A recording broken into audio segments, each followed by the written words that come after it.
Tomorrow it's gonna be Neo the World Ends with You. As always, I'm trying to start at 1 p.m. Probably gonna be at 2, I don't know. It's up in the air because I have chores and stuff like that. And then on Wednesday, new stuff. Well, it's not new stuff. Basically, it's a continuation of the Shiba Inu visual novel. I forgot the name. I can look it up real quickly, but for those who were there on, we were having so much fun. We have lots of interaction from the chat, and we're gonna keep going with that. And if it ends too early, since it's an interactive,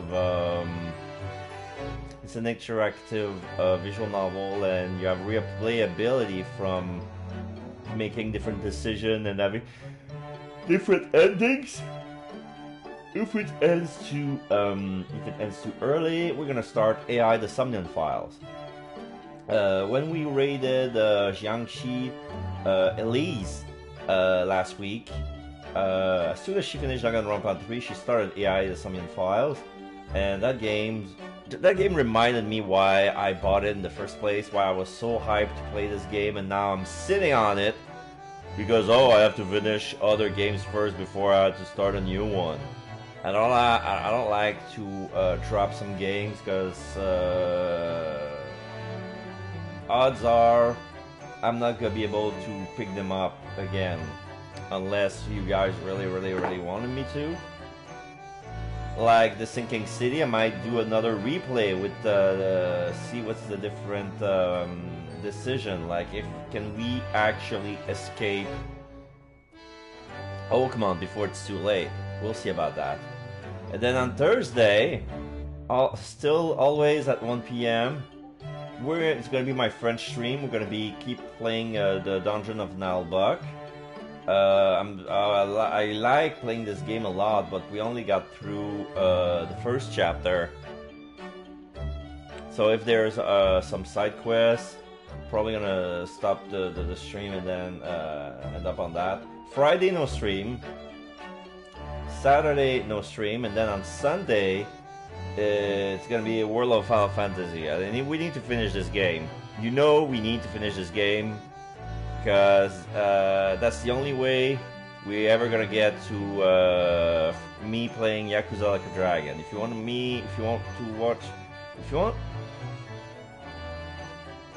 me to see me play Yakuza Like a Dragon, we need to finish World of Final Fantasy first.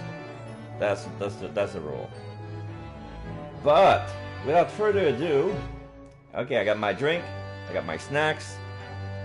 We're gonna play the remaining skits, because I noticed from the since like it's the end of chapter 5, I noticed from the synopsis it's not gonna be like spoilers from the ending of the game. So it's basically skits from the universe of Ryunosuke Naruhodo, without necessarily having anything to do with the current case. Unless we fall onto a line and it's getting too dangerous of being into a spoiler territory. If I have a feeling it's going to be too spoiler, I'm going to stop immediately and start the investigation. But right now, let's jump into episode 5 at Naruhodo's Legal Consultancy. An escape in Naruhodo's legal consultancy, where Susato appears to be rather irritated because it seems Ryunosuke has been buying a little too much bric-a-brac, and now the whole place is bringing with things they don't need. And his latest purchase has really rocked the boat with Iris and Susato. Alright, what did he do this time? What did he do? 5th of March, 2:40 p.m., Naruhodo's Legal Consultancy. Alright, first of all, this is already in... No, wait. 5th of March, okay, no, that makes sense. This is immediately after the end of chapter 4. What I need to look out for is anything after April 16th. because this is where the danger of spoiler is. This is March 5th, we're good. Hello? I'm back. Susato's here. She's not giggling, but she covers her smiles with the tip of her fingers. Oh, hello, Mr. Naruhodo. Did you have a good holiday? Hi, Rudo! This is Iris. What's the matter? Your eyes are as big as dinner plates. Iris, I wasn't expecting to see you here. I've just made some tea, Mr. Naruhodo. Would you like a cup? A cup or two, yes. Definitely tea. Iris, ... Alright, Reno, what's going on? You're acting extremely strangely. What? Me? No, not at all. I'm as normal can be. Normality itself, see? Is making tea puns. Normality itself. Oh, not again, Mr. Naruhodo. Oh, Sorry? Not one again. What do you mean, Susie? Oh, whenever he goes out on his own lately, he always seems to come back with a peculiar new purchase. Peculiar? Peculiar? What's peculiar about the things I've bought? You seem to think that anything British is a curio you simply must have. You keep buying items of bric-a-brac even though you don't know what they are. Well, there are rather a lot of bric-a-brac shops and pawnbrokeries and the like around here. It's when I've been told to Lord Strongheart to give my weekly report. I'm always so nervous beforehand. On the way home, I just find myself in those shops and... Yes, alright, I can't deny it, I've bought something. You're right, you can't deny it, because your eyes are wider than ever. Oh, he's doing the fidgety eyes back when he was, stage frightened during the first and the second time he was in trial. Oh, you really had to put up a warning sign about them. They're bigger than those potholes around here. Okay.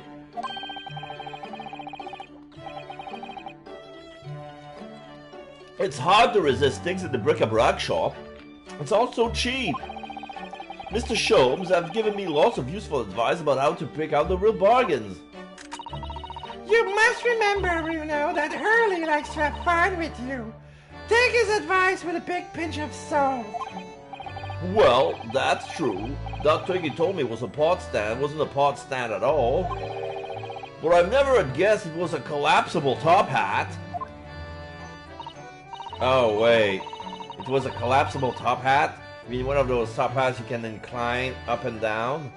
So he put some flowers in it with some dirt, and then the top hat collapses, and then all the dirt fell, and the plant was ruined. Oh, dear.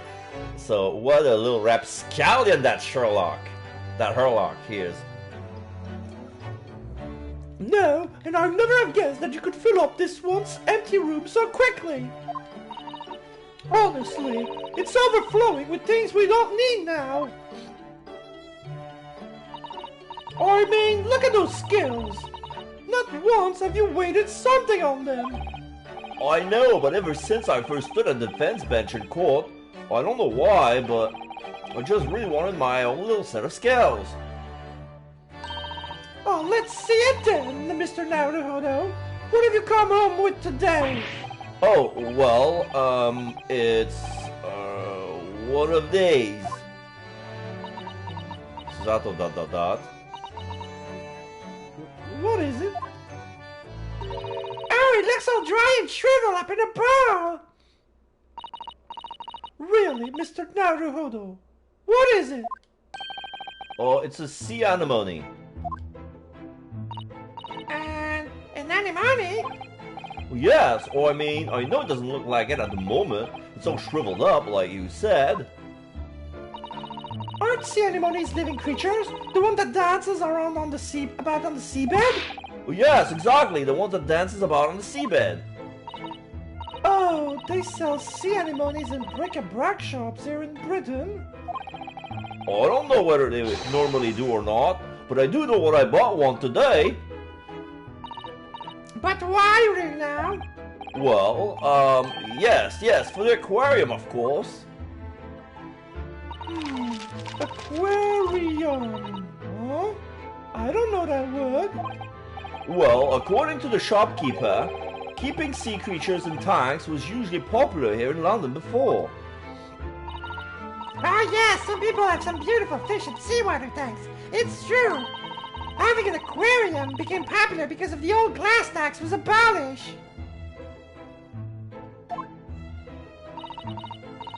There it is again, rearing its ugly head. The subject of taxation. It was a real craze for a while. Everyone in London had one. For a while? Yes, it didn't last long though. People's enthusiasm soon waned. It's just far too much work to be changing the seawater regularly in a city like London. Never a truer word said, I'm sure. You'd think people might have realized that from the start, really, wouldn't you? Anyway, that was long before I was born. So now everyone jokes that there's an unloved aquarium covered in dust in every attic in the capital. And it's true, there's no one in this attic too. And there's one in this attic too, and I was told the man in the bric-a-brac shop about it. He had these words of wisdom. That's why this is the age of the sea anemone. And that made a whole lot of sense to me. It made sense to you, did it? But where now? This anemone is completely dried up. Well, you just need to soak it in water overnight, it'll be as good as new, that's what the man said. I'm not sure that it works in the same way as dry wakame seaweed, Mr. Naruto. Once I've saved some money, I'm going to buy some prawns to keep this little fellow company. Oh, how exciting! Your office will be teeming with life. Will it really? Well, Britain is a funny country though, I mean, a sea anemone craze. Well, they say people in glass houses about comments like that here, Mr. Naruto.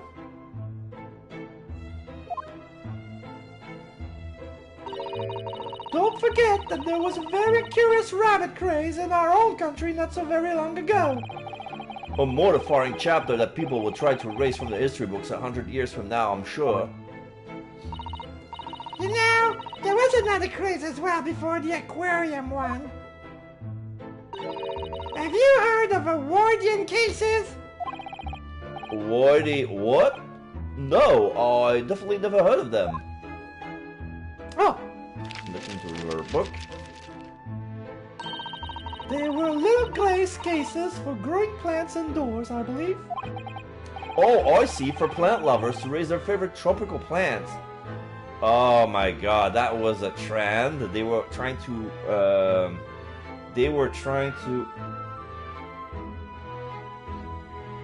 Oh! Wait, I'm getting a text from my movie date.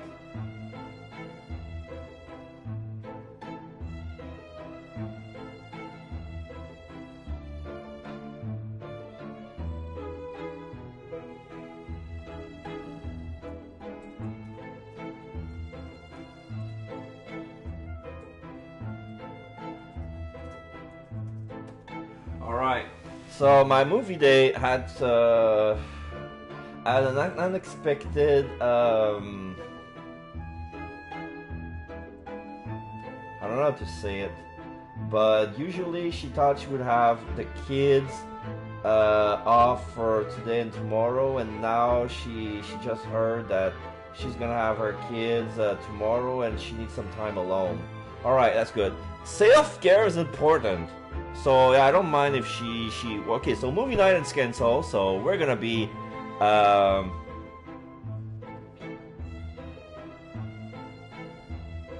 so we're gonna be continuing as long as my throat will get dried.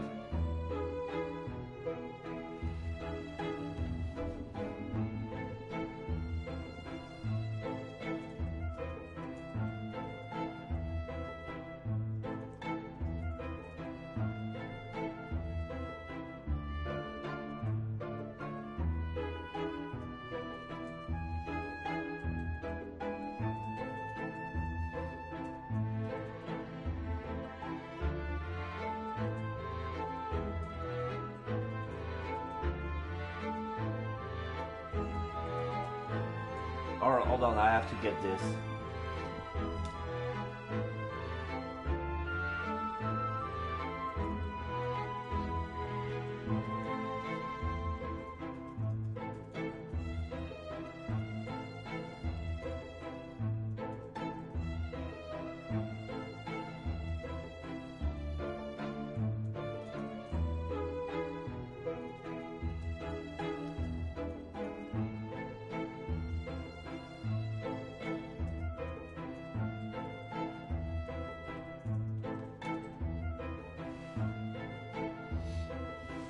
All right.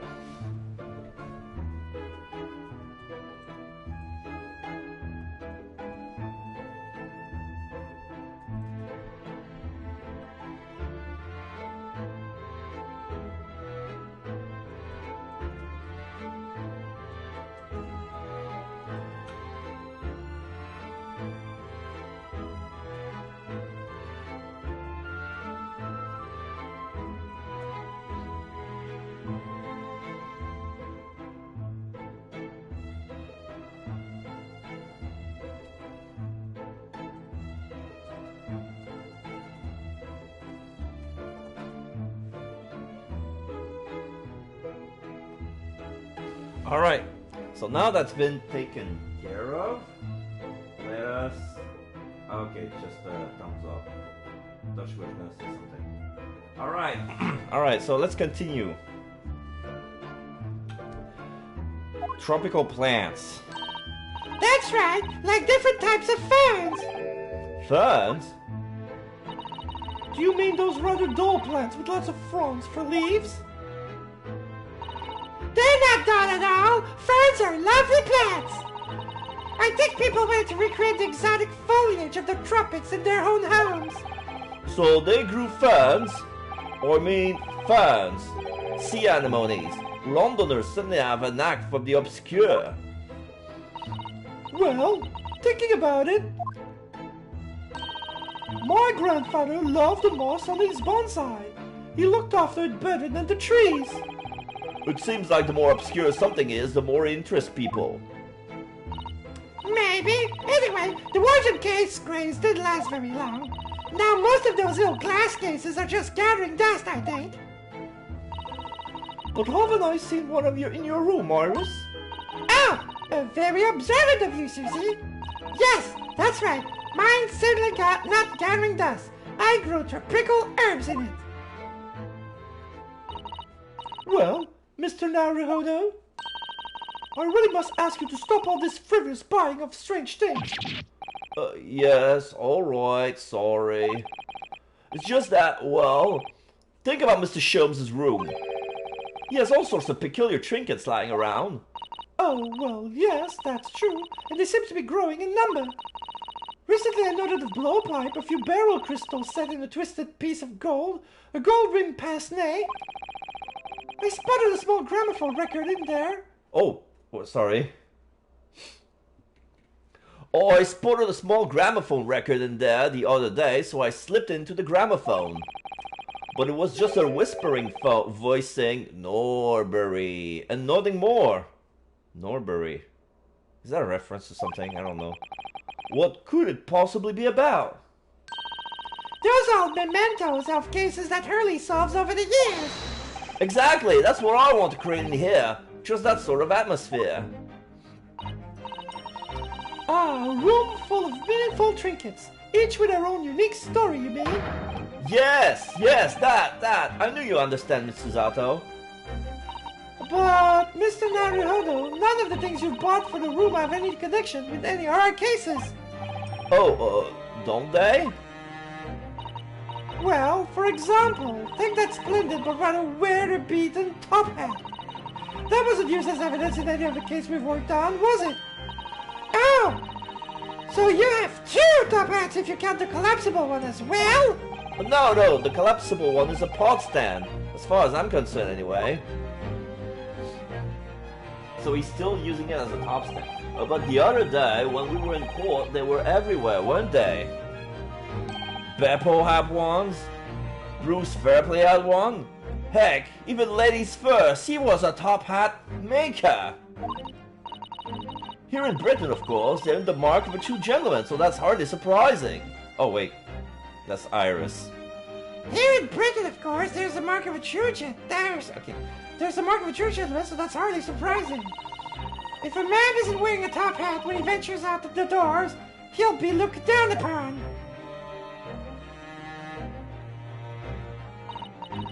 Gosh, it really has strict rules, doesn't it? The English gentleman's code. Oh, I've been wondering how I'd look in the top hat recently. After all, my university uniform is black as well, so I think it will be very in keeping. Oh, what a good idea! Go on then, Bruno, try it on. So he's gonna try the top hat? Nope. ... I cannot see how he looks like, but from the look of Susato and Iris, they look neutral and not impressed, respectively. Oh, and then they all start to laugh. The lesson here, I suppose, is that the juxtaposition of student and gentleman is just so strange and wrong. Well, I'd rather it didn't suit me anyway. I mean, these hats are ridiculous. I'll be willing to bet every foreigner who sees one of these for the first time thinks exactly the same thing. Why is that man wearing a chimney on his head? Ah, people in glass houses, remember, Bruno? What do you mean? Well, what about Japanese con maids, top knots? Those haircuts have the height of ridiculousn't. Maybe it's Konmage or Chonmage. Like, I know what he means, the top knot. Like, Ouchi had one. And yeah, they're ridiculous. Like, what are these even for? Like, those top knots is begging for him to have a blade on it. And basically, like, if a samurai cut the top knot off another samurai's head, that guy is just got dishonored. And it's like, might as well have a fatal blow. So I guess basically it's like it's a strike meant from the head. But if the samurai would take would not lower his head. So if he lowers his head, the blade would cut the top knot. So it's like, oh, you're a coward because you bend over when you receive a blow that was meant for your head. Like,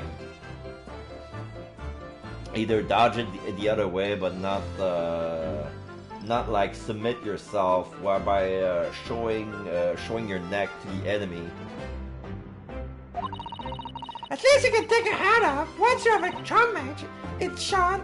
Once you have a chon match, it's shone your head for good. I'll be willing to bet every foreigner who sees a Chon mage from the first time thinks exactly the same thing.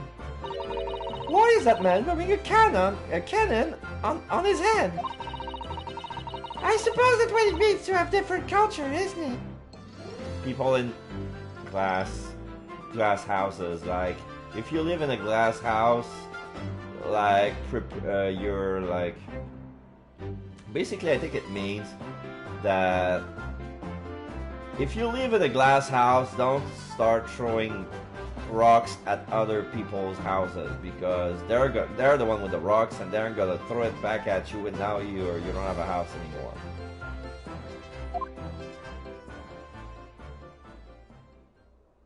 So I guess it's another way of saying pot calling the kettle black.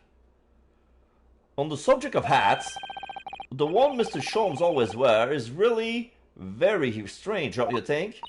I beg your pardon, Mr. Naruhodo? What a thing to say! The hat is the very essence of Mr. Sholmes. Yes, without this deer stalker, the great detective would be unrecognizable. It's called a deer stalker? That's a surprisingly swanky name. It's the hat of a hunter, just like the flat cap.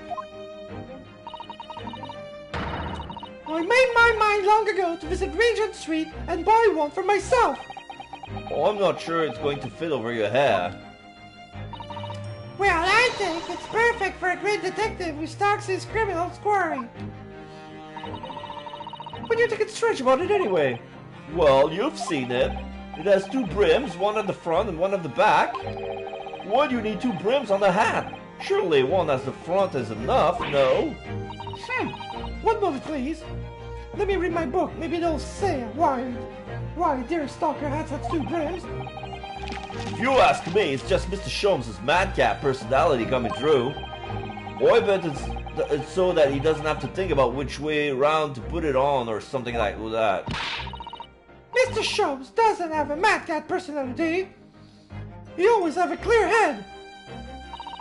Deer stalkers were made for hunters who had to hide in thickets when they were stalking their prey. Their brim at the back was designed to stop the stalks of plants scratching the back of their necks. Oh, so that's the reason. Thank you, Orvis, for educating us. Mr. Sholmes doesn't spend a lot of time in tickets though, does he?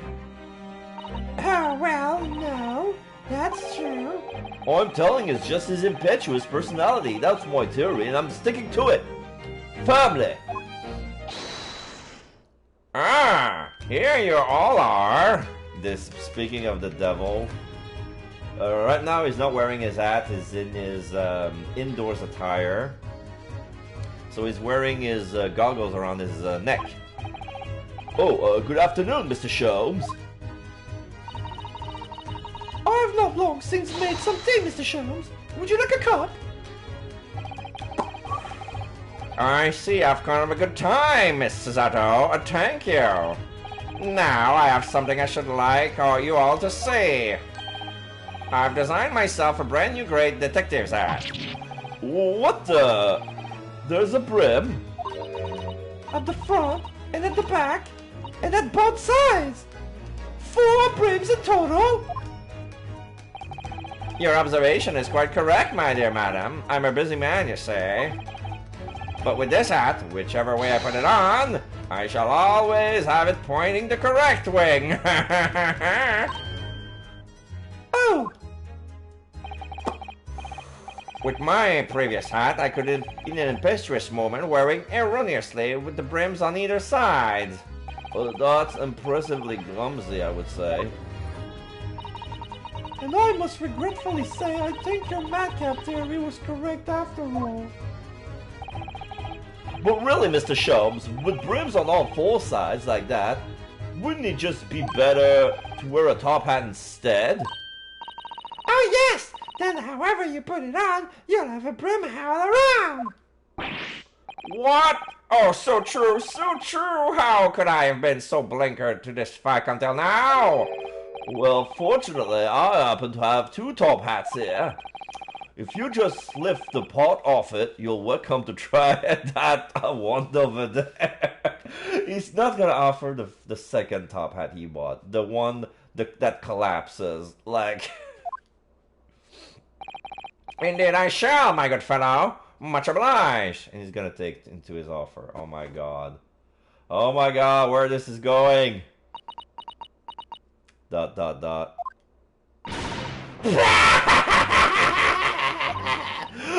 dear, Hurley looks terrible! More terrible than I could possibly have imagined!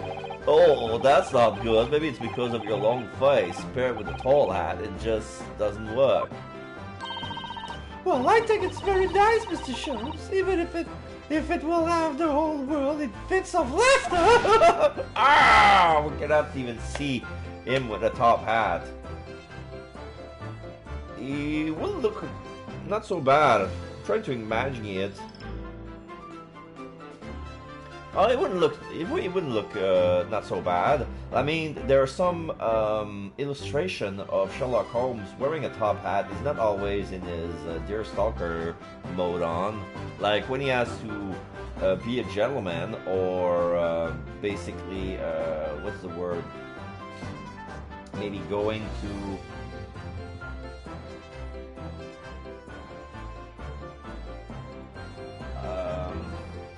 like go to Parliament, like to see his brother Mycroft. Mycroft always wears a top hat, and yeah, Sherlock's when he's at a gentleman's club, you would see him in the top hat with Mycroft.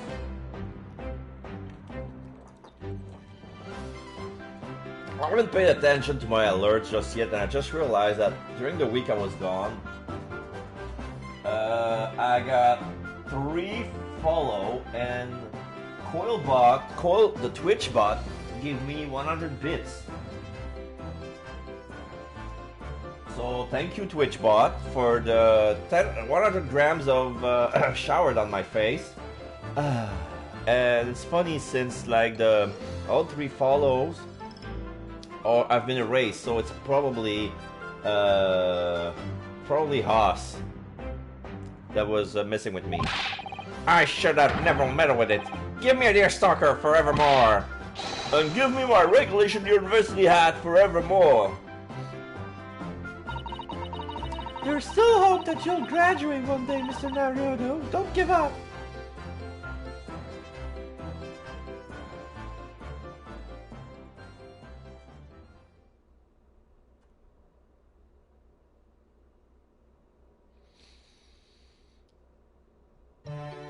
Alright, so this is episode 5. Let's go with episode 6.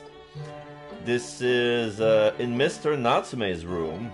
In this escapade in Mr. Natsume's room, it's revealed that the Japanese scholar was once a teacher of English. He has much to say on the cultural differences between Japan and Britain, as well as on sentimentality, Shakespeare, and cycling. Okay. Let's hear it from Mr. Natsume. 23rd of February, 6:09 p.m., Mr. Natsume's room. So this is what back then he was still in Japan. Like before he left for Japan. So, Mr. Natsume, are you really returning home to Japan? Yes, indeed I am. Everything is arranged already. We'll be sad to see you go. And after Rudo worked so hard to prove your innocence as well. What a shame. It feels like it was all a wasted effort. Don't say that! Oh, I know what you're suggesting. No, calm down, Mr. Natsume. It's all fine, really. You're all in good company here, sir. If you fear the Reaper, you needn't hide the fact.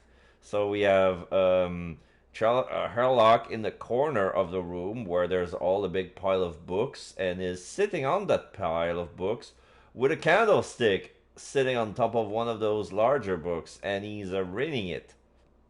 And that's a fire hazard right there.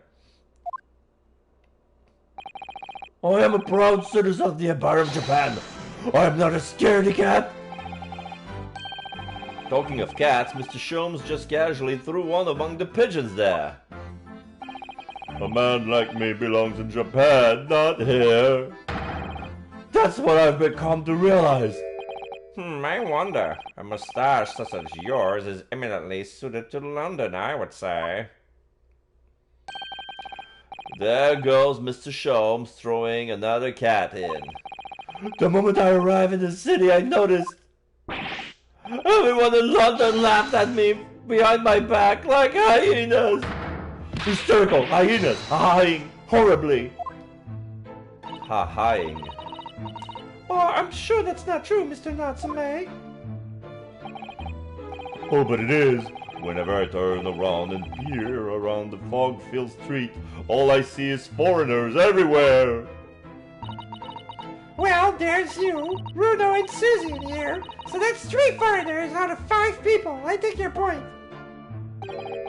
Only the other day, I was taking a stroll through the fog as usual, when a young man approached me from ahead. He was pale and gaunt, his back arched like a cat. Observing his wretchedness moved me so deeply. Ah, I thought to myself, I'm not the only one suffering in this hell. But do you know what? Can you imagine? It was just my own reflection in a shop window! A stunning, stinging, stupefying surprise! Don't forget slap in the face. Everyone started laughing at me. Gentlemen thereabouts, ladies passing by, even the man in the shop window. Ah, yes, and a certain great detective would like to be included among the mirthful. Ah, Mr. Sholmes is really going for Soski-san today. Well, I for one think you're a very handsome man, Mr. Natsume. Dad, did you hear that? This 10-year-old girl thinks you're handsome. Isn't that wonderful? Sosiki ... That makes me feel suspiciously warm inside. He looks generally delighted. The point is, we Japanese are humble and modest. Stuttering from foreign souls, surrounded by foreign people. How could anyone possibly enjoy that? No one could. It's impossible. If you're genuine Japanese. If you say so. Actually, it would appear that there is someone. A Japanese man who studied in a foreign country and seemed to have thrived on the experience. There is?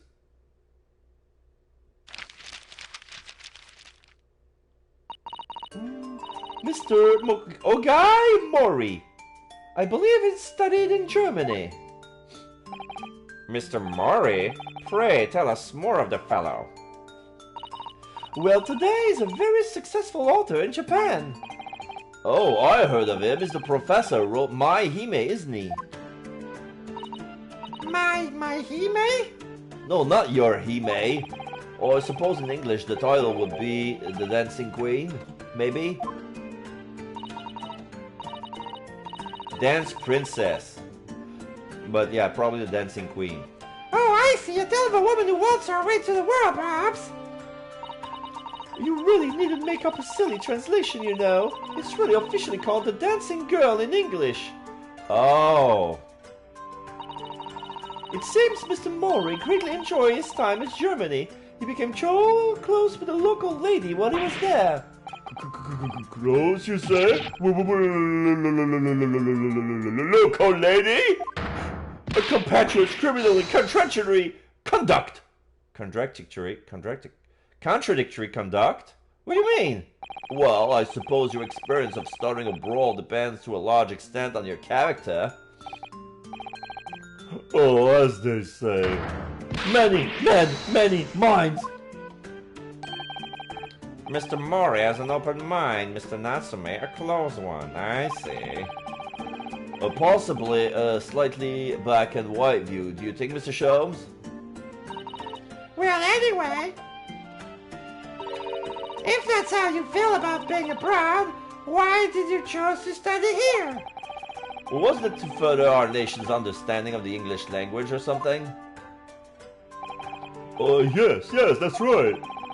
So what were you doing in Japan before you came to Great Britain then? I was a school teacher. Of English, of course.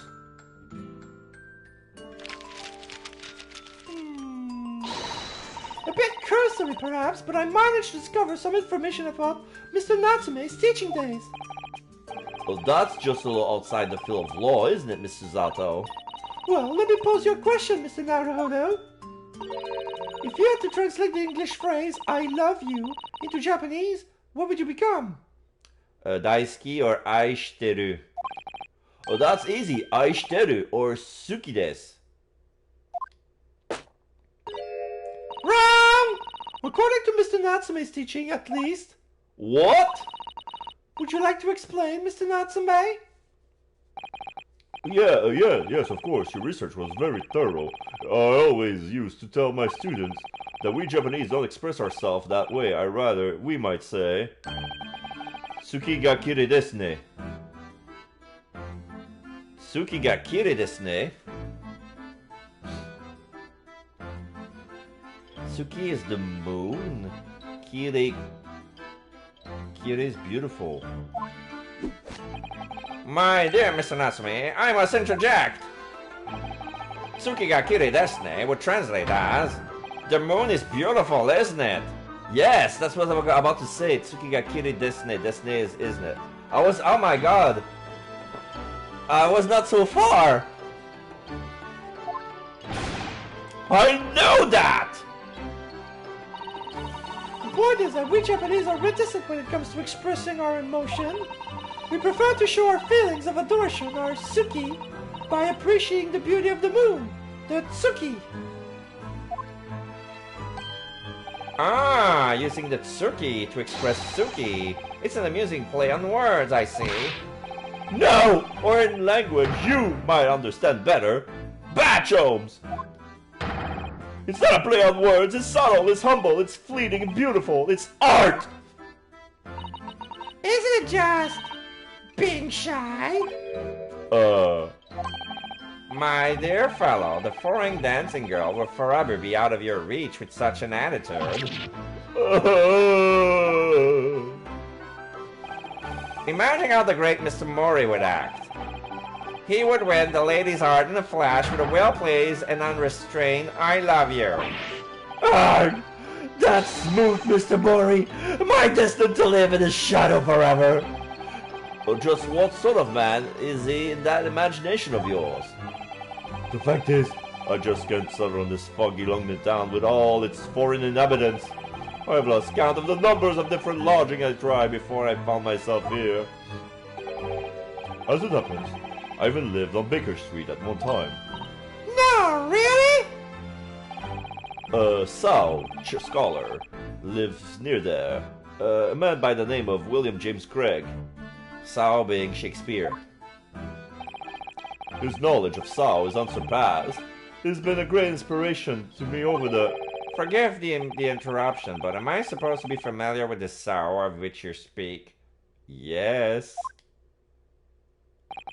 Oh yeah, it's Shakespeare, of course. Shakespeare, but in Japanese, we write it as Sa and O. It's a phonetic representation using kanji characters. So in England is Igirisu. In America is America. Igirisu, okay. Come to think of it, we use the same characters as Ri in the word and Risu in another. Talk about confusing. Yeah, Inggris and America, and it's Ri and Risu. Ingrisu because it's a sh at the end, and America because it would be funny to say America. So Shakespeare is Sao in Japanese. Presumably the size of brutal attempt at the first Sha, in which case, where is the Kspir? I've never thought of that. We only have the O left. Which could, even in the most charitable interpretation, only be a brutal attempt at old man. It seems to me that whoever had the job of deciding on the character for his name got bored very early on. Complete kanji character catastrophe. So then, on to the burning question. What about me? How do you write my name? Sorry. Sherlock Holmes, my dear fellow. There must be a Japanese character for my name. Oh dear, I'm sorry, Mr. Sholmes, but none exists that I'm aware of. What? They fell on the floor. Am I really nothing to you Japanese? In that case, it is a matter of paramount importance. You must construct my name in kanji at once. We could use a kanji that's pronounced so to start with, and then use one more to give Soho, perhaps? Oh, I think that would be about right, Mr. Sholmes. Soho.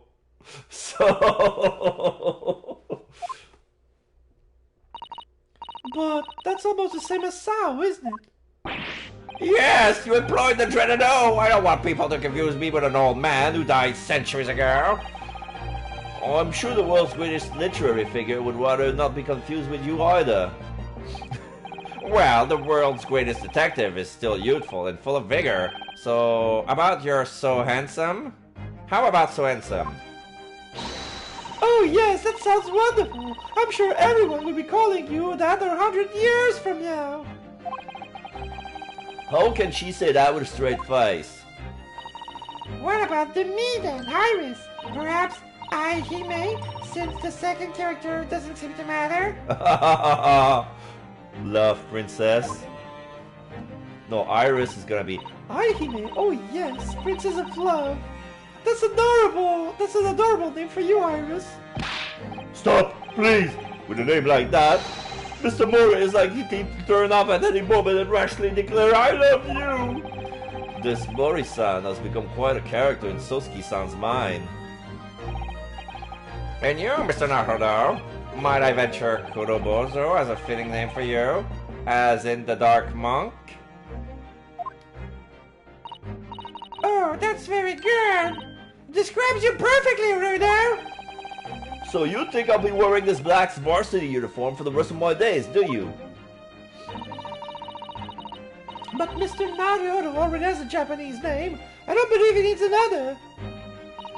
Well, anyway, we were talking about your little life here in London, weren't we, Mr. Natsume?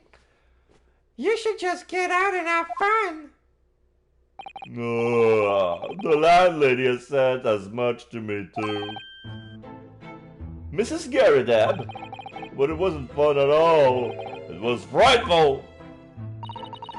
Whatever do you mean? A cycle incident. An incident? On a bicycle? Oh yes, come to think of it. Oh, the broken bicycle in front of the... Yes, we're gonna see it. Yeah, there it is. The broken wheel. There's an old bicycle park just outside, isn't there? It's in a sorry state though. Don't tell me you were riding a bicycle and you got an accident on it and then you said never again, just leave it there. I tried to say no to her, but she insisted I took it for a ride. Perhaps my pronunciation was wrong. So I took my life in my hands and attempted to ride the steel spider-webbed stallion to a nearby park. I really don't think there's anything wrong with your pronunciation, Mr. Natsume. Joan Garrideb just isn't the kind of woman to take no for an answer. If you're going to die, you might as well die in beautiful surroundings, so the parks was my first thought. After a whole day of dicing with death, I emerged with only relatively minor bruises. So, you got the knack of it? Don't be silly. Dying isn't something you can learn to do. Mr. Natsume, you keep talking about dicing with death and dying and so forth, but... riding a bicycle is supposed to be fun! Oh no, that's just what people tell you, but it's an old wives' tale. Is it? Oh, I mean, just consider the real name of the vehicle. It's not called a dicycle for nothing. How anyone expect me to use such an aptly named vehicle to move forward is beyond me. Pedal, power, promises, pain. I didn't think it was possible to get worse with practice. I'm lucky to be alive.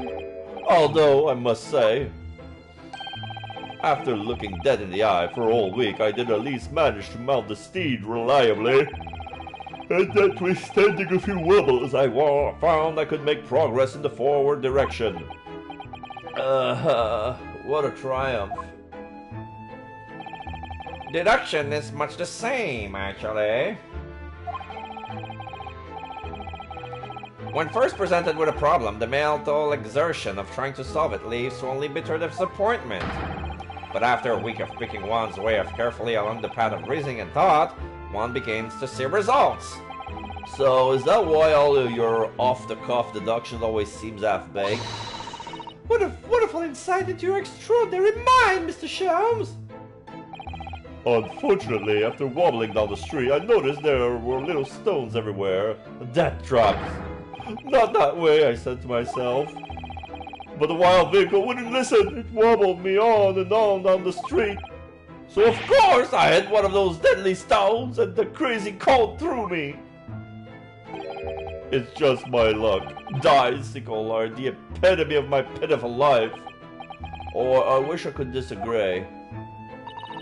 On the same subject, I'm sure there's a famous American author who's written about having a similar experience. Oh yes, I've read that essay too, Iris. Some of us are better than some of us are better read than others. Well, no more bicycles for me. Oh, Mr. Natsume, at least you have an interesting anecdote to take with you back to Japan, if nothing else. You always manage to put a positive spin on things, don't you, Miss Susato? Personally, I haven't mounted a bicycle for some time. No, me neither. That's good. So how about a jaunt? We should all ride out together. Huh? Oh, that sounds great. I'll perch behind Miss Susato. But the sun is coming down. It'll be pitch black before long. London street lamps are very bright, you know, and the fog isn't too thick today. And my beloved ride is all bent out of shape. My dear fellow, if you're about to topple the vehicle anyway, it's fitting that it's already bent out of shape. It's settled then! Come along, Mr. Natsume. Shall we go? So ski ... Suki ga kiri desu ne. The moon is beautiful, isn't he? Don't tell me that's his translation of no thank you as well. Indeed, Mr. Natsume, the moon is as its most beautiful at precisely this time in the evening. Oh. We're not Japanese. You can't beat around the bush with us. What a weird and wonderful world! And he cries.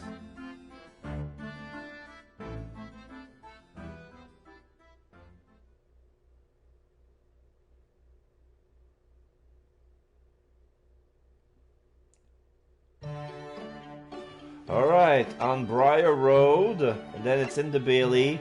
Then I just realized I haven't eaten anything yet. So I'm gonna take a small break to make myself a quick lunch. And then we're gonna resume because I just went to the grocery store.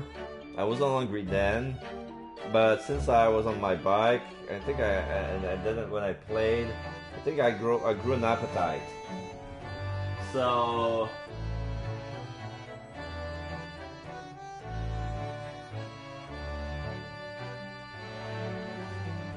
alright, so let's go to episode 7 on Briar Road, our chilling escapade about a Shillings escape from the clutches of Rolly and Pat B. We only just found it on the street. Gina, the pickpocket, is the obvious suspect, but Ryunosuke, Sholmes, and Iris happen to be passing on the plot quickly thickens.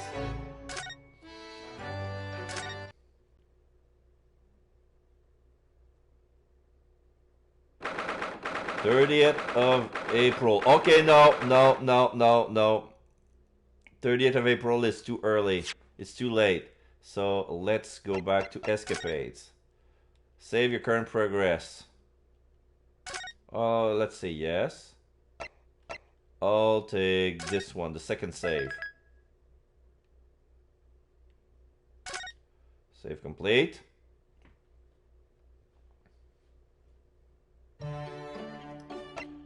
And then let's check the episode 8. I don't think they're in order. The escapade takes place in the Old Bailey courtroom. The defendant is none other than Sholmes himself, and in charge is a mysterious murder. Ryunosuke naturally advocates for the defense against the unflappable Reaper, Lord Van Zieg, but Sholmes' testimony calls the true culprit of the crime into question. Okay, let's see if it's safe. Date unknown, the Old Bailey courtroom. Okay, let's try this. Yeah, so Sherlock Holmes is on trial. You have Gregson with him. There are no jury. So now we have the judge with Van Zieks. Gregson is with Sholmes at the testimony stand, at the witness stand. So, this court is now in session for the trial of Mr. Herlock Sholmes. This is the most extraordinary case of murder. Counsel, I assume I may proceed? Yes, my lord. The defense is ready. At your discretion, my lord. Very well. I hereby call on the prosecution to introduce the case. Scroll.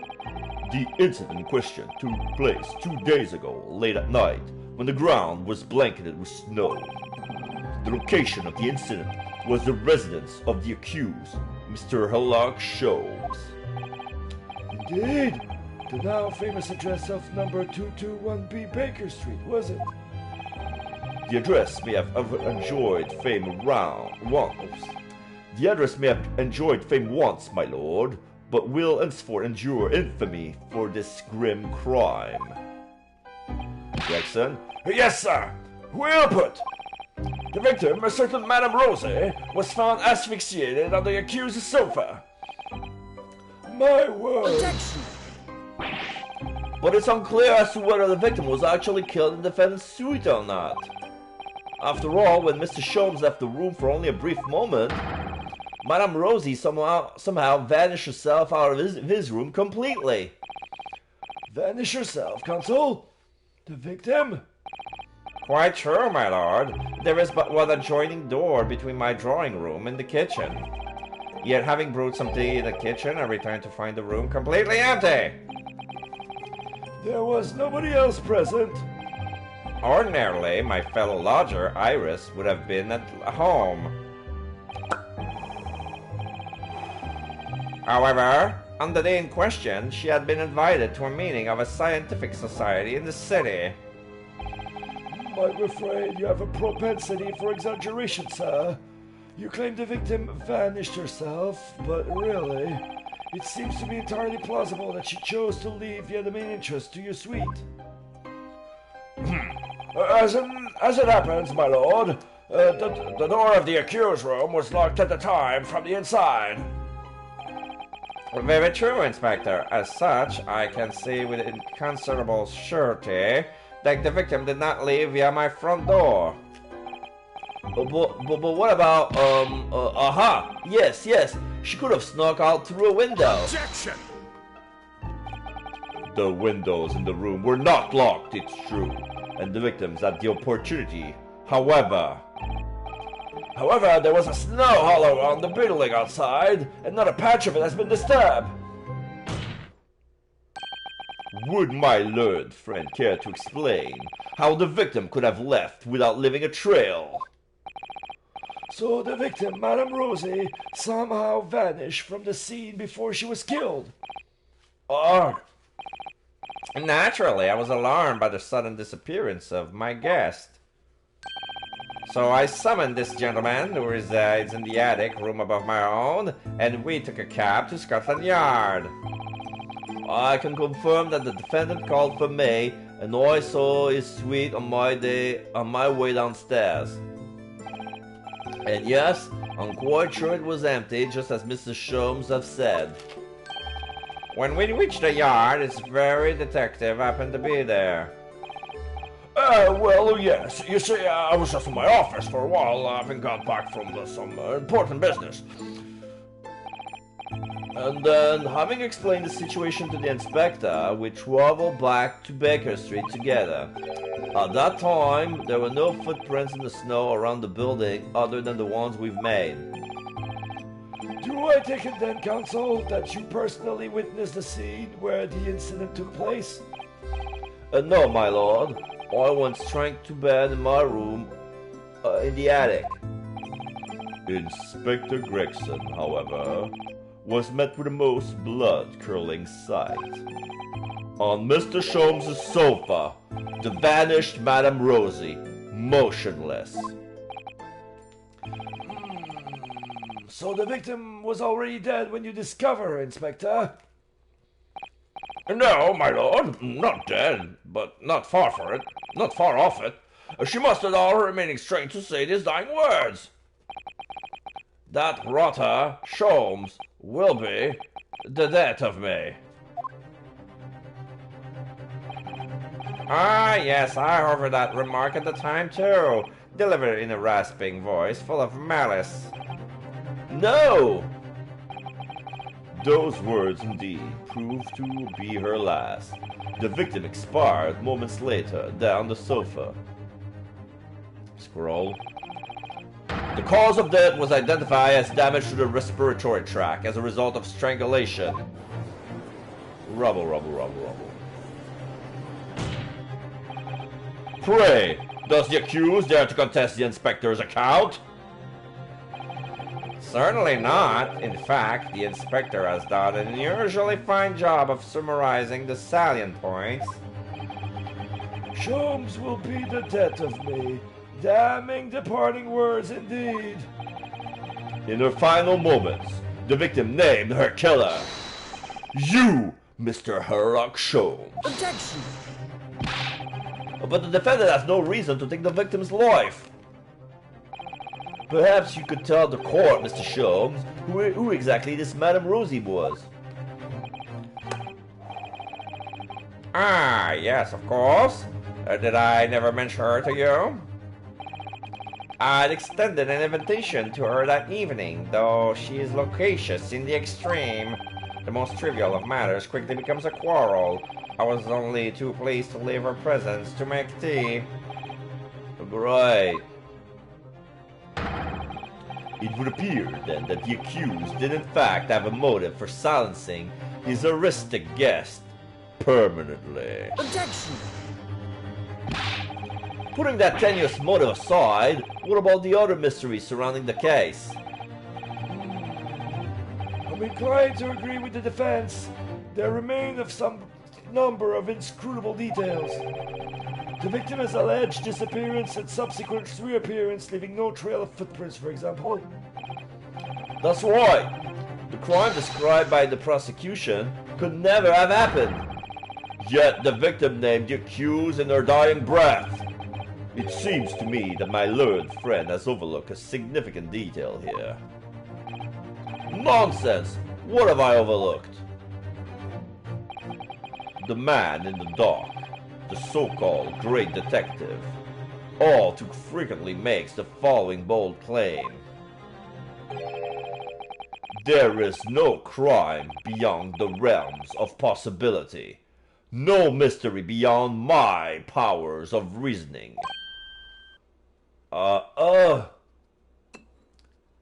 Pouring himself some wine in his golden chalice. So, Mr. Sholmes, you will have no difficulty in explaining how the crime thus described could have taken place. A toast to the great detective upholding his name. But of course, were I to put the mind on the matter, the crime would immediately appear to all present to be entirely feasible. Please, Mr. Sholmes. You're not helping your case. Shut up. All you need to say is no, even I can think of a way that a crime like that could have been committed. Let the accused's admission be noted by the court. What a nice bouquet. Though the crime may appear impossible to us mortals of inferior mental capacity, this man alone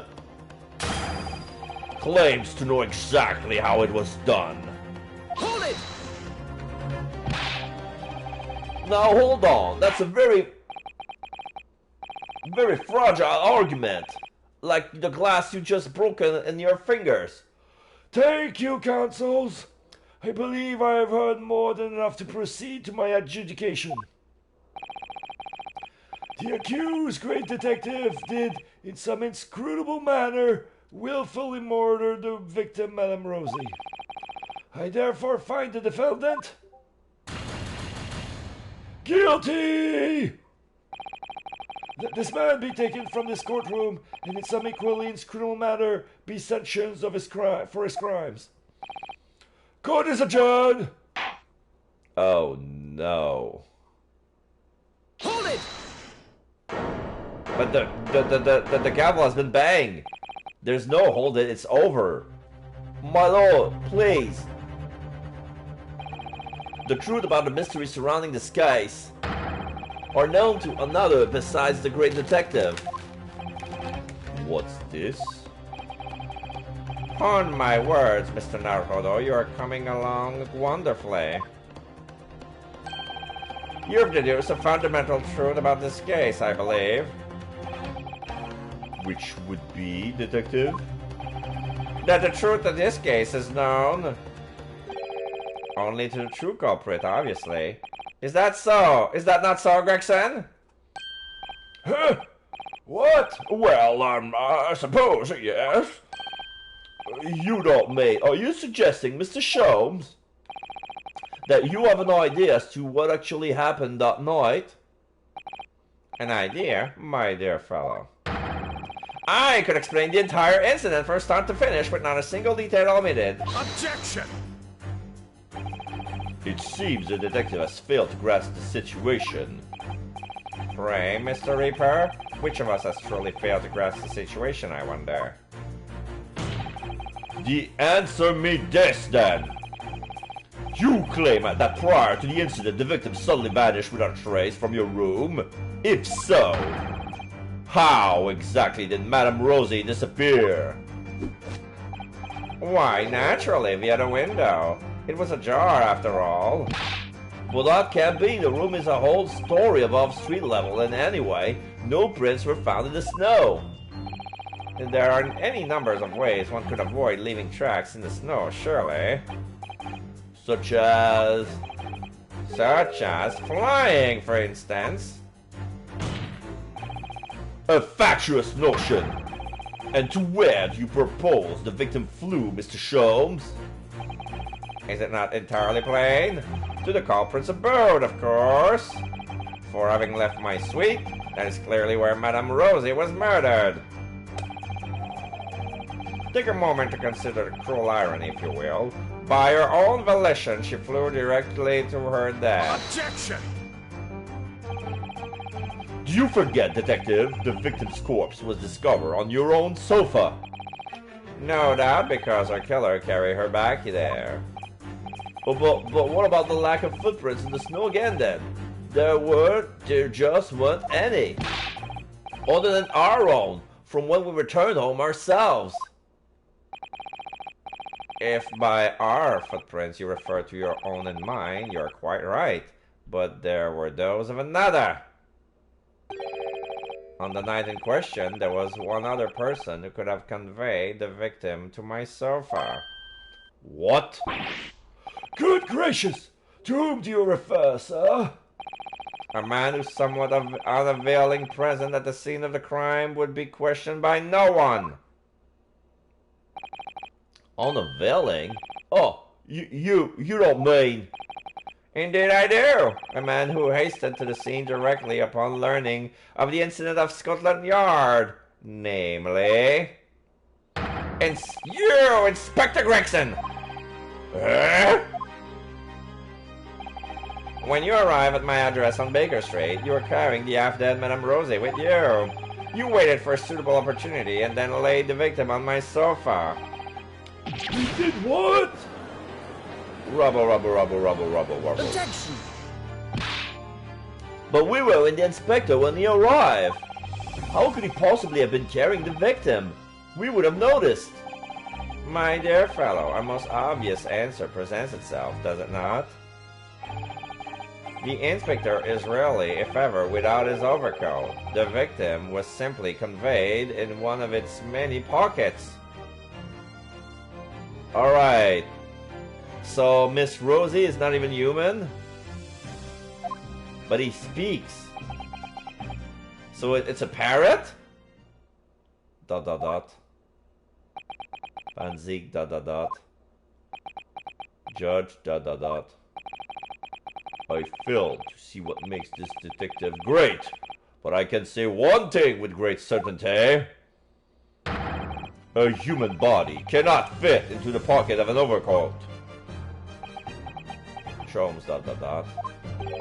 I believe you may all have fallen foul of a rather significant misapprehension. What? Madame Rosie was not a human. Yeah, that's what I said. I beg your pardon? Mr. Sholmes? Yes, Mr. Naruhodo, something troubles you perhaps. Well, whatever gives you that idea? Exactly what sort of creature was Madame Rose? Is it not apparent already? A parakeet, of course! Huh? A most self-conceited specimen, in fact. A parakeet? She was an incessant talker, I must say. Her manners were quite intolerable at times. Want to turn every conversation to a quarrel. I thought to strangle the creature on more than one occasion.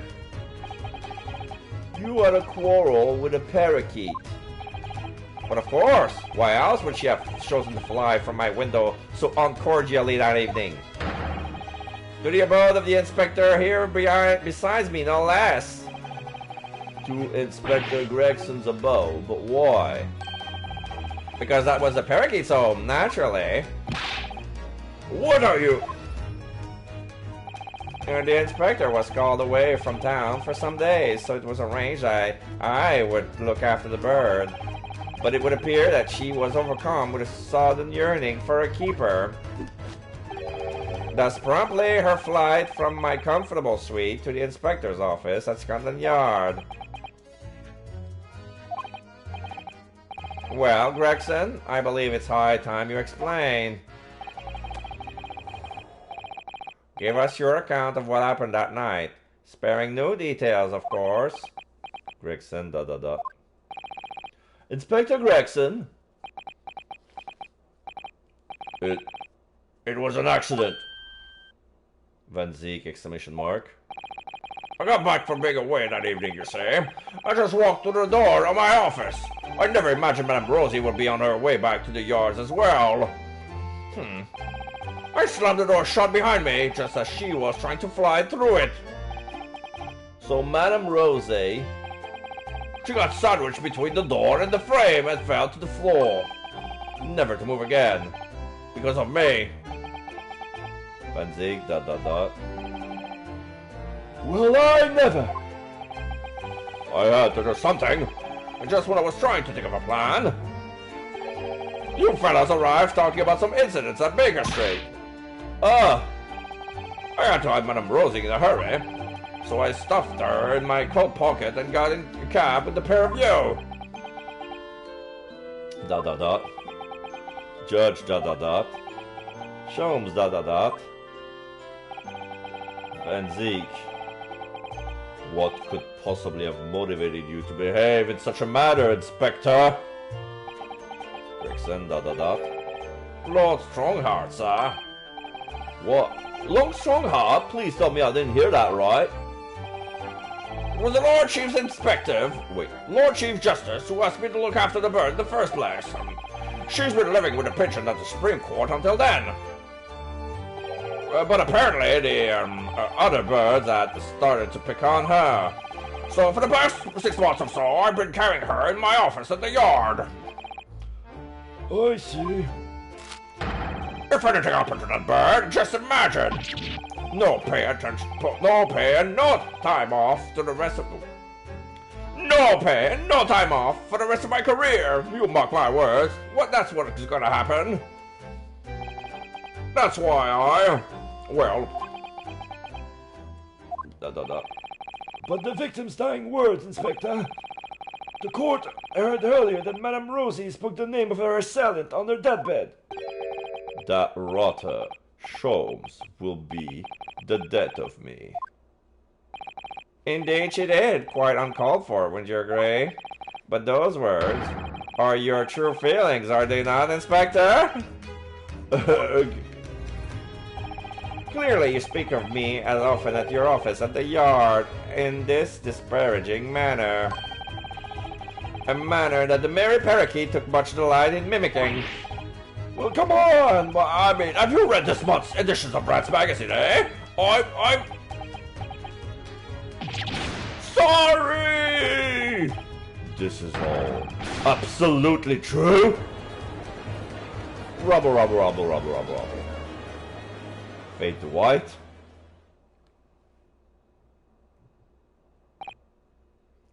Now we had the Justice, Van Zieg, exclamation mark. Something wrong, Lord Van Zieg? No. Nothing. I almost drifted off for a moment here. It's hard not to drift off when you've been waiting 3 hours already. I wonder if we'll manage to meet with Lord Strongheart at all today. We may have to deliver the report on the Windybank case that he asked for another day. Okay.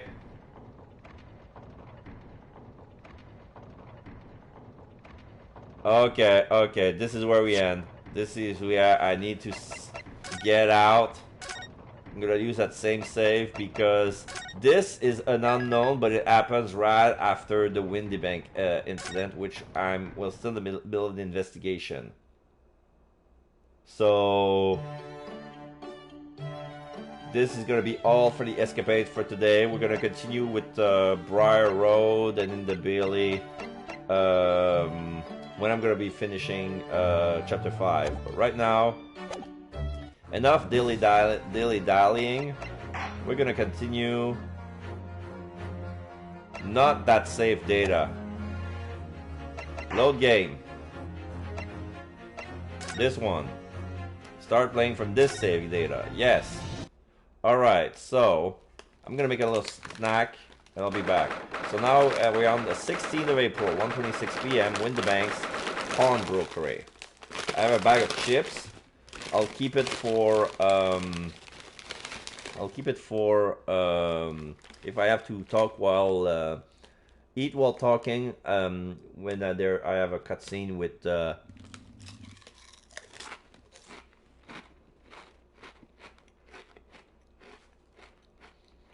Gregson. Right now it didn't happen. I'm gonna be ready. So be right back.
Okay.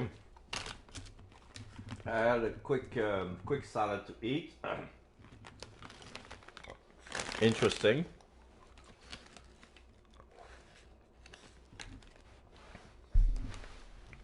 So let's continue. Here we are again at the scene of the crime. Now to trust this representation paper in Gregson's face and see what he makes of them. Hello again, Inspector. Do you have a minute, please? What is it now? You should go home and get some rest. Here you are, Gregsy. Here are the representation papers. Your ladyship! Oh! I don't believe it! How the devil did you get that stubborn little ragabash to sign that? I salute you! That is good work, that is! I can see you've been very busy here as well. How about some tea? It's a special blend designed to relieve fatigue. Yeah, quite. Yeah. Glop, glop, glop, glop, glop. Lovely. Well, let's see now. Yes, I hardly feel tired at all. I'm fit as a fiddle, your ladyship. Well, would it be alright if we investigate the scene of the crime then? Do as you please. You know where it happened. Go that door behind the counter. Through that door behind the counter.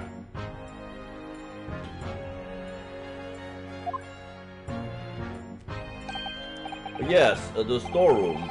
That's where I discovered Mr. Windibank and Gina.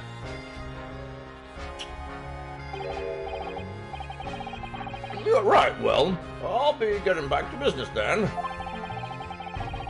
Well, you'll be investigating the storeroom as well, Inspector. Oh, if I'm perfectly honest, we need to wrap this up before long. Can't afford to spend too much time on it. But there are so many articles to go through, it's taking forever, even with the lads working on the clock. Quite.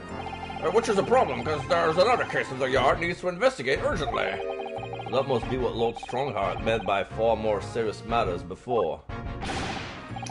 So what I'm saying is, don't get out of my feet, sunshine. Come then.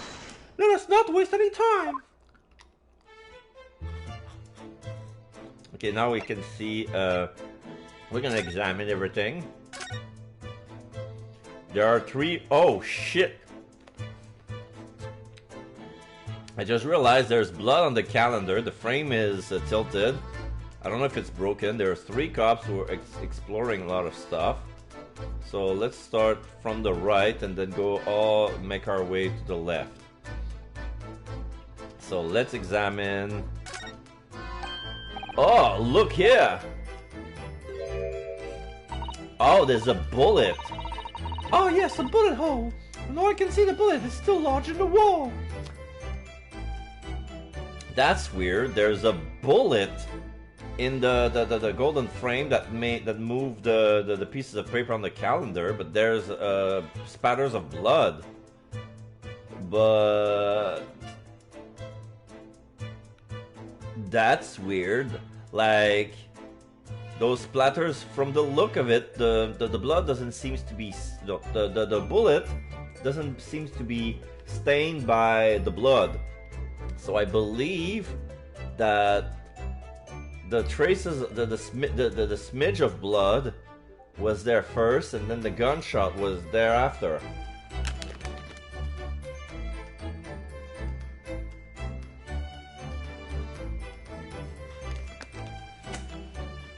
But I don't remember the. Sorry, I'm having a lollipop. I decided, yeah. I bought like 200 of those for when I went to the grocery because they were on sale regarding Halloween. I think I'm gonna have one on every stream just to keep my saliva from going, and that way I'm not gonna get my throat dry.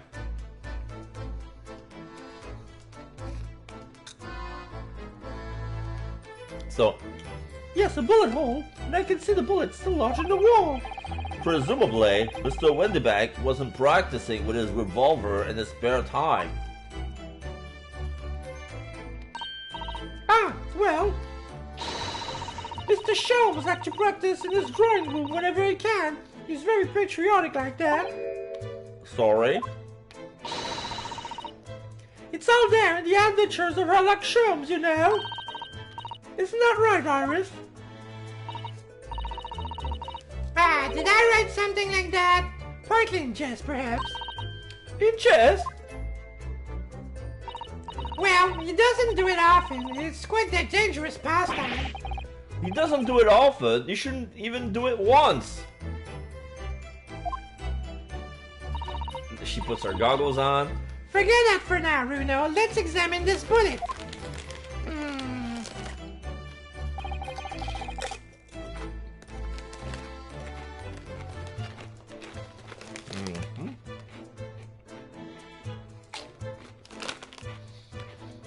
What's that around the bullet hole? Is it blood? A suspicious red stain on the calendar. Aha! I may well be able to help with that. What? There's nothing like the sight of blood to get the blood pumping, is there, Runo? I have a feeling I'm not as blood-minded as you are, Iris. I'm afraid the sight of blood makes my blood run cold. There you have it, you see. When it comes to blood, we're all different types. Yes, what a scientific observation. So you need this. Oh no, what is that scary looking thing? Early and I haven't actually come up with a name for it yet. But as soon as you see it in action, you'll understand what it does. Watch! Then she points the gun straight in front of her. And then there's like a grenade. Oh. Okay. So there was a purple, a pink. Okay. So basically, it shoot a pink, a small pink bomb, and the cloud of pink powder had a reaction on the blood. For some reason, the pink smoke turned the blood green. So like, oh, the color of the blood stain has changed. There! Does it make sense now? Yes, oh, I think I'm starting to understand. Good! It works on the principle that different people have different types of blood, you see? Yes, how wonderful! The chemical it fires combines with the blood and makes it change color. So you can identify whose blood is it that you're looking at in a flash. You can identify whose blood is it when you're looking at. So, what does green mean? Does that mean green that it's that means that it reacts depending on your blood type? Oh, what a fabulous invention, Iris! Isn't it? Isn't it? I bet Ginny would say it's bleeding great. So whose blood are we looking at then?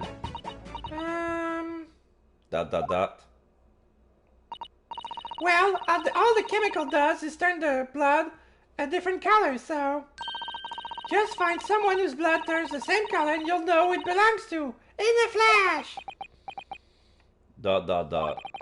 It's more like two flashes, really, isn't it? One flash or two, this could well turn out to be a very valuable clue. So we must make a note of it in their court record. The blood sample has been entered in the court record. A sample of blood analyzed with a special chemical indicator developed by Mr. Sholmes. Different people's blood turns different color. So let's keep testing and adding up the result of any other blood analysis in the portfolio. As long as I have reagent left, sure. Okay, so it's a reagent. A reagent. This officer has been staring intently at the wall since before we came in here. Yes, since before we did a little chemical reaction.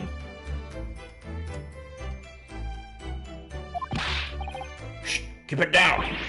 Oh, sorry. There's a major clue just here. Really?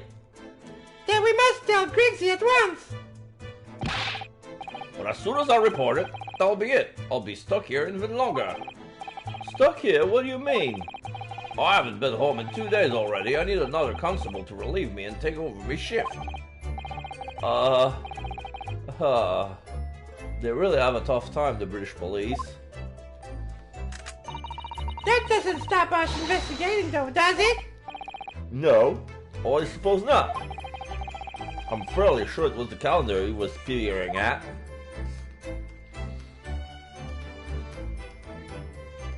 Okay, now let's check the 3D photograph, the stereophone. This is that strange contraction that lets you see pictures of things as they're right in front of your eyes. It makes you think. When Mr. Sholmes gleefully showed it to us yesterday, we were blissfully unaware that any of this was about to happen.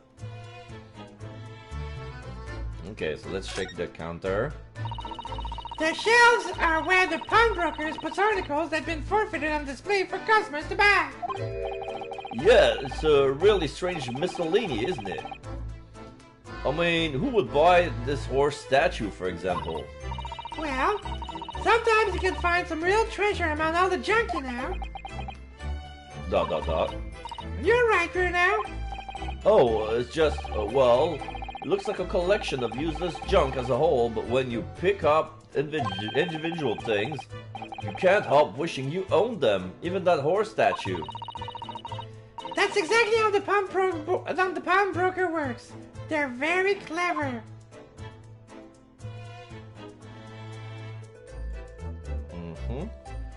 There's a big horse statue. Okay, there's a policeman who's checking the shelves. The police are scouring every inch of this place by the look of it. Instruction for the yard are to examine every article in the shop and every ledger and books of accounts. Every article? Oh, that's a ridiculous amount of work, surely. We've been at it ever since the shop was declared crime scenes in the early hours. We're sifting through it all, shifts at least, but still. We're sifting through it all in shifts at least, but still. We'll be working through the night, that's for sure. And even then, we'll barely have scratched the surface. A crime in the pawnbrokers. It must be every policeman's worst nightmare. It's every copper's worst nightmare, you know. A crime in the pawnbrokers.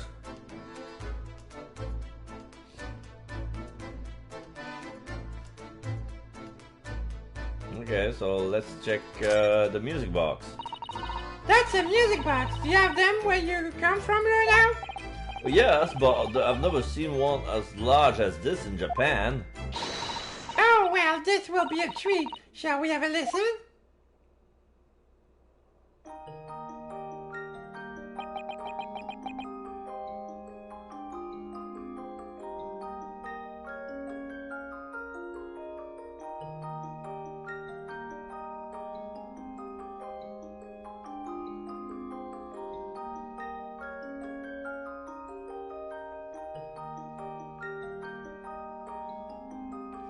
That's nice, but I cannot tell what it's from.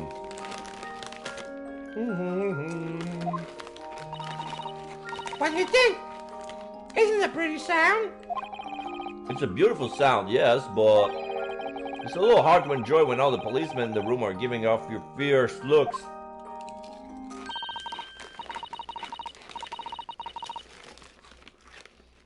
Oh, never mind that. If any of them say anything, I'll tell Grigsy to have a word. Arvis Wilson, Superintendent of Scotland Yard.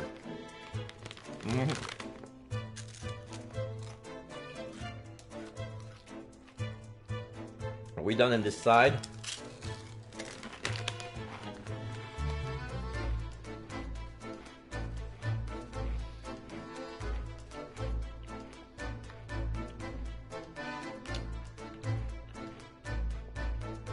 Oh.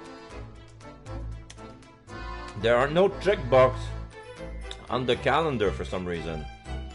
I missed this. I'm fairly sure this contraption was here yesterday as well. Here we are, though I'm not confident I can get it close again. Oh yes, it's a folding stereoscope. Really? This is a stereoscope. Mr. Sholmes showed us a picture yesterday that you were supposed to be able to see in 3 dimensions. But for that, I used a great big contraption over there. Ah, well, that's for use in public houses and places like that. It contains a carousel with all sorts of pictures inside. But this little thing is a much more simpler design for use at home. There are special shops selling prints you can use in them. I have a little collection myself. Well, I wonder if I could make money out of these in Japan. It would be keeping my toilet sparkling clean anyway. Oh, I need to recharge.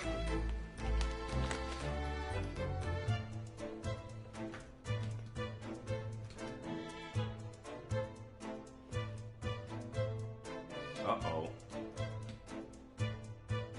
Come on, recharge, damn you.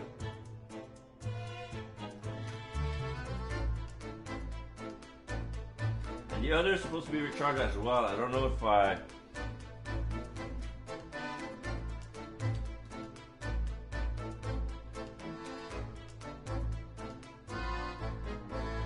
Come on, do I need to change?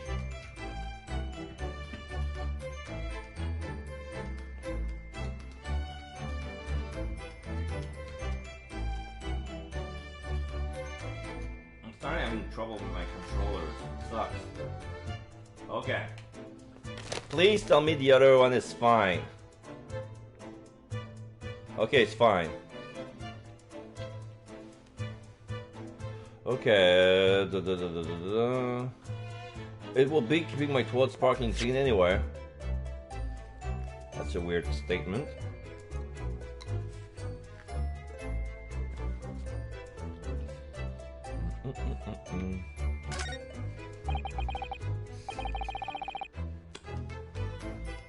Okay, it's just new text. Green blood. It just seems wrong somehow. Oh, there are all sorts of different colors. There are pretty pink and purples too, you know. Like I said, everyone's blood is different. I wonder what color my blood would turn out. Actually, I don't want to know.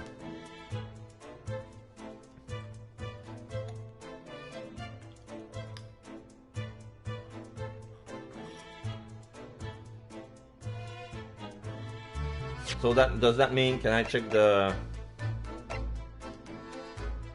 pawnbroker ticket?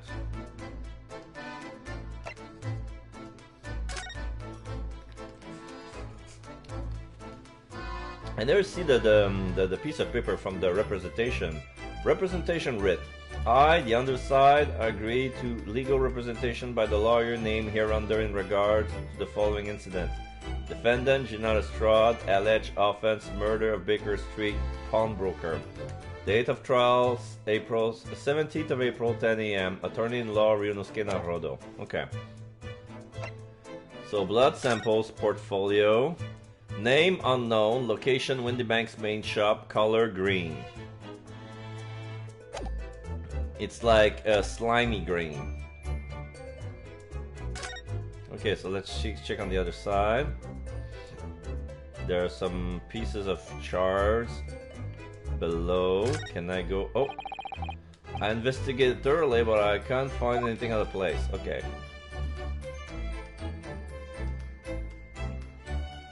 There's the door. There's the grandpa clock. There's the cup. Says the same thing as the other guy. There's a sign here. Oh, there's the article ledger here, and Mr. Windybanks' note, and what's this? Looks as though someone has left a little photographic print behind. Oh, look in the back. There's some writing. Oh, he's there. Oh, show us, Susie. Show us. 15th of February, 10:30 p.m. Article deposit, 1 gentleman's overcoat, and there's a thumb blood print. There's a fingerprint on it made with blood. Loan amount paid, £1. Redemption deadline, 15th of April, 10:30 p.m. A gentleman's overcoat pawned for £1. Clearly it was a very fine coat. In fact, I think... Yes, this must be the ticket for the overcoat that Jeannie redeemed yesterday. And is still wearing, which belonged to Mr. McGilded. I would never have expected the redemption ticket to be handwritten in the back of a photograph, though.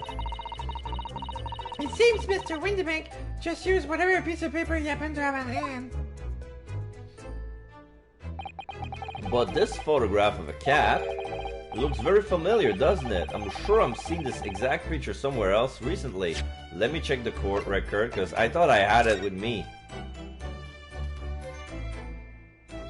Yeah. So this is the same cat. There's a snowman that says hi in the back. This one has no blood on it. It says the redemption date is 13th of April for the small box. It's the same picture. For 10 shillings. Yeah, it's the same picture. Oh yes, you're right. Very recently. It's the same as the one Jeannie gave us earlier. Of course, I was forgetting that she gave us that print. Well, what are you waiting for then, Mr. Naruhodo? Get it out! Alright, let the cogs turn.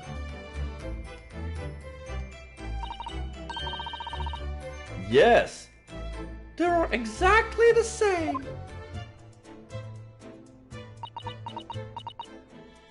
Iris, ... Hehe, I got it. These two photographs hide an amazing secret. A secret? What does she mean? You must tell us, Iris, at once. Hehe, do you really want to know? Yes, we need you to tell us all you know about this pair of photographs. Okay, so we can converse with Alice. Pair of photographs. So Iris, about these two photographic prints, the ones we found there on Mr. Windybank's counter and the one Gina gave us before. What is this amazing secret you mentioned that's hidden between these two identical prints? Actually, that's not quite right. Oh, you have to put it on the portable stereophone. It's gonna make a 3D picture. Sorry. If you look carefully, the two prints aren't the same. Not exactly. They're not? Have another look at them now. Yes, the bush is not far off. Like there are some gray tiles on the wall. They're not bricks. But one of the bush looks more tilted to the left, and the cat is not looking like the cat on the right looks straight at us. The cat on the left is a little bit at an angle. So I guess it's the same photograph. They've taken the right place, but at some different angle.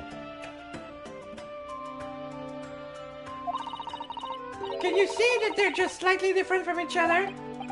Or I think so. It's very subtle though. But what's the reason for the subtle difference between the two prints? Ah, well, it's because they're a set, you see. No, I don't. This pair of photographs is meant to be used in a stereoscope.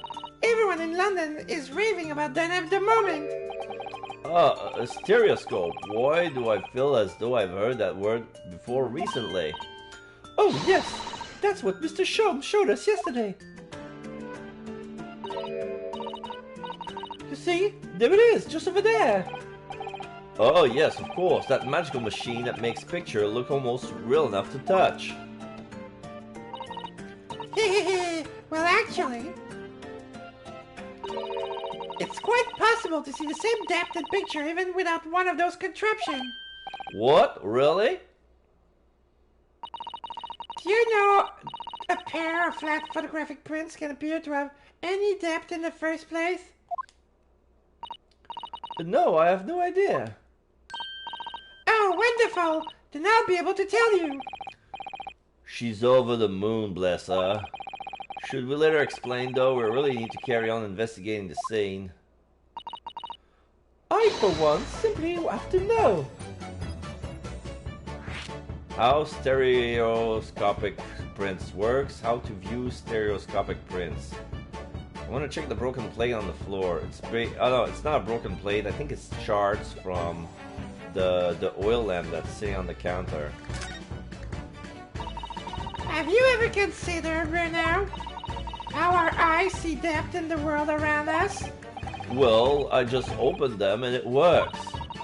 But the reason it works is because we have 2 eyes. 2 eyes? Shocking. If you try closing just one eye at a time, I think you'll see straight away. What you see with your left eye and what you see with your right eye are ever so slightly different. You get a different view with each eye. Yes, the position of objects seems to shift slightly. Exactly! And in your head, your brain used that shift to estimate depth as it merged the 2 views into one. That's how we can sense depth in everything we see. My brain really is amazing, isn't it? It does so much without telling me. Ah, but I think I see. So the pair of photographs consist of a left eye view and a right eye view. Is that right? Oh, well done, Susie! You're so quick! So if you can persuade your brain to merge the 2 pictures together in your head, you'll be able to see depth in these prints? Yes, Bruno, you're beginning to understand. And the stereoscope's function is to act as your brain and allow you to do just that?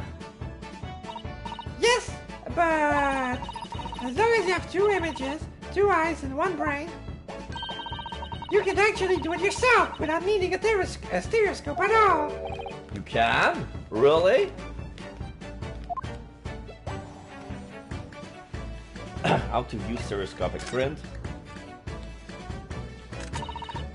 Let's try it. Let's see if you can view this pair of prints without the help of a stereoscope. Oh, yes. I'm dying to have a go. Susato sounds really love this kind of thing.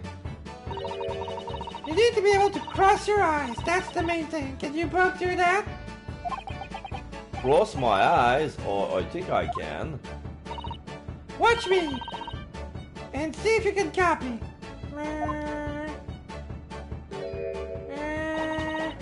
Make your eyes do this.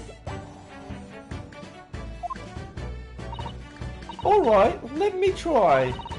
Are you ready, Mr. Naruto? There, how's that? Wonderful! Now it's your turn, Bruno. The trick is to concentrate on looking at the bridge of your nose with both eyes at the same time. Not exactly an easy task when 2 people are staring at you cross-eyed. Alright, that's enough practice. Now let's try looking at the prints. Start by staring at 1 print and slowly crossing your eyes. We'll see double. Oh. You should see 2 overlapping images like this. You try it now, Bruno. I'm just going to have to give it a try, I suppose.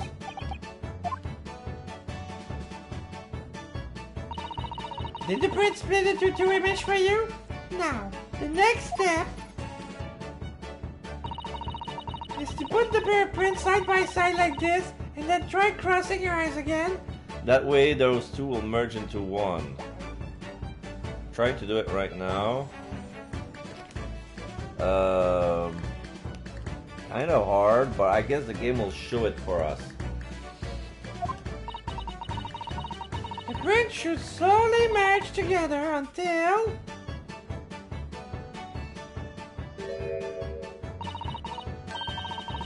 they form a new single image at the center. Oh! Oh, yes! Mr. Naruto, it works! I can see it in the middle now.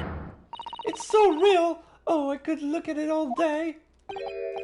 Oh, I wouldn't advise that. Your eyes might start to hurt. Your turn right now. Pretend you're looking through the tooth picture and slowly cross your eyes.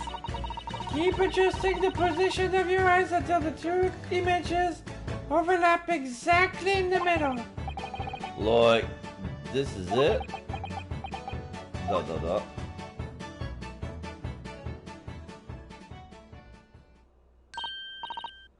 There, you manage it!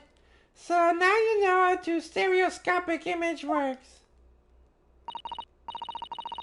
Well, I don't know who discovered it, but it really is quite extraordinary.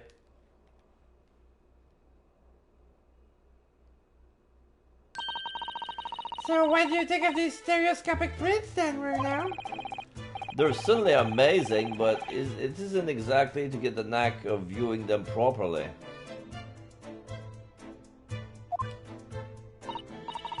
No, some people find it easier than others. But that's why contraption like these exist, for people who find it tricky. Oh, I recognize that. We saw one over there yesterday, didn't we? If I remember correctly, you press this little knob here, then set the pair photograph in this stand at the back, and It's still amazing, even though I know roughly how it works now. Well, London seems to agree with you. Stereoscopes aren't very popular at the moment. You can find one of those folding contraptions in lots of households in the capital currently. But if these little machines are so affordable, surely there's no need to go around staring cross-eyed at pictures like you hate them. Iris dot dot dot. But it's much more satisfying to be able to see the effect with your own eyes. Well, I think so in any case. Stereoscopic picture, I've never seen it. I never even heard of them until yesterday. We've certainly learned a lot about them, but I wonder if it's knowledge that I'll never actually need. White photograph number 2. Photograph depicting a sweet little white cat. I feel as though I have another print just like this one. The second white cat photograph has been entered into the court record. Alright, let's keep examining the scene. There's... We cannot inspect the shards yet.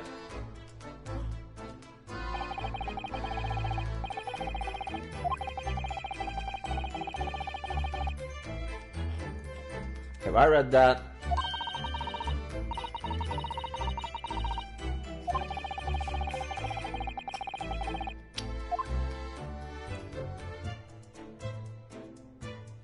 Oh no, it's another text. So that ledger that's open on the counter there really is enormous, isn't it? It must be an awful lot of work to keep tracks of all these hundreds of items in pawn. It's too much to think about. Better to sell it all and have a clear head if you ask me. But clearly Mr. Windybanks was very careful when he came to the article in his care. Okay. I guess the only thing remaining is the door. The curtain. The door behind the curtain. Behind that door is a storeroom, isn't it? That's what Grigsy said. Susato dot dot dot. Yes, and that's where I saw that dreadful scene last night. Through the little window in the door.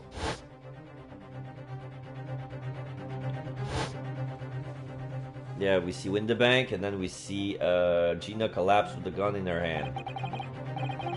Mr. Windybank, face down on the floor with Gina beside him.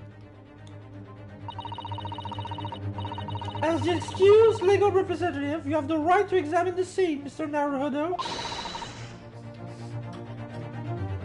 We must make a thorough investigation. Yes, of course. And we will.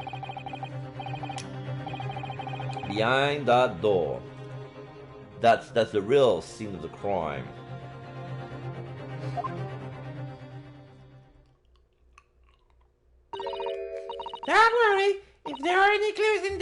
find him.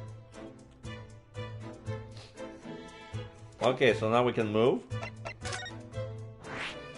A new location has been added, Windy Bank storeroom. The storeroom where pawn items are kept until they're redeemed or forfeited. It's also where Mr. Windybank's body was discovered. Poor Mr. Windybank. 16th of April, Windybank's storeroom. Alright, so inside we see a pole where a lot of papers are sticked on it. There's a gramophone. There's an open red trunk. We see the aligned body with with some blood sticking out. The gun is still left there. On the back, I see a desk. There's some keys. I see a bike. And on the shelves, I see a lot of canvas. Lots of books, boxes, and the chests.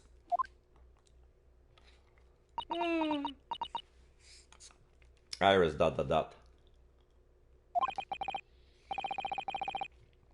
Poor Iris, she's clammed up completely. Iris is bound to find this difficult. After all, Mr. Windybank's life was taken in this very room only last night. ...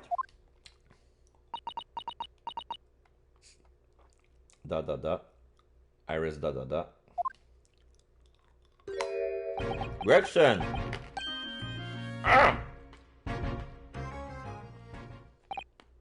Wait, Inspector! What is it now, Sunshine? You took one look at me and tried to run away. You think a Scotland Yard inspector would run away for some jumped up little defense lawyer, do you? Iris ... I just, well... I've never seen her ladyship looking like that before, it's the thing. I didn't know what to say to her. So you weren't running away from me, you were running away from a 10-year-old. I'm afraid this is all a little much for young Iris. Some general reassurance might go a long way, perhaps, Inspector. Eh? Iris ... She looks like she's about to cry. She's really upset. Don't trouble yourself unduly, your ladyship. Takes. I mean, at least you're not dead, are you? She's being toady. Oh, I don't think that went very well. Why? Look, I'm in the middle of an investigation here, Sunshine, and I told you not to get under my feet. And we have investigating to do ourselves. Yes. Oh, I'd like to hear more from what the socially inept inspector has to say. Oh, Hurley.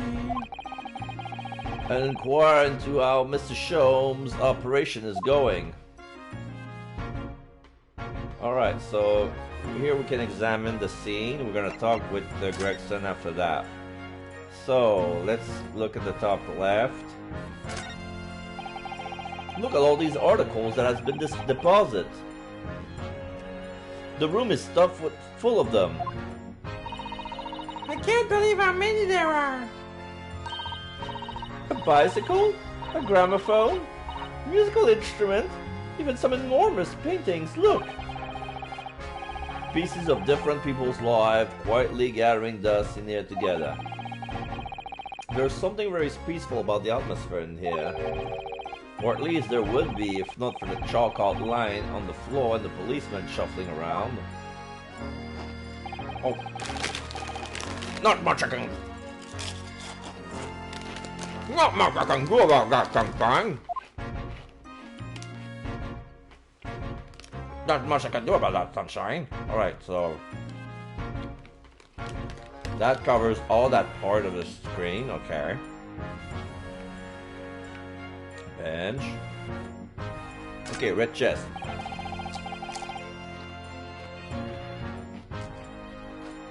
Out of all the articles in this storeroom, this is the only thing that shows any sign of being ransacked. Ah! What is it, Iris? That's the box file that my manuscript was being kept in. Oh! Iris' unpublished story, The Hound of the Baskervilles. Surely that's not what all of this.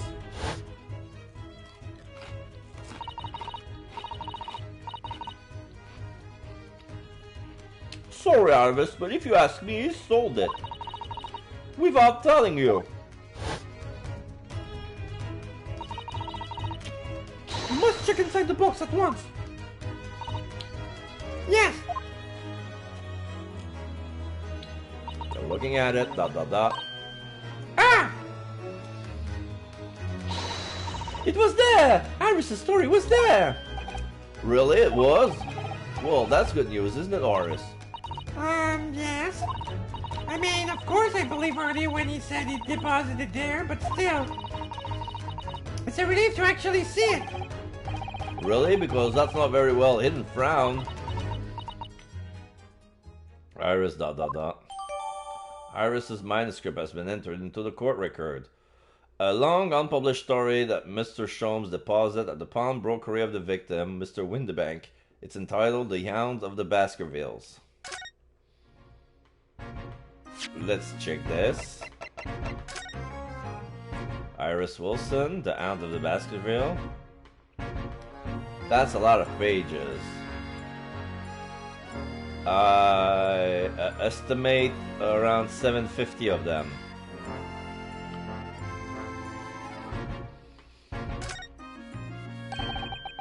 The Hound of the Baskervilles.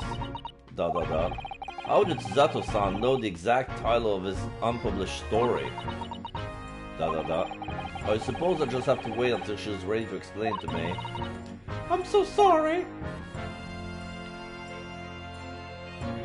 Now we can see Iris's signature in the bottom. There's a stamp with the clover or the 4-petal flower. Then we said the end of the signatures, Iris put a little heart.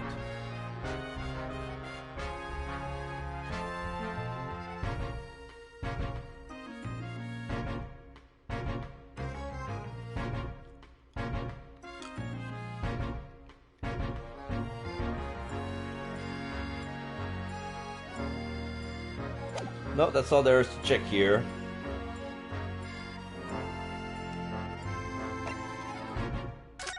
This is the wild photograph number 2. Mr. Naruhodo, I don't know if you've noticed, but there's something rather troubling here. I have noticed. The red smear, you mean? Yes, it looks like blood, doesn't it? I wonder if Zato-san had picked it up on that. Well, in that case, yes, we Iris. We should know this to her before we forget. Okay, white photograph number 2 information has been updated in the court record.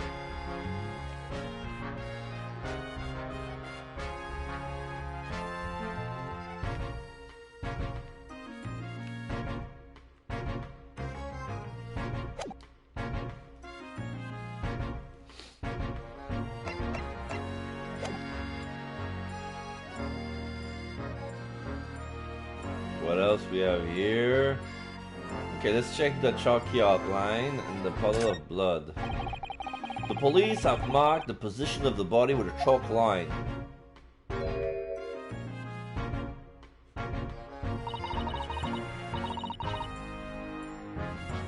Poor Mr.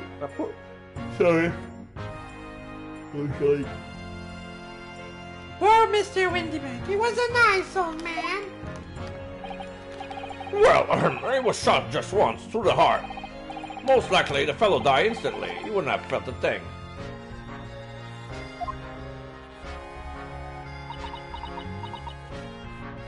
Iris dot dot dot.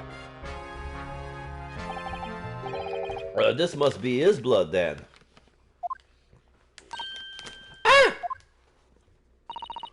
I not to ask at such a wretched time, Iris, but I wonder if perhaps... Don't worry, Susie. I'm ready for action.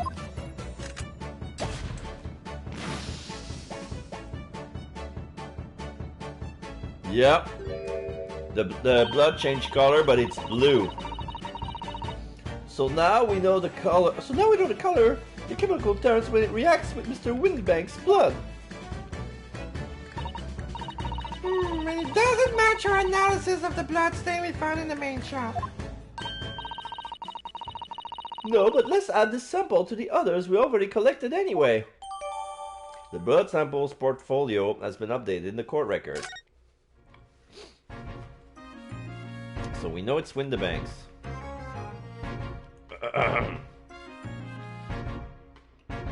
This has been checked, this has been checked. I guess that all that's left is the gun. But this is a revolver, a real one. And quite possibly the murder weapon used to take Mr. Windybank's life. What's the matter, Susie? You and Rudo look like you're about to faint. Well, it's just that I've really seen a gun in the flesh. I know I've issues with guns in the past. But anyway, we saw Mr. Windybanks with this yesterday, didn't we? I shall have to take my own life. It must be the same gun. And last night, when I looked through this pile in the door to the storeroom here, that was the same gun I saw in Gina's hand.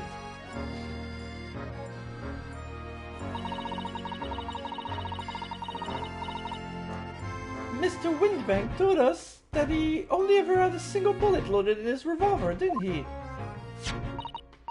Well, it's empty now. The one and only bullet he had in his gun has been fired. So we can be fairly certain that only a single shot was fired from this revolver.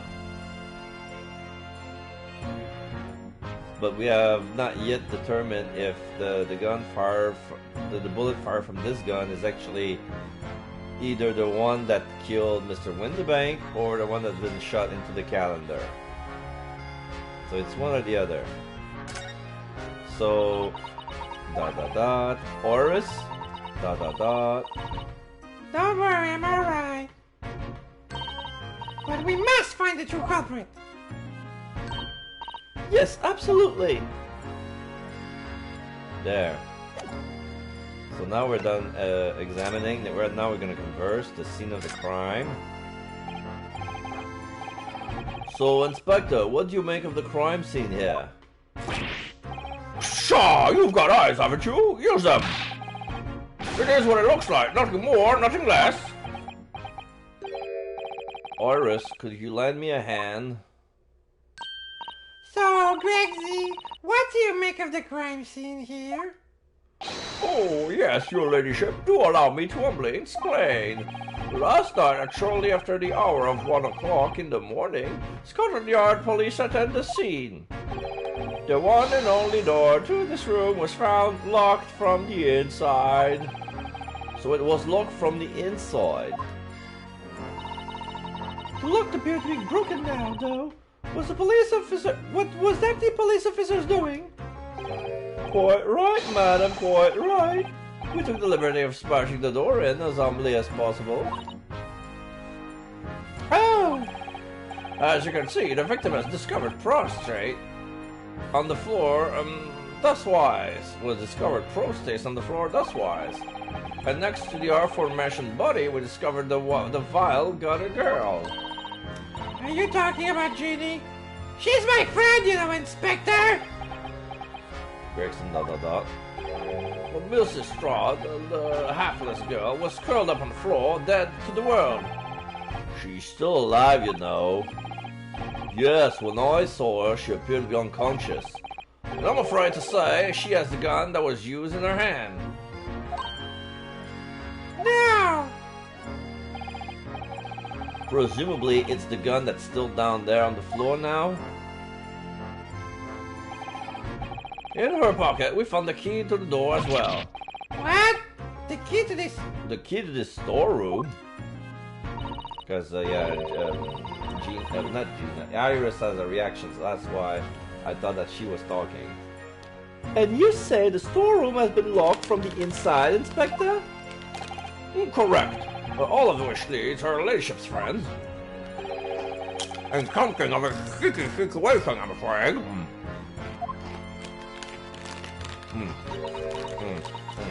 Iris, that.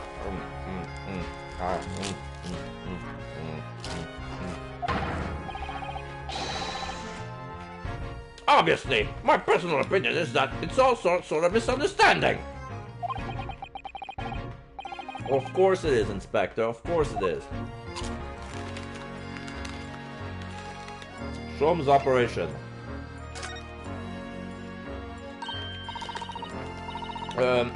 Gregsy, you know anything about Hurley? Is the operation finished? Is Early alright? Is he? Is he? The thing is, Don't mince your word, Inspector, please. You don't mean to say that Mr. Sholm is... No.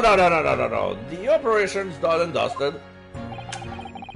It's just that, Out with it! I'm gonna give you a Susato takedown! yes, ma'am. Salute. They use something called a general anesthetic. It's the latest thing. Renders the whole body insensitive. The whole body anesthetized? Anesthetized? Is that even possible? And it means the operation can be completed while the patient is fast asleep. Goodness, in the Empire of Japan, we can just manage to provide laughing gas for a tooth extraction. Now, the trouble is, the latest thing isn't always the greatest thing, if you follow my meaning. They couldn't get the medication to work at first, so it took hours for him to nod off, or so I hear. And now that the op's finished, they can't get him to wake up, apparently. Yeah. They couldn't use a regular dose because he was resistant, so they upped the dose, and now, they have no idea for how long he's gonna sleep. Oh my! No one knows if it's the anesthetic still in his system or if the bloke's just plain exhausted. But anyway, all they can do is stand back and watch until he comes around again. Hurley!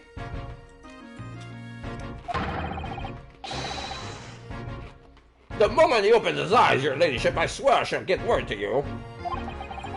What a surprise. Even in matters of life and death, Mr. Sholmes have to do things his way.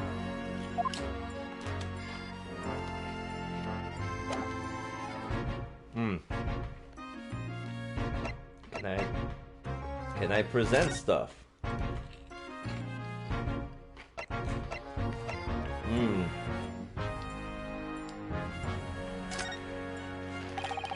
Inspector Gregson, could you give me your opinion about this, do you think? We don't tend to share sunshine, not with the general public.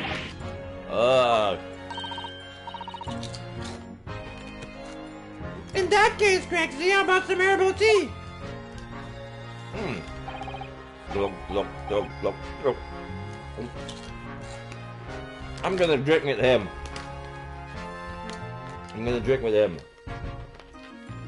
Wait for me. I'm not clean my fingers because of the ketchup chips.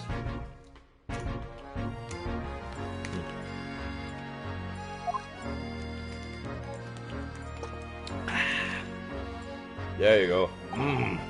Lovely. Thank you very much. That really hit the spot, your ladyship. You don't mind sharing that then? Okay.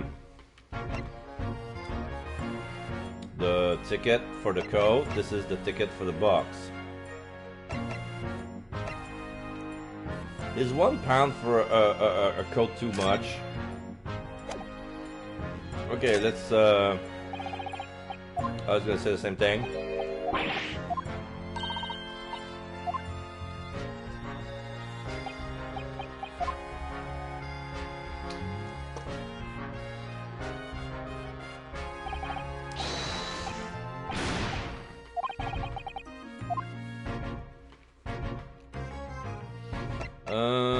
Gina representation paper. Oh, you know what? Let's get out. Let's move back to the main shop. So that way we can talk to Iris. No? Maybe show her the... Oh, the blood on the... Yeah, the blood on that ticket. Ah, it works. Oh, that looks like blood! Oh, I would say it's from a gloved finger. Almost certainly a glove made of leather. Well, don't worry, Runa. You can leave the rest to me. Okay, let's see the reaction. Purple? Magenta. Yes, it's magenta. Look at that. Yes. That's a color we haven't seen before, isn't it? We simply must add it to the portfolio of blood samples. It could be an important clue. Although it would be nice to find out whose blood these different colors correspond at some point. Inosuke ... Well, this particular stain of blood... Oh, you have an idea, haven't you? Do you know whose blood it is? No idea. How could I? We don't have a known sample of the same color. Without that, it's impossible to know. Oh, how very vexing. I wonder. What? Well, it's true that the color doesn't help us. But what about considering how the marks came to be there in the first place? You might have an idea about that. Might you, Runa? Not if you keep staring at me like that, no. Let's try that again, shall we? Well, this particular stain of blood... Oh, you have an idea, haven't you? Oh, yeah. Just realized. Gina has a leather glove, so that's probably... Oh, shit. Oh, no. Eggert!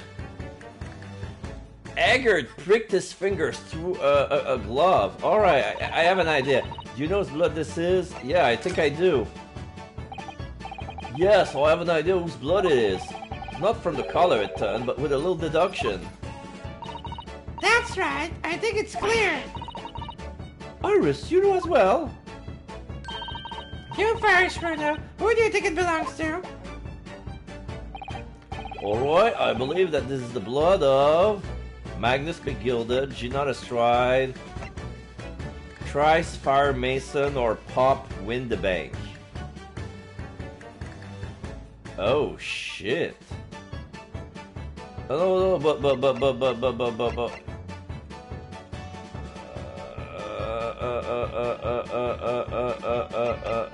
Magnus McGilded. No, the blood. The blood belongs to Trice Fire Mason.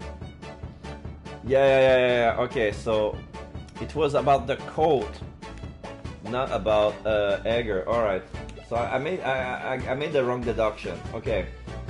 So remember, what happened is that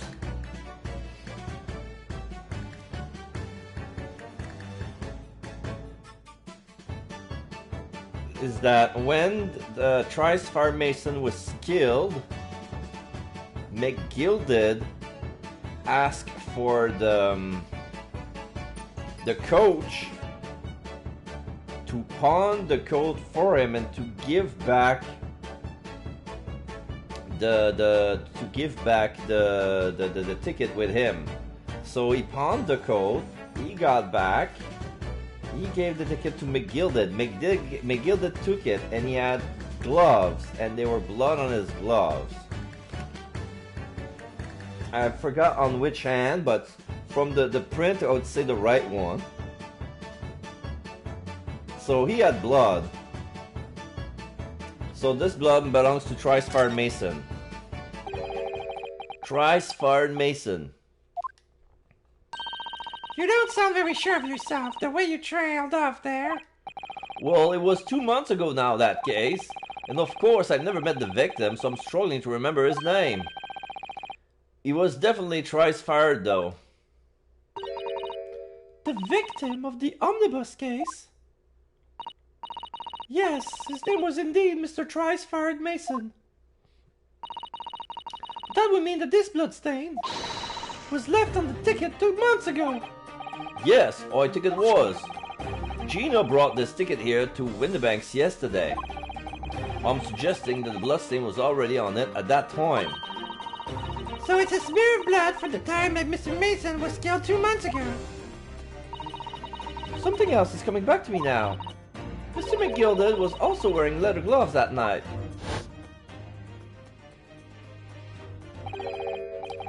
Now I ask yous, what good-hearted soul wouldn't rush to help a fellow bleeding from his stomach? I wasn't about to start worrying about me gloves now, was I? I reached out to give the man a hand. But there were gloves on only one. Yeah, they're right. Alright, okay. Now we can see the gloves. He has stain on his right glove. But it was not on the fingers, it was on the palm of his hand. But yet there's some blood that was on the thumb. So yeah, that was my guess was correct. That there were blood on the right thumb of his glove.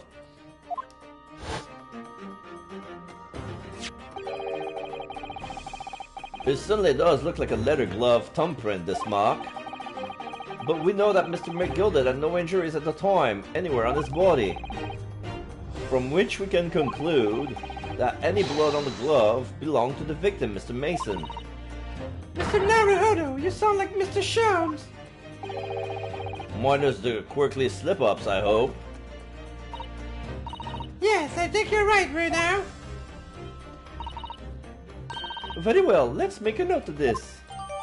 The details of the pawnbroker's ticket for the coat have been updated in the court record. A redemption ticket issued from the pawnbroker owned by the victim, Mr. Windibank. The blood on it has been identified as Mr. Mason's. The blood analysis data have been updated in the court record. The blood samples portfolio.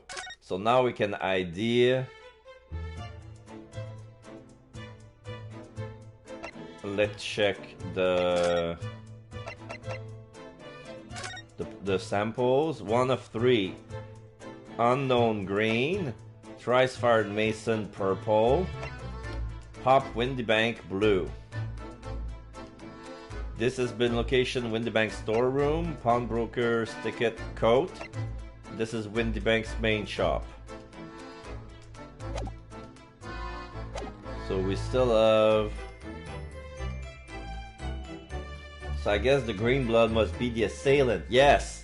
Yes, because remember, I thought that first it was Eggert because he bled through his gloves. So we need to analyze Eggert's blood. And if it's green, that's his blood that's on the calendar. So he was there at the scene of the crime. But, yeah, I got a feeling that that's the case. Because he had a gun. So that could be his gun. And he gave it to Gina to frame her. And he has motive for that. That's for sure. So what else we need to do?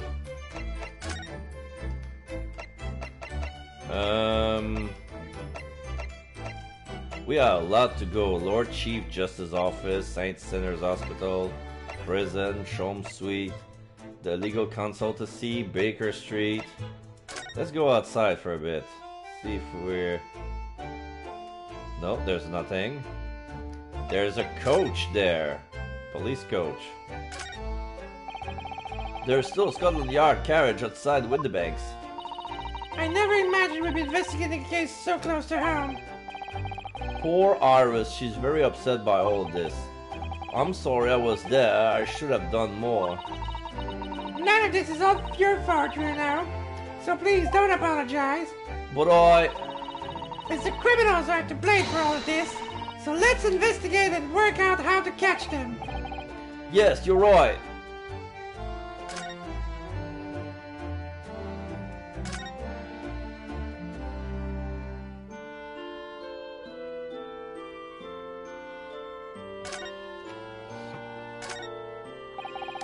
It's already been 2 months that we've been taking lodgings above Mr. Shom's office. That balcony here, there's a lot of potted plants. I still can't believe it. I never expected things would turn out like this. When Hurley comes back home, let's have a big party. That's a great idea. I'm sure it won't be long. Mr. Shomes is very tough. Yeah. Okay, so let's get out. Let's go to St. Sinners. Nope, nothing new.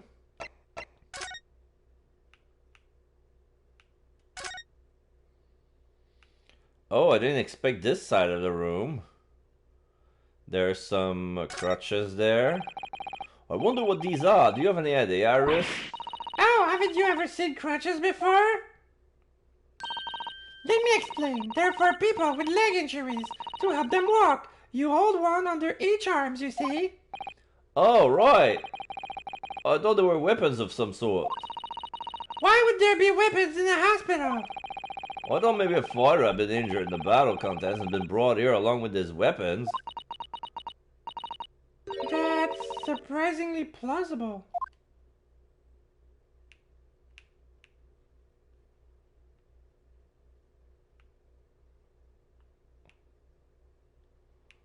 Yeah, I thought the crutches were Kali sticks or something.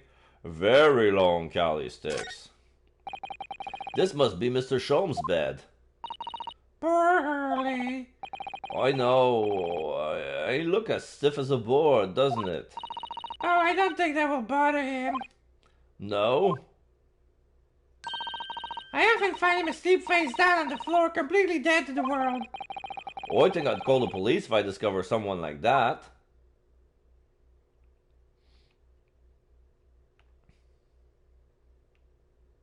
Here's a window. There's a notice board on the wall here. Look, let's see. What does it say?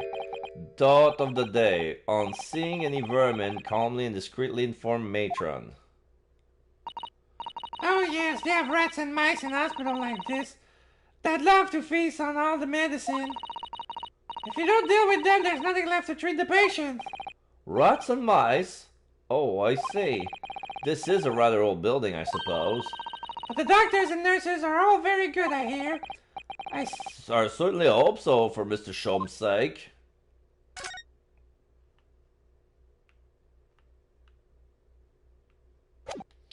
Alright, so let's get out of here.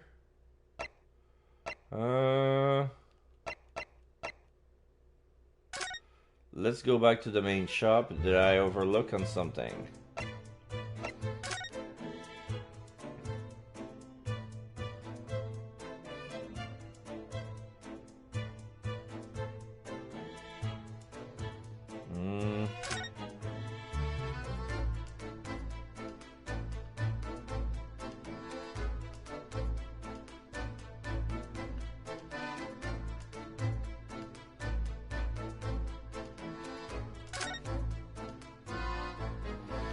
I think I explore everything I can here.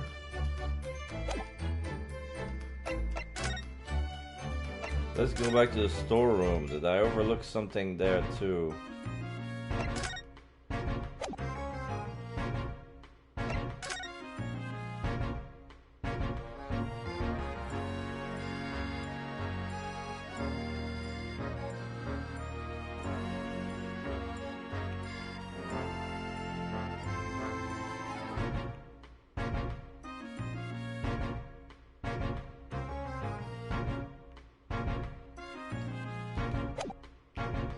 So we need to present him with something. The manuscript? Oh, it works! Is that what I think it is? Your ladyship's latest? Yes, my latest story. It's called The Hounds of the Baskervilles.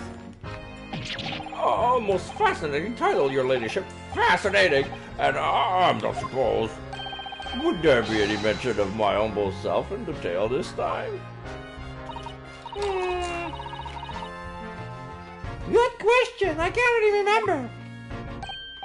I see. Well, why would you, your ladyship? I'll just await this publication with eager anticipation. You didn't worry, Inspector. I'm sure if you do appear, you won't be doing anything particularly remarkable. You're looking to be arrested, Sunshine? I didn't mean it like that, and even if I did, you wouldn't have been bitten her ladyship's head off, would you? Okay, so now we have Mr. Mason's blood. It's been identified. Okay, no, he doesn't give a damn.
Oh, Inspector, what do you make of this? Ah, what are we here then? A redemption ticket for an article deposited here, is it? Looks like someone ran off of the office station. Looks like someone ran out of the office stationery and wrote the ticket while the paper on hand. Yes, this is the ticket for McGilda's overcoat. The one that little diver turned out with yesterday. Oh, actually, no, it's not. Huh? Really? Think you know better than me, do ya? No, I didn't mean to, Reno's right, Gregsy. It isn't the same ticket. Oh, of course it isn't. Of course it isn't. I never doubted you, your ladyship. So what's it all about, then? If I might be so bold as to ask? This is the second ticket. A second one? It seems that Mr. McGilda, in fact, has another article in storage here at Windybanks. Is that right? I think we need to discuss this further with the inspector, Mr. Naruto. Oh, good, because he's never so easy to talk to. Alright, the second redemption ticket. But this ticket was in one of the pocket of Mr. McGilda's overcoat. Eh? You mean to tell me? Yes, there was more than just the music box, it seems.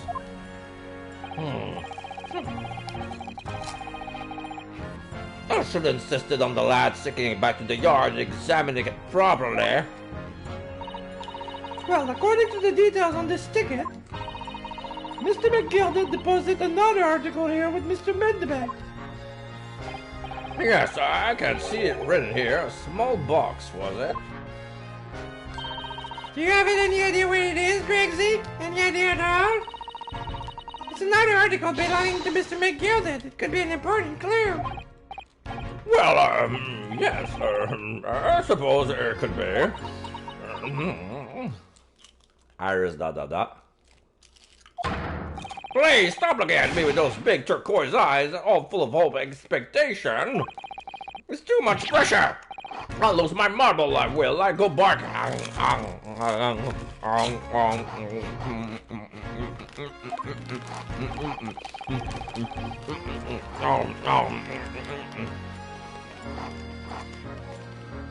This is no time for dog impression, Inspector. Yeah, that's on Thursday. No, that's on Wednesday. The Shiba Inu. Woof, woof.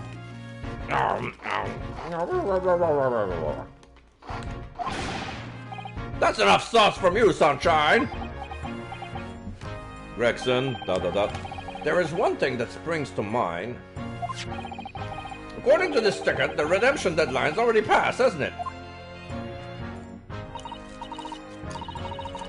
Oh yes, of course. Articles are now held for 2 months. So the small box.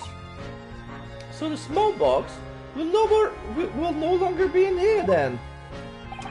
That's right. It's been forfeited. Which means it could be on the shelves at the front of the shop, where the forfeited items are forfeit for sale. Yes, the shelves in the front. The shelves in the front. Yeah, we must search them at once. Yeah, you're wasting your time. Oh? There are dozens of little boxes out there, hundreds even. We can't possibly know which one might have been gilded. That information's not written in the ledger. Oh. Well, I think we should at least have a look, just in case. Of course, your ladyship, of course. Very sensible of you, I'm sure. This is getting old.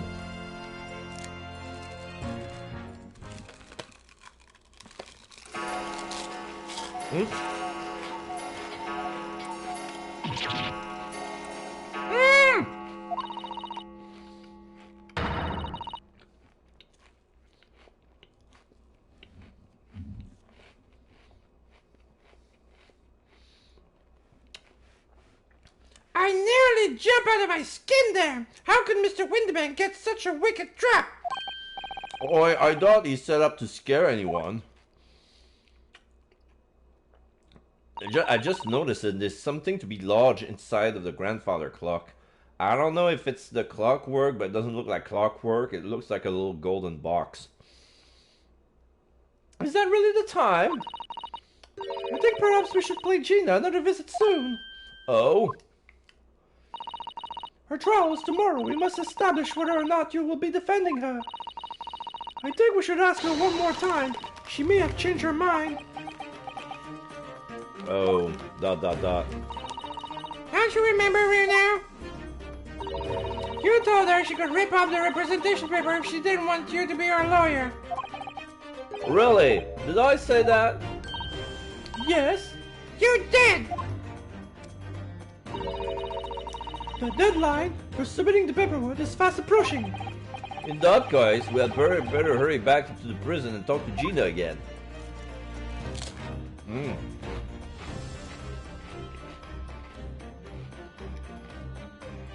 No. Okay, I don't see the needles, but it's I can see a quadrant for the time to be displayed.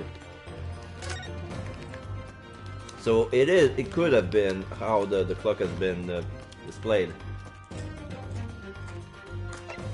So let's go to prison.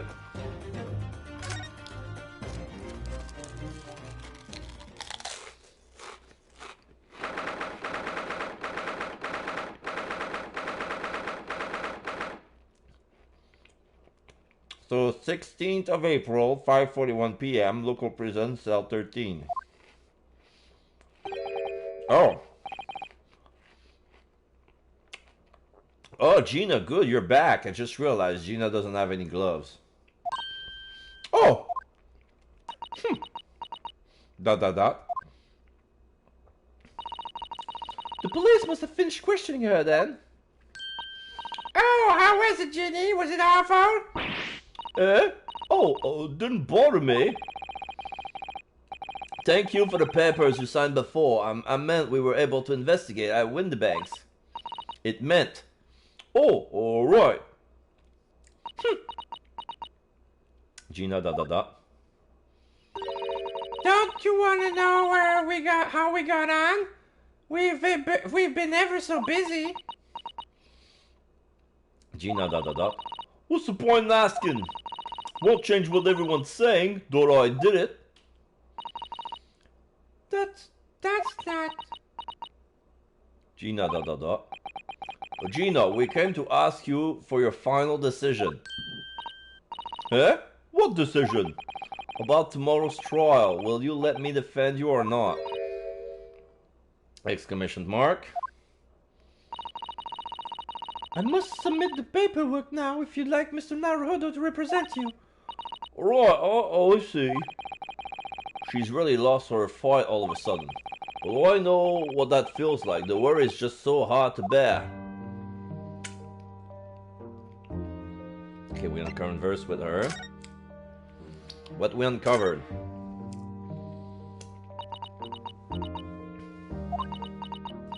Iris, Gina. Alright then, blimey, give it a rest with them eyes, Iris. So come on then, fill us in. Who done it? Unfortunately, we don't know that yet. Ah, you don't say. We don't know yet, Gina. But Mr. Naruhodo and all of us know that you are innocent of this crime. Gina da. And while we haven't yet managed to work out who the real culprit is, there are a number of interesting facts that we have managed to establish. Oh yeah? Like what? Well, for example, the reason for you being there in the first place. I think I know now why you broke into Windybanks that night. Gina da. Looks like I'm going to have to take some evidence that clearly reveals the reason. And trust it into Gina's face, or I could present it to her calmly, I suppose. Representation in court. We already have the representation papers and other documents we need. All we have to do is hand them to the court clerk. That is, if you allow me to represent you in court tomorrow. Gina da. Nah, don't bother. Genie! Rip them up and chuck them, would ya? Them representation papers of whatever they're called. They still ain't fancy enough to have a bin. So, what will you do in court tomorrow? I'll be fine on my own. I don't think you will be. Ah, look, it don't matter what's gonna happen's gonna happen. This is one stubborn pickpocket. Okay, so let's present her something. I think it's about the ticket with the box. Here, Gina, look at this. No, Ta. I wasn't saying you could have it. Oh, weren't ya? Well, when someone says I can't have stuff, it makes me want to see it. Makes me want it, see? So you better hand it over now. No, I'm not giving it to you.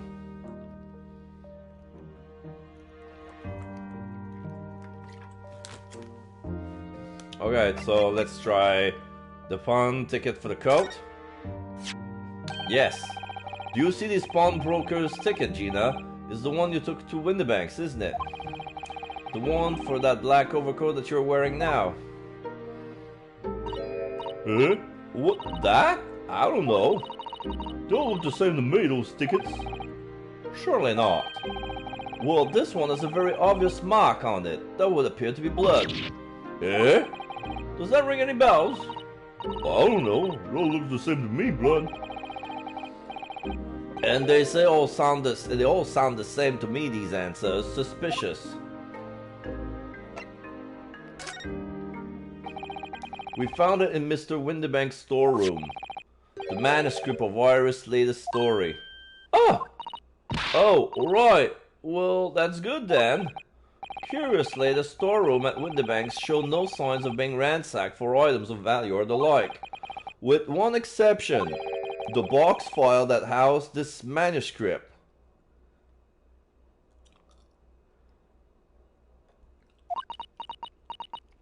Gina da. It was you, wasn't it, Gina, who broke open the box containing this manuscript last night? Yeah? You were determined to find out whether or not the Hounds of Baskerville was really there. That's the real reason you broke into the storeroom last night, isn't it? Why don't you tell us what happened, please? Iris's manuscript. Alright, yeah, this Baskerville story is the latest Chum's adventure, right? But he ain't even printed yet. So I figured it's gonna be worth a fair few pieces of silver, right? Oh yes, at least 5,000 pounds. What? So you intended to sell Iris' manuscript, did you? No, Jiggy, how could you? What? No, hang on. Of course I wasn't gonna sell it. All I wanted to do was find out if the manuscript or whatever you call it really was there or not. That's the only reason I was in the place. For Iris' sake, isn't that right? Oh, we knew why you've done it from the start, Gina. Of course we did. But I knew you wouldn't do anything mean like that, Genie. I just knew it. well, when I saw the manuscript in the storeroom, it reminded me of what you said the night before. Grown-ups do a lot worse than that, believe me. Barefaced liars, do a lot of them. You just ain't realized it yet. Iris ... I'm telling you, that manuscript and that Windibanks. You soon see it if you had a look. Iris ... If I'm honest, I have wondered if Hurley's telling me the truth sometimes. I mean that I sometimes wonder if he might have hidden my manuscript somewhere I don't know. Even though it's wrong for me to doubt him.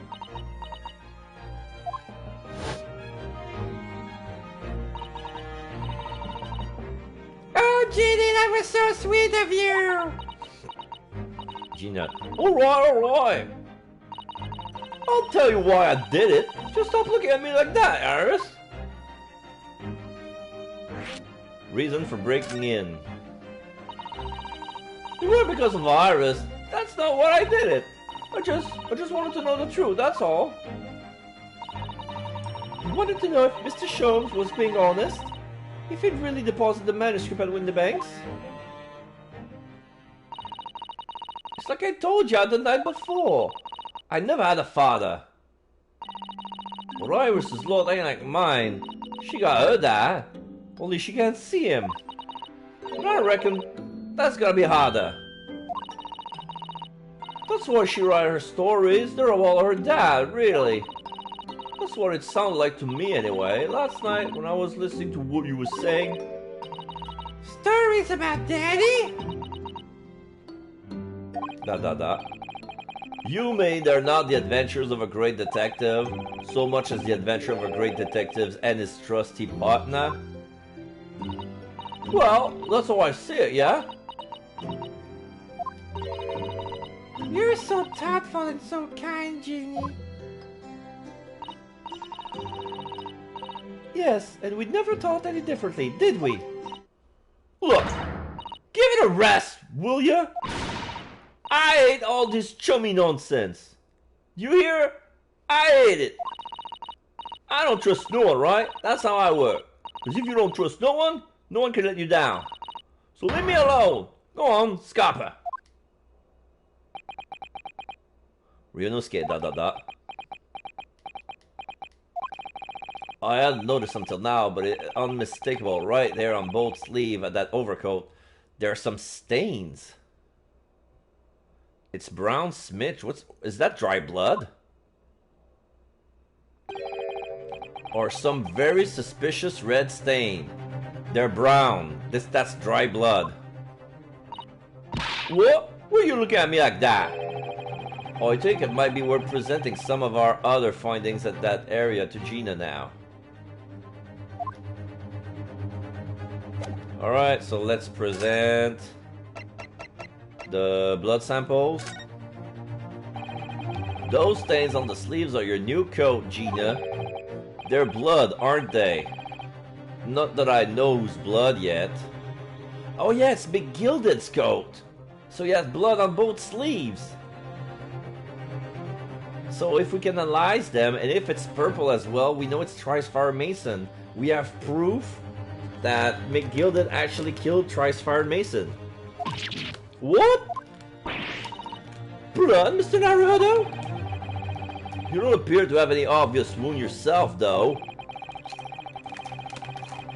So could it be blood that spattered from Mr. Windibank when he was shot last night? Let's not beat around the bush here. This trusty friend of mine will get the result much faster than anything else. Eh? Take it easy, Iris. Don't move, Ginny. I'm going to shoot. Bam!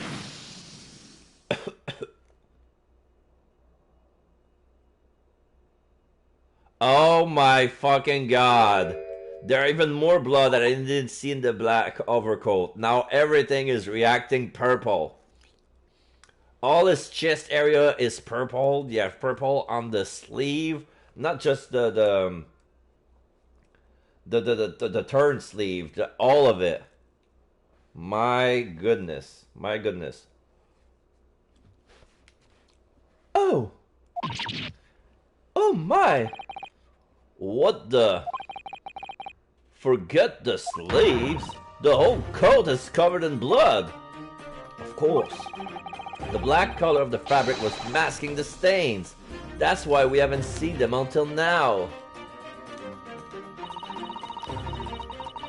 And the blood was reacting with a chemical to turn a purple color, which matches one of the samples we already collected perfectly. Yes, now let's see. Who had the purple blood? Aha! Yes, it was the brickmaster, Mr. Mason, the victim of the murder case 2 months ago.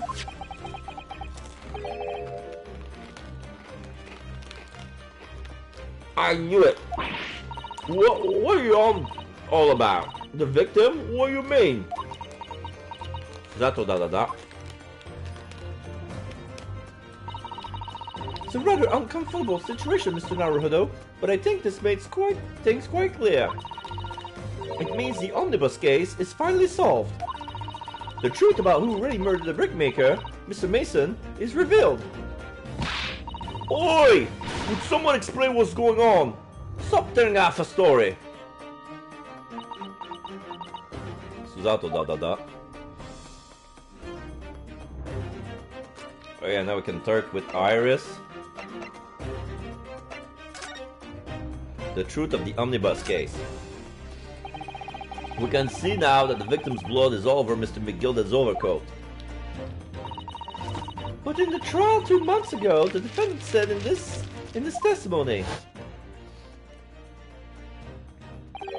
Now I ask you, what good-hearted soul wouldn't rush to up a fella bleeding from his stomach? I wasn't about to start worrying about me gloves now, was I? I reached out to give the man a hand. But if you look at this overcoat now, it's clear. These stains could have reason for McGilden trying to pull the victim off to his feet. No, if that was all that really happened, the blood wouldn't have splashed all over the front of the coat.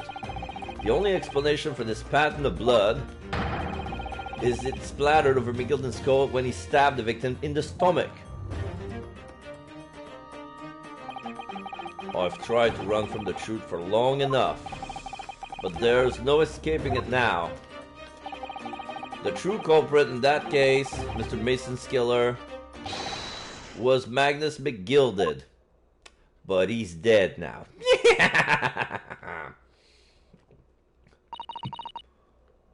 Mr. Naruhodo? That horrible case is solved at last. And I helped the man walk free from that trial. I used all that twisted testimony and all that sham evidence to prove his innocence. Yunosuke, how could I have let that happen? Gina, Bruno, did you believe him though? Did you believe Mr. McGilden was innocent? Ryunosuke, I believed. Or rather, I think I was trying to believe. I wanted to. Because believing in those you represent in court is defense lawyer's greatest weapon. A weapon? Zato, A lawyer's weapon.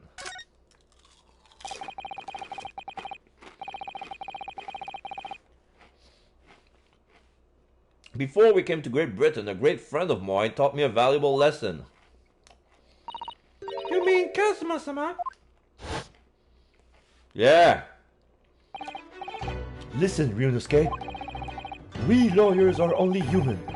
We can't know for sure what is the truth and what is a lie. Which is why we must resort to our primary weapon. An unwavering belief in our clients. That's all we really have. Unwavering belief? Only when we truly believe what our clients tell us, that we fight with everything we have for their cause. In any battle, there can be no victory without faith.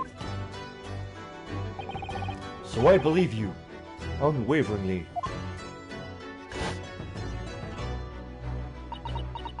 Gina, da. What's funny, Gina? Cool. Sounds like this in this Empire Japan you come from. Everybody must be soft. Exclamation mark. Ah, well, come on. Look at the mess it's got you into believing in that bog trotter. Yes, I inadvertently helped the murderer walk free. Zato, da. Well, at least you've learned your lesson now, eh? Believing in people's never worth it. Someone's always stabs you in the back in the end. As soon as you let down your guard, you had it. Take a leaf out of my book. Believe no one. Get hurt by no one. Ryunosuke, da. Gina, may I ask you something? What? I'd just like to make absolutely sure. What would you like us to do with these representation papers for tomorrow's trial? Gina, da. How many times do I have to say it? Rip him off and chuck him away. Are you really sure that's what you want? I bet that's what he wants and all now. Mr. I'm a believer lawyer over there. Ryunosuke, da. Don't forget it was me in that trial 2 months ago. I led everyone up the garden path, didn't I? And you're telling me you can believe me in after that? Not likely. Shizato. Well, Mr. Naruto? A lawyer's primary weapon is an unwavering belief in his clients. Ultimately, it comes down to whether or not I feel I can trust Gina after everything that's happened. Of course I trust her. Gina, let me say it again. Please allow me to represent you in tomorrow's trial. Eh? Are you half big? Not at all. You have not once admitted to committing the crime, have you? What's more, I believe that you're telling me the truth. Gina, da. Seriously, Mr. Naruhodo, didn't you hear all of what I've said before? I'm a born liar. Fibs just trip off me tongue. And I'm a diver, don't forget. I pulled the wool over your eyes 2 months ago and got you in some sort of trouble. Why would you ever trust me now? I just don't get it. Ryunosuke, da. Gina, Exclamation mark, Gina. I do understand why you choose not to put your trust in others. But I assure you, there is more to this life than you yet realize. What do you mean? The world we live in is full of people you would do very well to trust. People who won't ever let you down. Eh? It's true that I'm just a student of law and I'm certainly lacking in courtroom experience. But I can promise you this. Whatever happens, and until my very last breath, I am completely on your side. Gina, da. What would you expect me to say to that? Wipes his eyes. She doesn't want to see us cry. She's tilting her head with her cap so we won't see her eyes. And she's crying and she's wiping the tears as they come. Da. That is decided. I will take these papers now and carry out the necessary preparation for tomorrow's trial. It would be a shame to throw them away now after it's been penned with your name so beautifully. Do what you like. You Eastern lot are... I don't know what you are, I don't get you. They chuckle. Gina's taken herself off to the back of her cell. She had never admitted it, but I hope she's feeling relieved. That turned out alright in the end, I think. Dot dot dot. Dot dot dot. To be continued. No. Whoever's hiding there, show yourself at once. Eavesdropping is the height of cowardice. Miss Susato? Somebody's there in the shadows. I can sense it. Somebody wasn't there before. What? Dot dot dot. Blimey, you're sharp, eh? Oh, it's Gregson. I suppose you were using one of those mystic Japanese art, like the art of stealth I heard so much about. If anyone was being stealthy, it was you, Inspector. Gregsy! Oh dear me, I'm most terribly sorry, your ladyship. I didn't mean to startle you.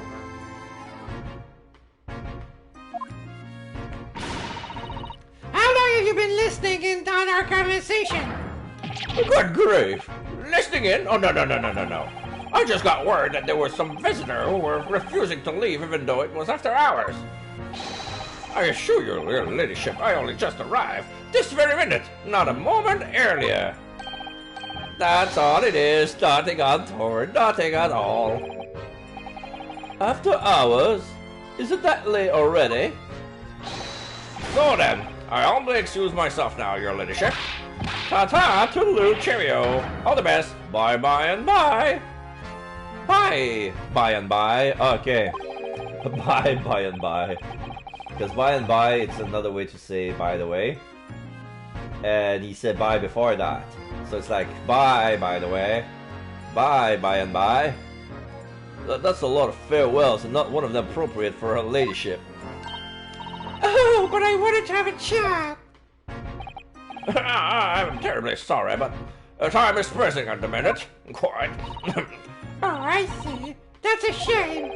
If I don't get this emergency at the Supreme Court down with Sharpish, Lord Strongheart will, well...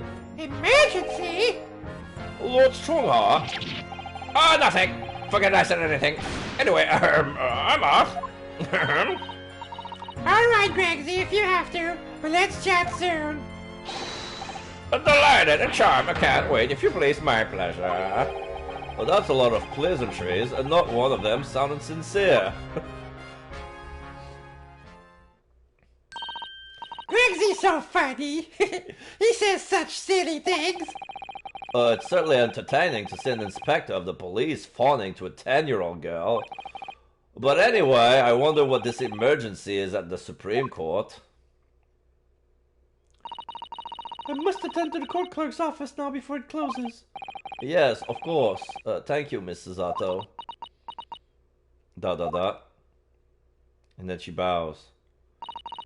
Kindly escort Iris home, Mr. Naruhodo. I shall meet you there later.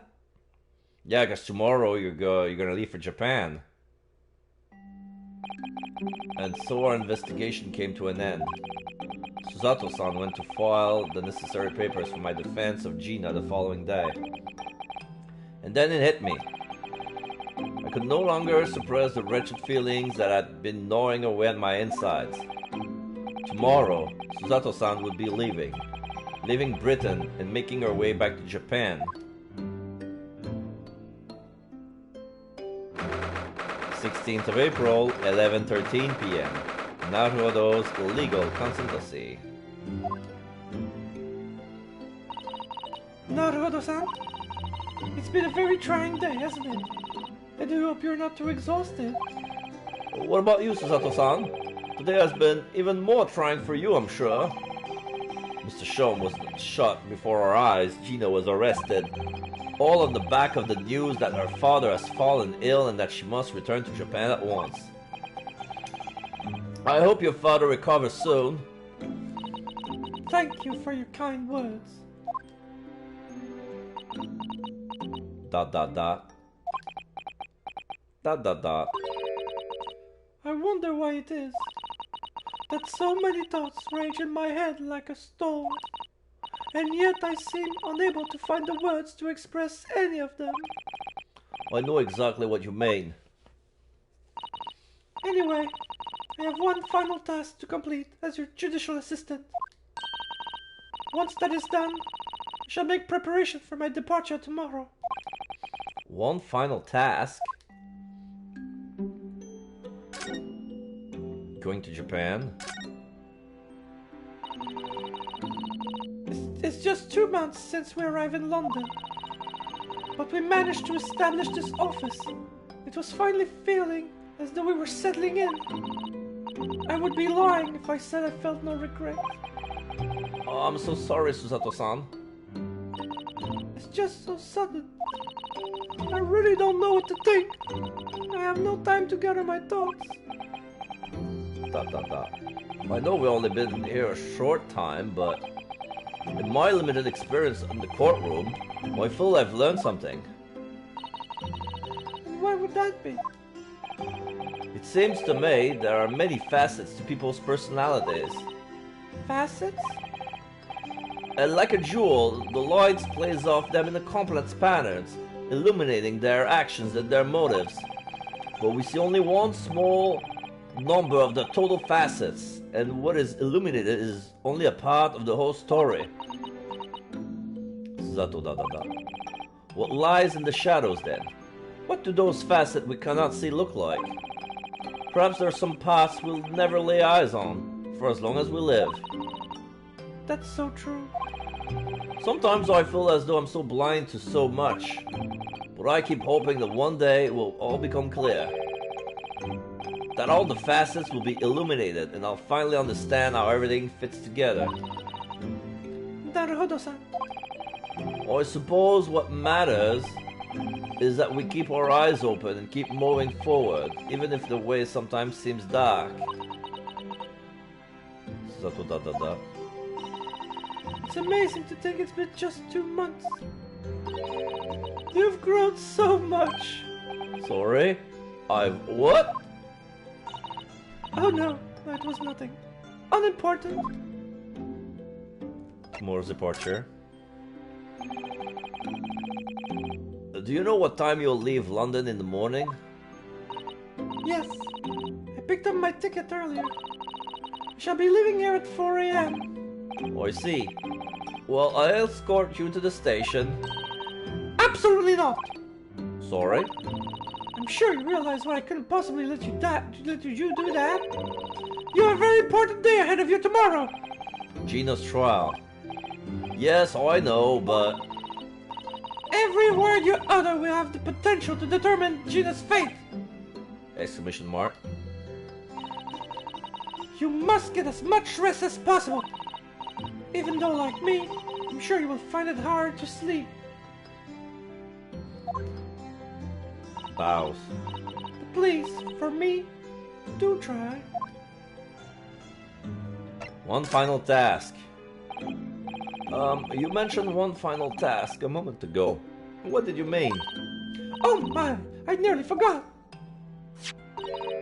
Please, I want you to have this. Your book? What is that? Some huge bundle of documents. It's my notes from the case 2 months ago. The murder that was committed on the omnibus. Oh, the begilded case.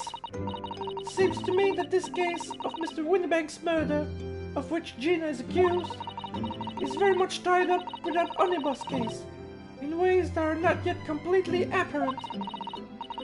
So I took the liberty of consolidating my writings about the case for you. With everything else she's had to think about, Susato-san still managed to do this, and all neatly laid out for me in her beautiful handwriting. It was my pleasure. I can only hope that it will be poster your case tomorrow for Gina. Thank you so much, Susato-san. I will do my best to use it wisely. You really are the best judicial assistant in the world. Well, That's extremely flattering. But I'm sorry to say that I've been a complete failure. Sorry? I didn't quite catch what you said there. Oh! Ignore me. I was just mumbling to myself. The McGilden case notes have been entered into the court record. Oh, I can't wait to see them.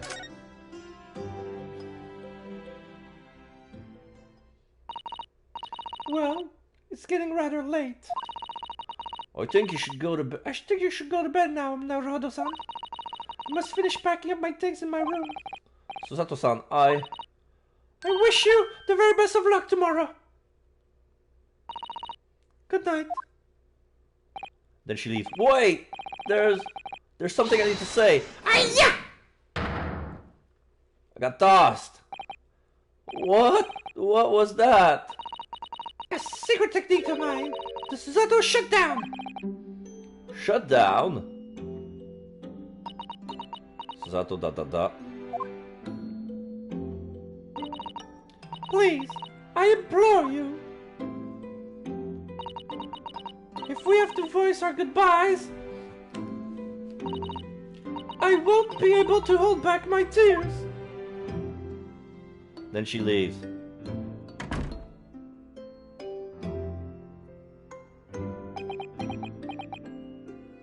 Ryunosuke da. Susato-san.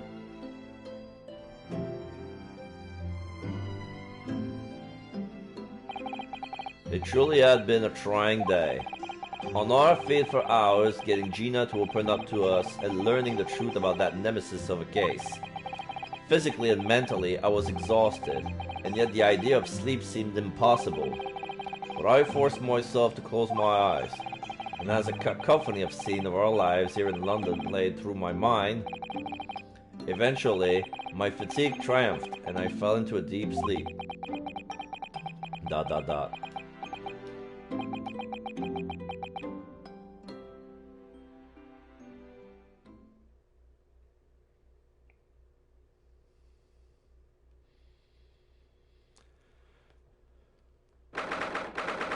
17th of April, The Small Hours, St. Sinners Hospital, Ward 3. Yes, I quite understand. That is a great weight off my mind. Sherlock Holmes is there, waking up. Rest assured, I shall put everything in place, exactly as we discussed. Thank you so much. It has been an honor and a pleasure to be acquainted with you, Mr. Sholmes. On the contrary, the pleasure has been mine. Bows. I bid you farewell, and Godspeed. Yes, Susato was there. My dear madam. So yeah, at the late hours, Susato paid a visit to Sherlock, and to be continued. So they plot something for tomorrow. We don't know what. Are they saying that Sherlock is gonna be assisting me in the trial? That we're gonna be on the same side of the bench? That would explain why there's an objection line in the game. Because remember when we were trying some of the sound clips, Sherlock Holmes has an objection line, and we have never used it. So probably that's the reason why Sherlock Holmes is going to be assisting us in the trial. So do you want to save? Yes, I would like to save. It's only been 3 hours and 20 minutes. We're going to stay for at least one more.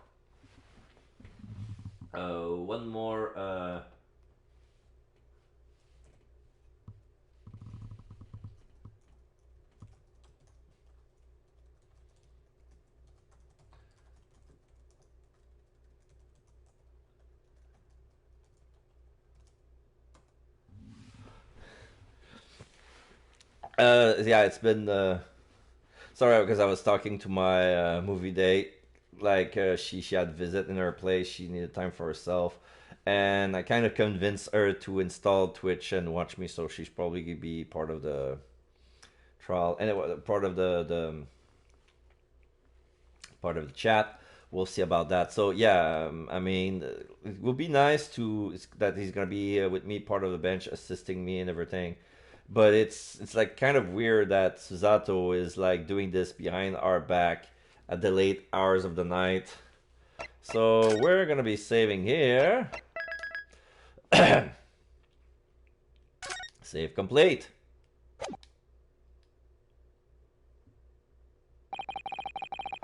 When I awoke the following morning, Susato-san was already gone.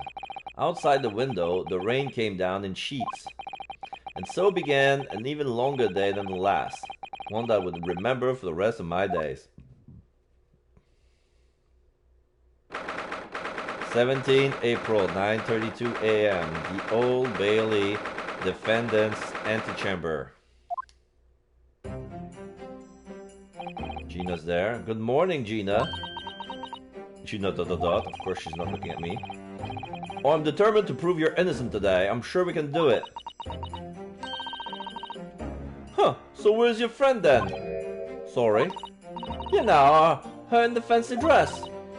Sir Susato, or however you say it, I don't know. Ah, Miss Susato had to leave early this morning. She was already gone by the time I woke up. You alright with that, are ya? Forget about me if you like. Go and see her off. It's fine. It's not as though Miss Susato and I won't meet again one day. Even so, but you, Gina, you only get one chance.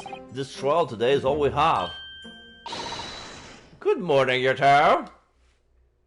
Oh, it's Iris with the cat. How are you feeling, GD? Did you manage to sleep? And she's holding a kitty. Wagahai. Iris, what are you doing here? What do you mean? When a friend is in need, we show our support. Isn't that right, Waggy? Ah, Waggy! Great way to show your support, kitty. I just got out of them arms and now it's on the floor, and then Iris is looking down for the cat. Ugh, let me have a nose around. What harm can it do? Oh, that reminds me. I bought a paper on the way here. Now, would you like the good news or the bad news? What do you say, Reno, GD? Oh, well, I think I'd rather get the bad news out of the way first. Nah, I always take the good news first. You might not live to hear the bad. Yes, that question always gives away people's personalities. Let's not go there. Alright then, I'll give you the bad news first. A record amount of rain has fallen this morning and carriage all over the capital struggling to move. Huh? The bad news was a weather report? So I hope that Susie made her day to Dover and that the train isn't delayed on its way to the port. Gosh, yes. Alright then, so what's the good news? Well, the rain is forecast to subside this afternoon. So even if the train is delayed, it should be able to make up the time later. Well, that is good news, isn't it? Ah, I could give a monkeys, really. If only all good news cancel out the bad. And look, this trial has made the headlines too. Pawnbroker perishes in pig purse plunder. See? How'd you like that? We'll let them say what they want, see if I care. I can't because you're covering your face. Don't worry, Bruno will soon show everyone that this headline is nonsense. I will? And then, in tomorrow's paper, the headlines will be Discharge Diver is Stuntless Do-Gooder. Is that right, Bruno? Oh, yes. Well, let's hope so. Of course they will. I have absolute faith in you. What was that? I was trying to sound like Susie. Did it work? Did it? Oh, it's like she was still here. Today's paper has been entered into the court record. The morning paper purchased by Iris. Gina's case features prominently. Okay. Good luck then, Bruno. I'll do what I can. Alright, so let's check the court record. I want to see the case. Omnibus murder. Case summary. Victim found deceased on the last scheduled omnibus of the day after a stab wound to the abdomen. Details of the victim. Name. Mason Milverton, male. Occupation, brickmaker. Domicile, East End of London. Trial summary. Defendant, Magnus McGilded. Prosecution, Lord Baron von Zeke. Defense attorney, Ryunosuke Naruhodo. Conviction was assured with 3 eyewitness testimony. However, surprise 4th witness's testimony resulted in acquittal due to insufficient evidence. Yep, that's a strong summary. But let's not forget that some of the files, some of the evidence was tampered with.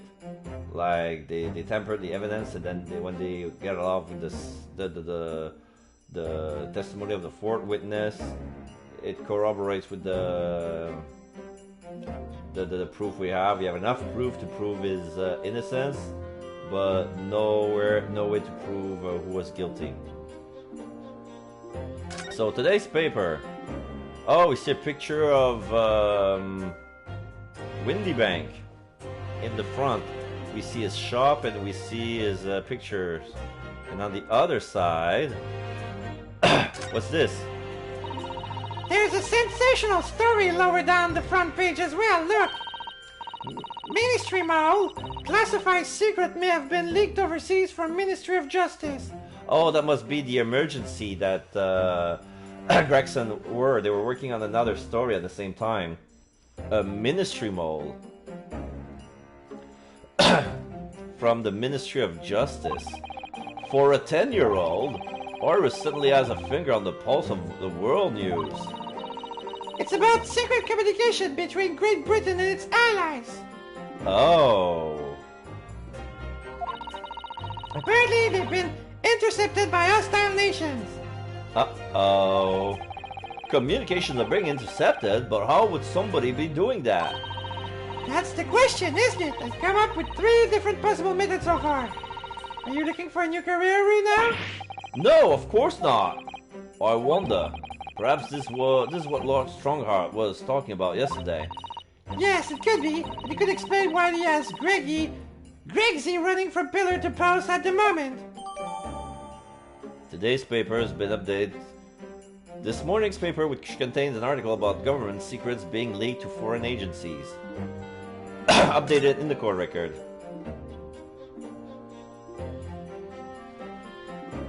Okay. I need to change my controller as well.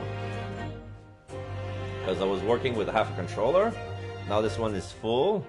Ministry Mole classified secret may have been leaked overseas from Ministry of Justice. Yeah. There's some sort of picture. I don't know if this is. Pawnbroker perishes in big purse plunder. How awful for Ginny, I mean. But tomorrow's headline will be Discharged Divers Dauntless Do-Gooder, right? Yes, something like that. If possible, I'd like to go even bigger. Bigger? How? Proud Pickpocket protects planet post-trial. Perhaps. Protects planet? Oh, I can't wait for tomorrow now. There's a photo of the girl. Oh, it's the same thing.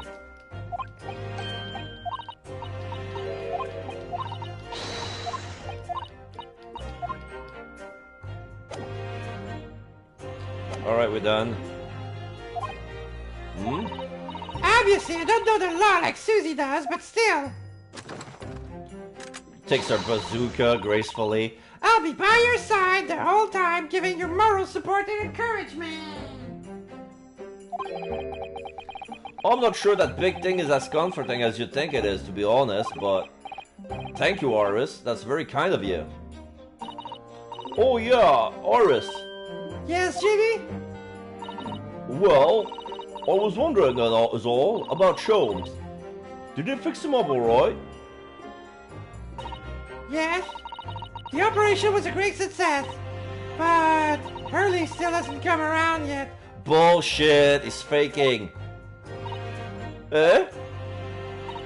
I've asked a friend of mine at Scotland Yard to send a telegram as soon as he wakes up. Oh, I'm sure Gregson will let us know the moment there's news. Oh, Roy! No Susato-san and no Mr. Sholmes. It's all down to me today to prove that Gina is innocent of this crime. Miss Gina Lestrade, counsel for the defense. The trial is about to begin. Please make your way into the courtroom. It's time then. Yes, let's go, Gina. Arvis. Lead the way, Runo. Oh, she's gonna be my assistant? Poor Gina. She's trying to put on a brave face, but I can tell she's worried and scared. I'll have to believe her from that... Sorry? I have to believe in her from start to finish. That's the weapon that will secure a victory here.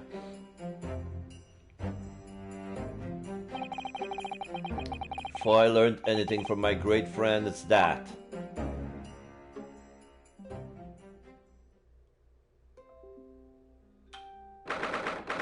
'17th of April, 10 a.m. The Old Bailey courtroom. Oh! You have a mix! Oh my shit! There are some people who come back, some people I have not expect to see but I do recognize. Some people who have been juror in the past case, the maid is still there. We'll see them, but oh my god. In the name of Her Majesty the Queen, I hereby declare this court to be in session. This trial shall determine the guilt or innocence of Miss Gina Lestrade. I now call upon the counsel for the prosecution and defense to declare their willingness to proceed. The prosecution is ready. Van Zeke? The defense is ready. Ryunosuke. He's looking, Ryunosuke is looking like shifty eyes a bit. A little bit of stage fright, but it's gonna dissipate soon. Lord Van Zieks! My lord. Remind me, how many years ago was it that you withdrew from the public prosecution service? ...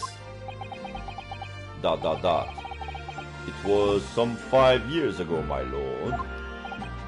Yes, and then 2 months ago you resurfaced somewhat unexpectedly. And here you are again today. Are there, sir, some circumstances of which the court should be aware that led to this erratic behavior? ... In what one might describe as your former life 5 years past, you dealt exclusively in matters concerned with the highest echelons of society and government. Really? Yet today, you chose to try a simple case of burglary and murder. I confess I find it more than a little befuddling, Consul. ... There are two types of person I cannot abide. Firstly, those wealthy scoundrels who hide behind the mask of philanthropy to cheat the public at large. He means Mr. McGilded, who you defended against the Reaper 2 months ago. Yes, I just about managed to work that out, thank you. Magnus McGilded, if I know what a monster he was, I never would have defended him. And secondly, even more loathsome, those wily scoundrels who masquerade as allies only to effect total betrayal in the final hour. In other words, the confidence trickster from those tiny islands in the Far East. The Nipponese. Okay, that's racist. What? Did he really just say that? He means you now, Runo. Oh, I actually managed to work that out too, thank you, Aris. Total betrayal? What are you talking about? ... Van Ziek, That torrid look of hatred in Lord Van Ziek's eyes. Was that directed solely at me, or was he talking about the all Japanese people? Alarming, scathing explanation, Lord Von Zeke. Still, the judiciary welcomes the return of the so-called Reaper of the Bailey, feared by all London's malefactors. Then he bows. Your lordship is too kind. Now, jurors, the 6 of you have been selected at random to represent the will of the people in this trial. Are you ready to hear the evidence placed before you and determine the guilt and innocence of the defendant? Now we can see all 6 of them very well. We have Mr. Gary Deb as juror number 1. We have the nurse as juror number 2. We have what I believe is the guy with the top hat, who's still at jury number 3. We have the old man who used to be jury number 6. He's wearing a doctor's, like a surgeon's scrubs as juror number 4. He's wearing white gloves and a white trench coat, a lab coat, and he has those reflecting things that they put on their foreheads, like to reflect the light, so they get see a better light, like some sort of outdated, like stereotypical sign that says "I'm a doctor." Then jurist number 5 is the first juror number 4, which was the silent stenograph, and juror number 6 is the Russian revolutionary that I have no idea why he's even accepted. I think his name was Villain Romanov, something like that. I forgot what his name was, but he was the guy that Herlock Sholm confused Pavlova with. Like, he thought he was a real Russian villain Bolshevik. Villain Bolshevik, yeah. So this is juror number 6. So, former lieutenant in the British Army here, don't you know? Chops like me were born ready. Clean crockery, clean cutlery, and a clean conscience. His lordship's motto is very appropriate here, I think. Everything will be stereoscopic in the future. Absolutely everything. And I'm ready for it. Oh, so that's the thing that's wearing on his head. So he's wearing something around his head that shows 2 pictures, and he's gonna cross his eye a lot to make them go 3D.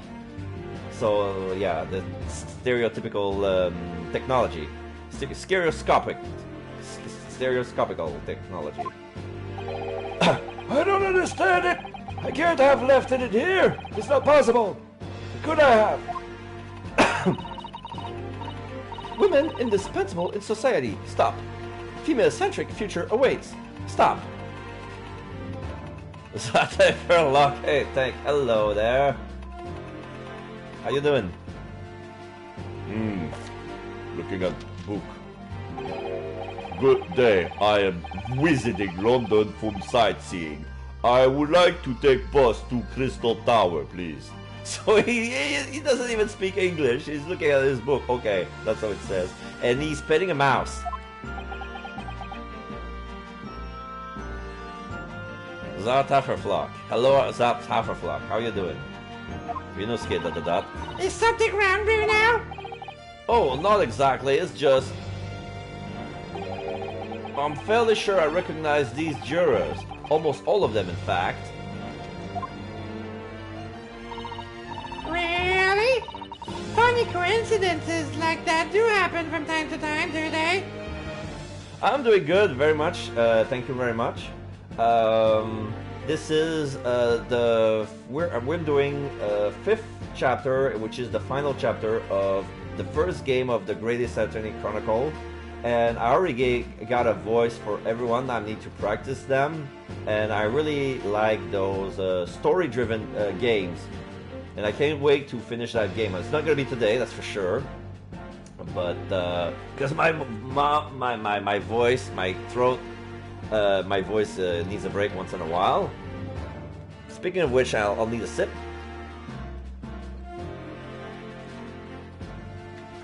But yeah, looking forward to this case. Funny coincidence like that. Okay, happen. Okay. But it's quite strange. The jurors are chosen at random from London's 6 million inhabitants, you know. So I've been led to believe, but something tells me I'm being duped. Very well. Now, Lord Van Zieks, the court calls upon the prosecution to introduce the facts of the case. You're also in chapter 5. You love you're a big fan of the Greatest Attorney games too, right? I love the games very much. I mean, I almost played all of the games. The only games I'm missing is Spirit of Justice and the one I'm about to play after that, which is Greatest Attorney 2. I've been I started my Twitch with playing Miles Edgeworth, the first, and then the second 1 year later. And then there was the Phoenix Wright trilogy, but I didn't stream that. This is the games I played. I think I'm a fan for 12 years now. I haven't played the HD release, but I've been watching it, and I'm so glad of the new changes to make the gameplay easy. And this one as well, there's a lot of content. And yeah, which one is your favorite? Do you have a favorite character? Do you have a favorite prosecutor? As you wish, my lord. Allow me to begin with a word of warning to the ladies and gentlemen of the jury. In short, there has never been a more self-evident case of cold-blooded murder. You have Spirit of Justice on your smartphone. I didn't know it released on their smartphone. Do you have to pay for something? I remember I paid like $45 just to play on the DS, on the 3DS when it came out for the first time. I know there was a smartphone release on Android, or was it with Apple Store? Juror number 1 and 3, ... Scroll. The victim, Mr. Pop Windybank, proprietor of a pawn shop on Baker Street, was shot from behind and died instantly. The prosecution present this photographic print of the crime scene. Yes, on Android. Oh. As the court will observe, there is a single bullet wound just below the gentleman's left shoulder. The evidence suggests that the bullet pierced the man's heart, resulting in near-instant death. Moving on to the findings of Scotland Yard's coroner. His reports state that the bullet entered the body on a rising diagonal trajectory. So the guy was leaning down and shooting upwards? What's that supposed to tell us? It means the victim was likely shot by someone significantly shorter in height than himself. Someone like the accused, you might say. 2 and 5. Oh! ... The prosecution wishes to present the autopsy report and crime scene photograph as evidence, my lord. Indeed. The court accepts. Hand them to the bailiff, please.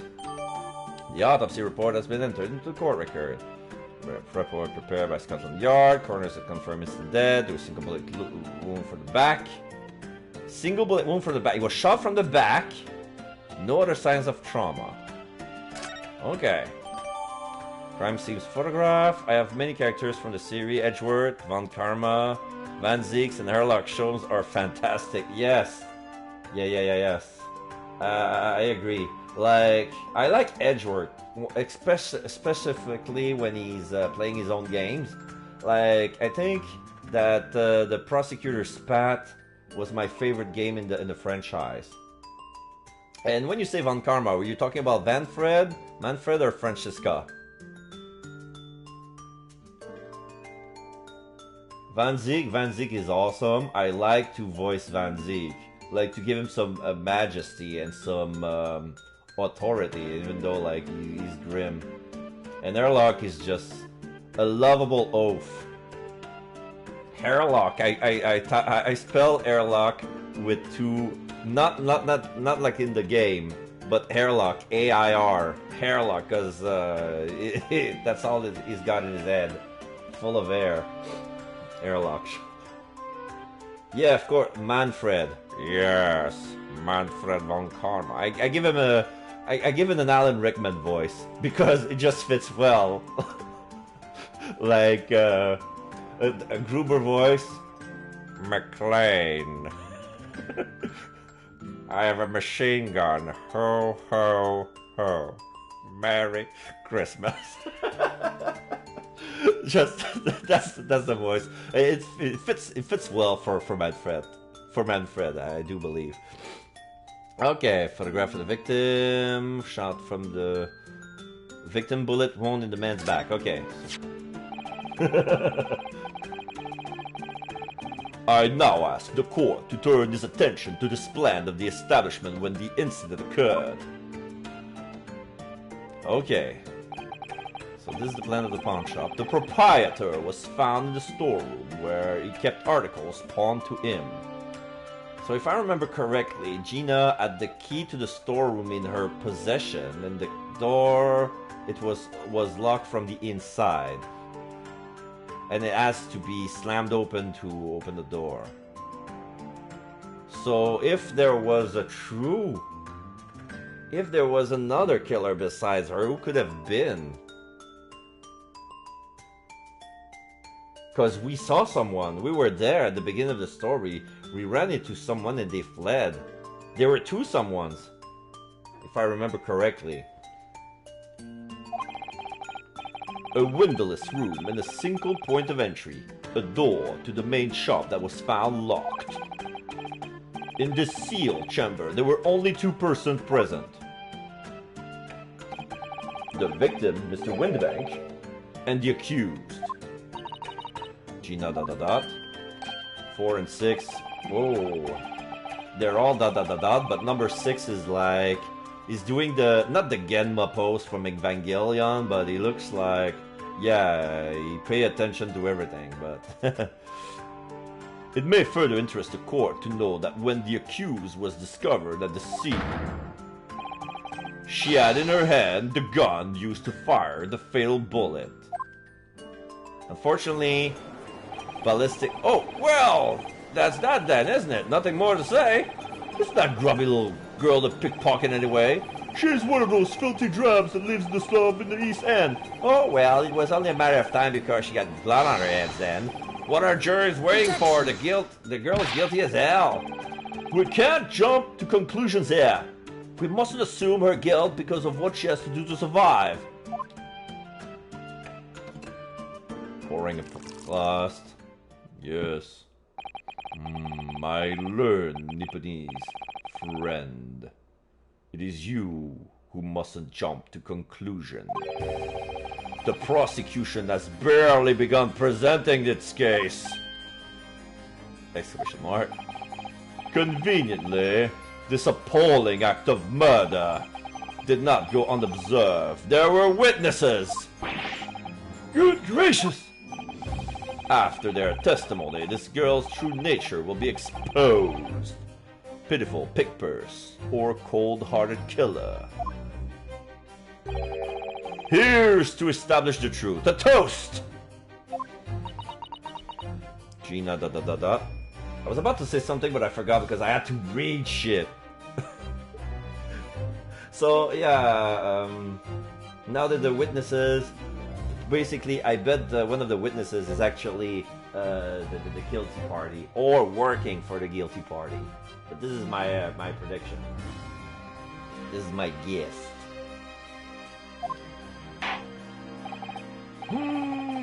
Oh, I love the soundtrack of this game as well. Beautiful music. I love the accordion. I love the strings. The court will take the floor plan and firearms into evidence. Hand them to the bailiff, please, Lord Van Six. At once, my lord, and as you can see, my chalice is gone. Magic! The crime scene floor plan has been entered into the court record. Planet Windibank's pawnbrokery, scene of crime, relative position, main shop at the restore room. Windibank's revolver had been entered into the crime scene. Gina was holding when she was found unconscious. Signs of a single discharge. Okay. But there were 2 bullets. Only one just discharged from that one gun. This isn't good. I feel like the mood in here has just turned very gloomy all of a sudden, Runair. Oh, I think that's because it has. Take off his cape. Let us begin! Bring forth the witness to the foul murder of Mr. Pop Windibank on the 16th of April of this year. Oh my god. Gregson. Oh, you forgot Damon Gant. Yes, Damon Gant. Brilliant observation. Yes, yes, yes. I like Damon Gant as a villain. Witnesses, state your names and occupation for the court. So that means I have to get my bag of chip at the ready, because if he eats while he talks, I need to eat while I talk. And if Gregson has to drink tea, I have to take a sip. Those are the rules for this streams. And we'll see how it turns out. I'm having potato chips, ketchup flavored. I gotta watch my controller because the flavor crystals gets on my hands. I should have went for regular. Okay, so this guy. All right, I'll need to make a description for the visually impaired. So we have obviously cronies that look alike, but with obvious differences. They look like Carmen Sandiego goons. They have a small mustache, a Dalton-like. They're wearing jackets with a bow tie, hats. They have the same haircut. But one of them is slendered. One of them is chubby. The slender one is holding a pear in his hand. The chubby one, the small and chubby one, is holding an apple. So they look like the fruit they're holding. And they both have a pin on their lapel, which is a cross and bones, like a cross, like a Christian cross, but the skull is on the top of the cross. Because usually when we say cross and bones, it's like the X and the skull in the middle, but this is actually a cross. So the tall one, so I think this is where the guy that we came across when we that were in the dark, that went in the pawnbrokery shop. So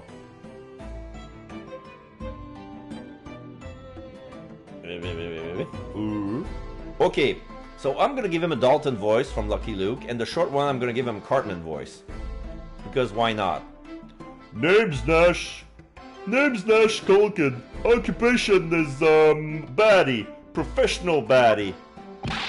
Name's Ringo Skulkin. Occupation's same as him. Tobias Gregson, Scotland Yard Inspector, you say? That's right. We're what they call You remember from a gang. The Three Skulking Brothers. Wait, he's not part of the gang. There's a third brothers, but yeah, they have the patch on the back of their coat. So yeah, they're members of a gang. They create the Three Skulking Brothers.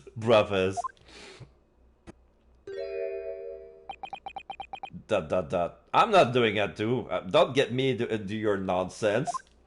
I'm not doing it. What are you looking at me like that for? Don't lump me in with your lot. Core blimey, that's called. Don't you know what we're going through? Yes, on the Brav. Last contact with him we have. So we're scouring every shady corner of the capital. And then last night we come across you, the very spit of the bloke. Ain't that right, Ringo? Hey, it is, Dash, he is. The very spit of him. So we decided there and then what we was going to do. We was going to call you... They eat their fruit at the same time. A big Brav Skulky. Come on now, leave it out, you two.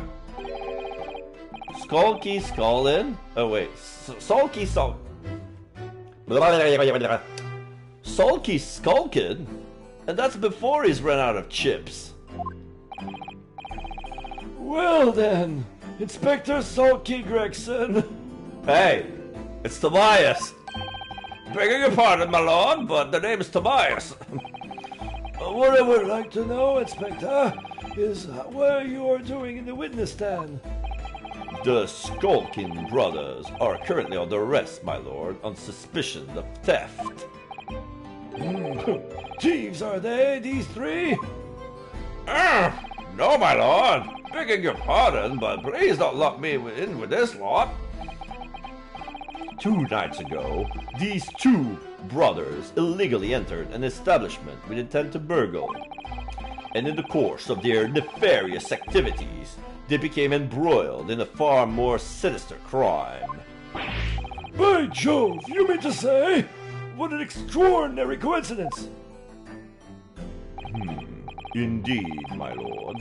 While attempting to burglarize the pawnbrokery, they witnessed its proprietor's murder. Oh shit!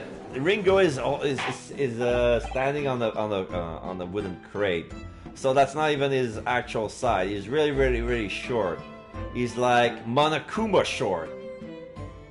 Order! Order!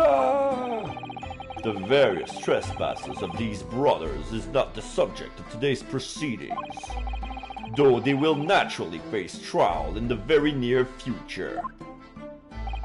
With your lordship permission, I would like to remain in the stand to keep these gents on the straight and narrow. Of course, Inspector. Skeptical as I am about the caliber of these witnesses, I will permit them to take the stand. Mr. and Mr. Skulkin, you will now testify before the court. Describe the events of the night in question and what exactly you saw. Happy there.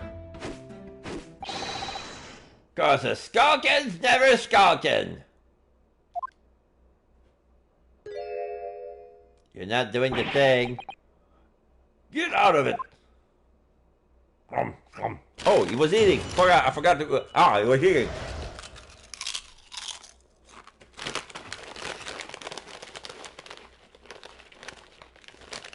Get out of it. Illegal entry.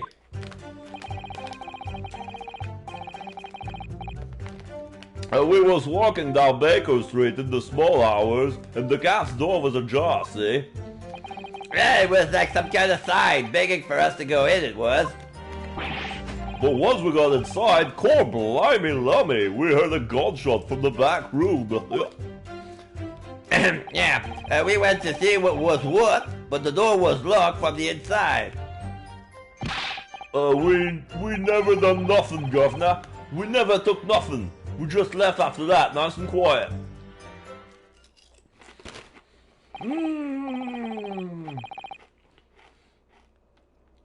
A terrible coincidence, it would seem.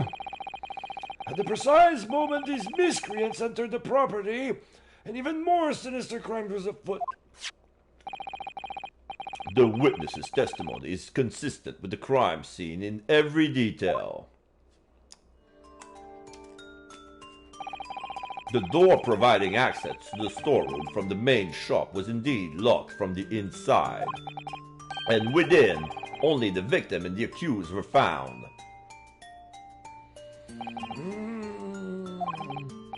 I must say, it does appear to be an overwhelmingly simple case. Still, the defense may cross-examine the witness now, of course. Counsel, if you please. Counsel? Yes. What's the matter, Reno? Oh, sorry, I was just stunned into silence for a minute by the blatant lies being told by that pair in the stand. Oh, I know that's all nonsense, because I saw it with my own eyes. I'll just have to expose their testimony for the pack of lies it is. Cross-examination. Illegal entry.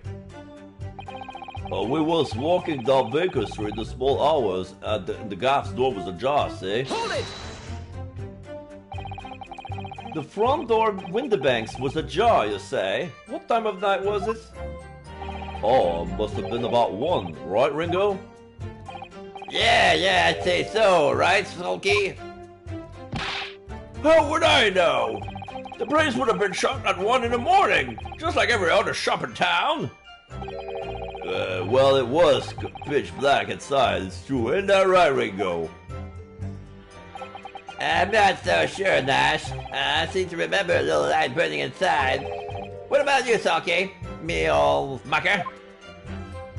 Alright, eat.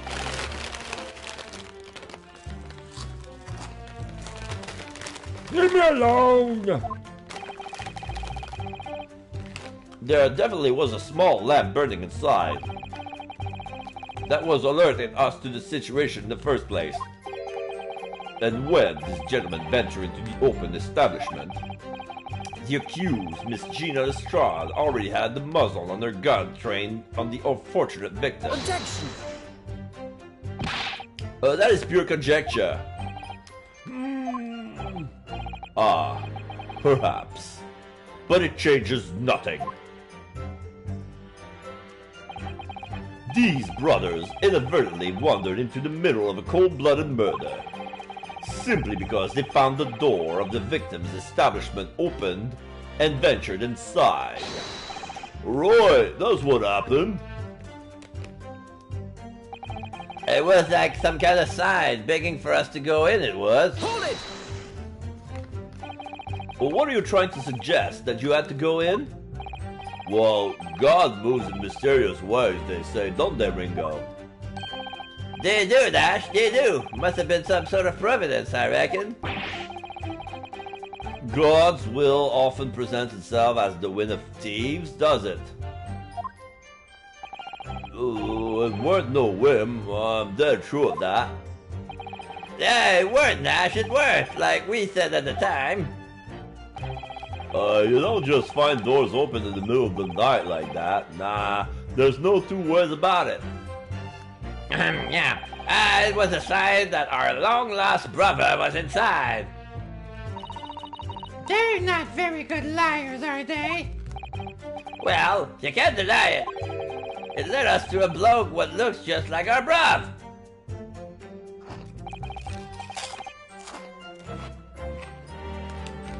I said, cut it out!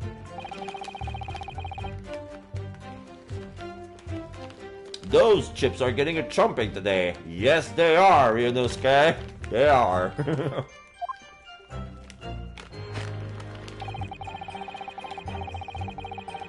But once we got inside, core blimey lummy, we heard a gunshot from the back room. Hold it! A gunshot, you say? Just the one? Are you sure about that? Yep, just the one, governor. I can swear to that. It was, Dash, it was. Ain't that right, bruv? The firearm used belonged to the victim himself. Oh, Yes, Mr. Windermere always used to leave his gun lying around on the counter. right, I remember. When we examined it, we found the revolver was completely out of rounds. That makes sense. Mr. Windermere always used to say he only ever kept a single bullet loaded. That's true, I remember him saying that as well.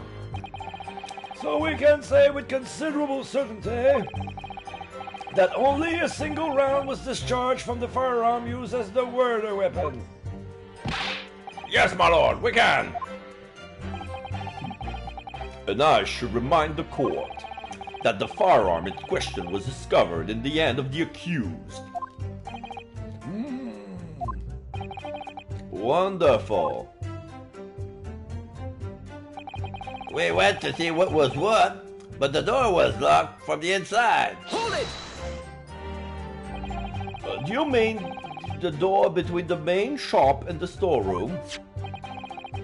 If my learned friend is having difficulty grasping the situation, perhaps a drawing would help. Excluding the shop's entrance from the street, there is only one other door, that of the storeroom. Of course, there was only one little oil lamp burning, not much to see by. And the door was hidden behind a curtain and all. That's right. When we arrived, the door was mostly obscured by the curtain.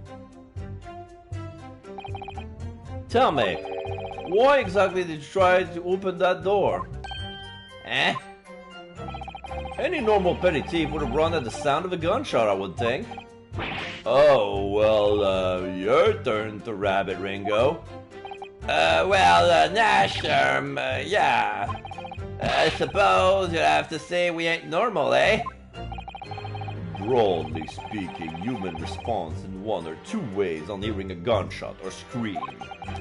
The timid flee, gripped by fear, while the courageous investigate to see if they might help. These gentlemen are of the latter inclination. My learned Nipponese friend, it would seem, is the former. Alright, somehow I just proved I was a coward that night. Thank you, consoles. So I believe we all understand that the door was locked and should not be opened. Proceed, witnesses. We never done nothing, Governor. We never took nothing. We just left after that, nice and quiet. Hold it! You didn't do or take anything? Is that your story? Oh, well, it was bedlam soon as, weren't it? I want to check something from the court record. I receive a lot of evidence, but I never check. Autopsy report, pawnbroker, 1 to 130, reporting party, yeah, that's correct. Single bullet wound in upper half of victim's back, no other visible signs of trauma. Incident from posterior anterior bullet wound to the heart. Okay, the bullet entered the body from the back on a gently rising diagonal. Gently rising, okay. That's how they describe the angle, gently rising. Okay. And then we have the single one bullet. Oh! Thank you very much, Zartator Flock, for the follow. Excellent!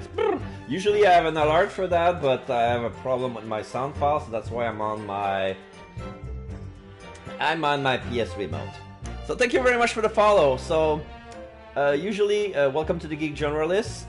If you want to talk about your favorite geek fandom, could be anything.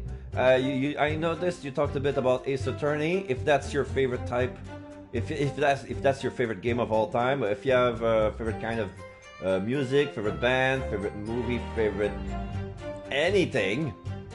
We talked about all kinds of geek pop cultures here. This is the place for all geeks all around.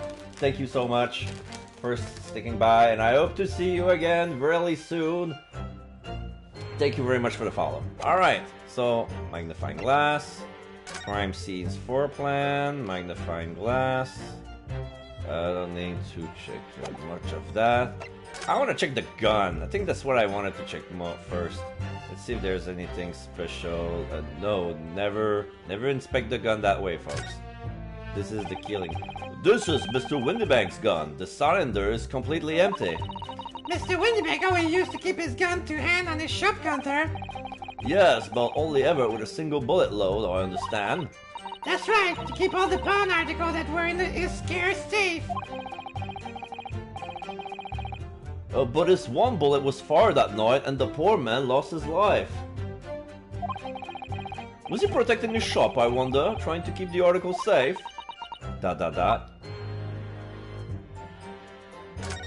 Nope.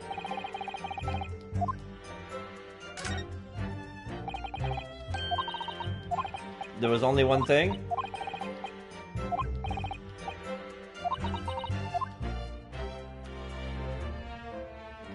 No special details.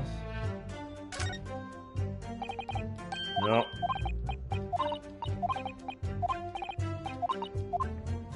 Guess there's nothing then. Alright. Nothing on the gun. Alright, alright. It was, Dash, it was! Didn't we have... Didn't even have time to pull me dukes on me Lucy lockets!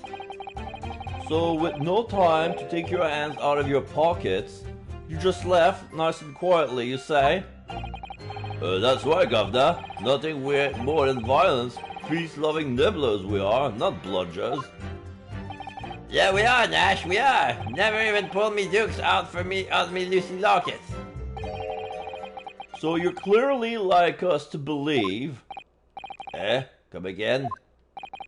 As you fled from the pawnbrokers that night, did you not run into anyone else? And did you not fire a gun at that person? Saints alive! They fire a gun, you say? Ah! Blimey, Governor!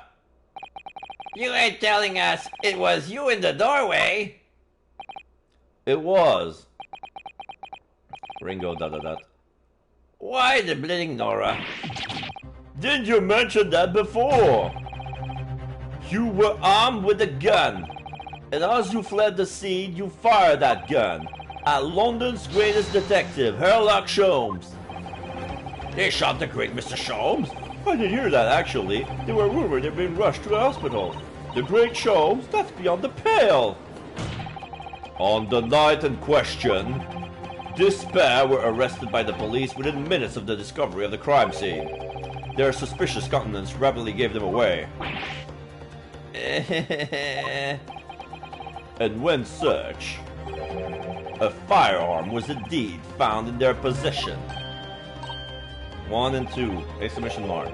Furthermore, the barrel shows signs of a shot having been fired from it. Oh shit, I just remember something.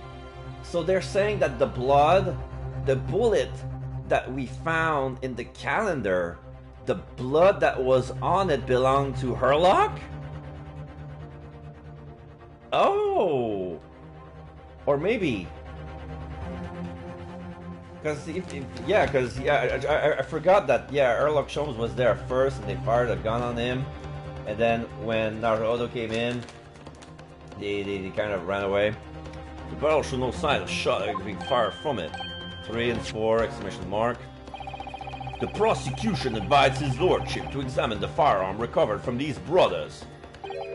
Yes, indeed. Remnants of powder around the muzzle, as you say, Consul. 5 and 6. ... Court will hold this weapon as evidence. The Skulking Brothers gun has been entered in the court record. I want to check this one out. And now my chalice is empty again, so I need to refill it again. Now, my Nipponese friends, care to take a look at the court record for this new piece of evidence? This looks like a short and long pistol. It looks different. It's not a revolver. So, there's ammunition still loaded in 5 of this revolver's 6 cylinders. Yes, which tells us that only a single shot has been fired from it. Exactly. The bullet that hit Hurley, in fact, isn't it? Yes, it happened almost as soon as we walked in through Windibank's door. Don't make those brothers pay!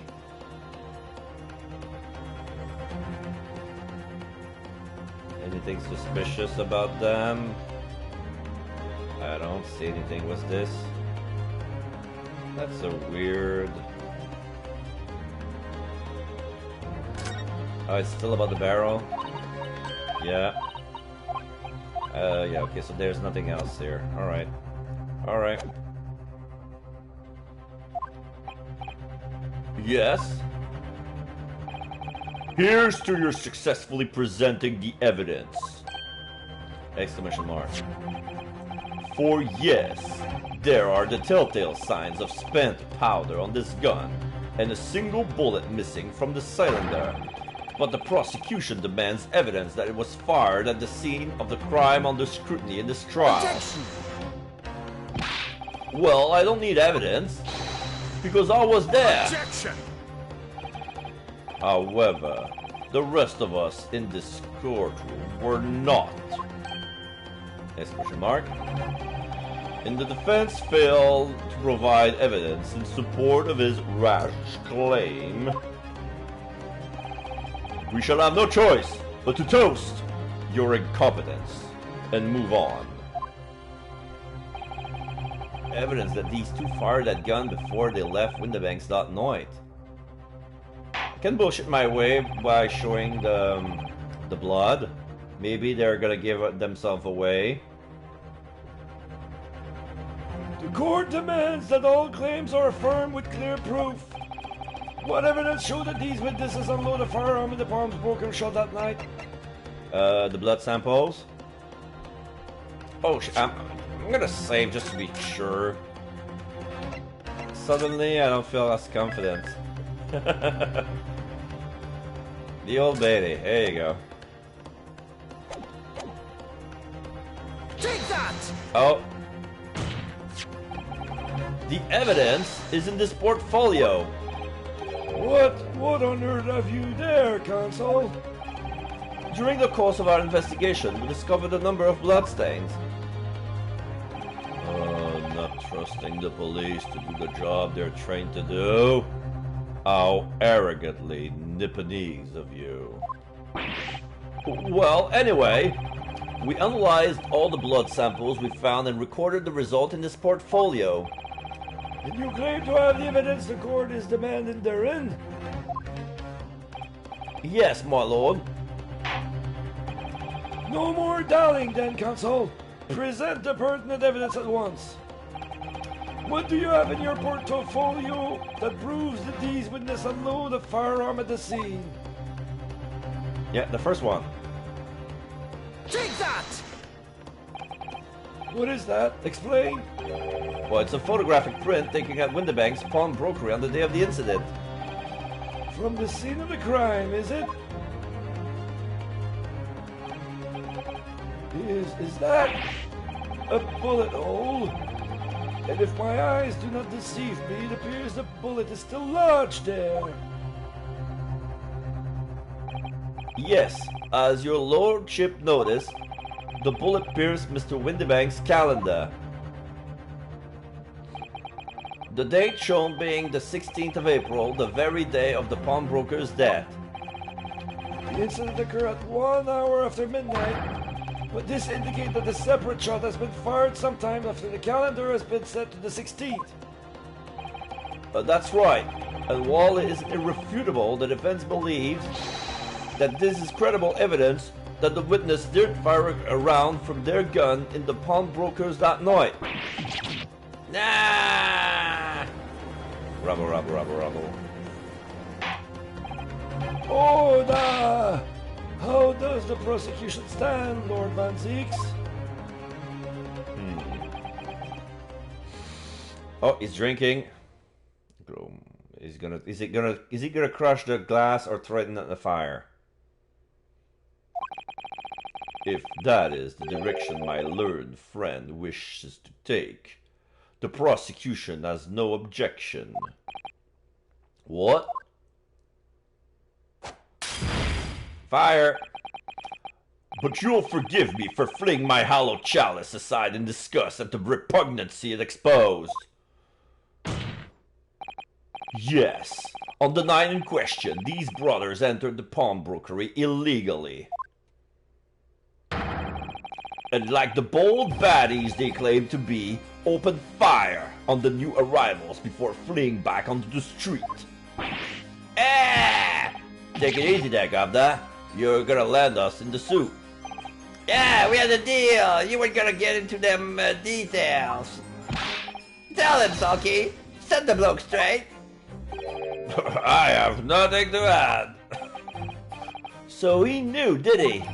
Van Zieks knew their testimony would almost certainly expose the extent of their crimes.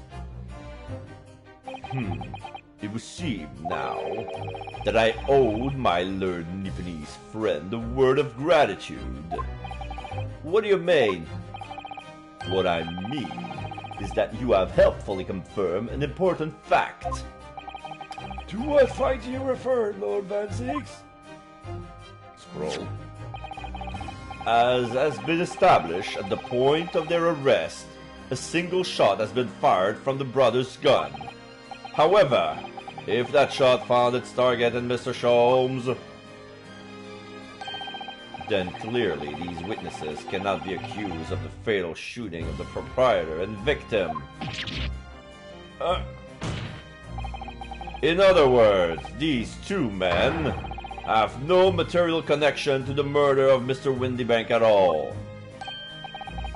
So that's it. Heh High five, always missing each other. Yeah, that's it. We didn't have nothing to do with it. We did, Nash, we did. That's what I reckon. Your crimes include unlawful entry, intent to steal, perjury, and let us not forget, attempted murder. Quite a catalog, eh, fellas? Yeah. We're in it for the now, bruv. Now then, let us take a moment to consider the aforementioned great detective, Mr. Sherlock Sholmes. It would seem the man patronized the pawnbrokers in question somewhat regularly. Where's he going with this? Mr. Sholmes appears to take pleasure in tinkering with eccentric machinery. Eccentric, says who? Not me, don't give me that look. He installed a pair of machines like this one in the victim's shop. Oh! Yeah, the security cameras that takes a picture every 30 minutes. Oh, that's efficient. That's one of Hurley's red-headed recorders! What is that, Counsel? It has the appearance of a photographic contraption. As your lordship has surmised, it is indeed a camera attached to a small timing device. Every half an hour, it automatically photographs the interior of the establishment. The idea being that if a thief were to break into the shop, it would be caught red-handed. The prosecution has obtained the photograph taken by the device on the night in question. All 48 of them. 8 p.m. 8:30 p.m. 9 p.m. 9:30 p.m. As the court would observe, copious identical prints are produced in a quite desultory fashion. Rather prodigal. Sorry. Rather prodigal, I feel. In fact, there are 2 such devices in the victim's shop, my lord. If I may refer the court to the plans of the premises, their respective positions are here and here. So one takes pictures of the counter and the other takes a picture of the shelves. You say this camera produces a print every half hour? I'm afraid I fail to see how that would help in the anticipated thief conducted his activities in one of the many 30-minute intervals. One can only pray that the would-be criminals lingers, my lord. On the night in question, the witnesses currently in the stand were not caught on camera. Yeah, that's a bit of friar talk, eh, bruv? Lady Luck loves a skulking. Witnesses! At what time did you trespassing begin? Must have been just after 1, right, bruv? Must have been, Ash, must have been. Yeah, just got one. In which case, minutes before these brothers entered the establishment. What scene might we expect to see within the shop? Let us examine the evidence. Oh, 1 a.m. Good lord. We can see that Gina is here with a gun in her hand in front of the counter where Windibank is being whoop-a-lied. And if I'm not mistaken, this is Windibank's gun. So just lying on the counter there, he just took it. She just took it like that. Puh.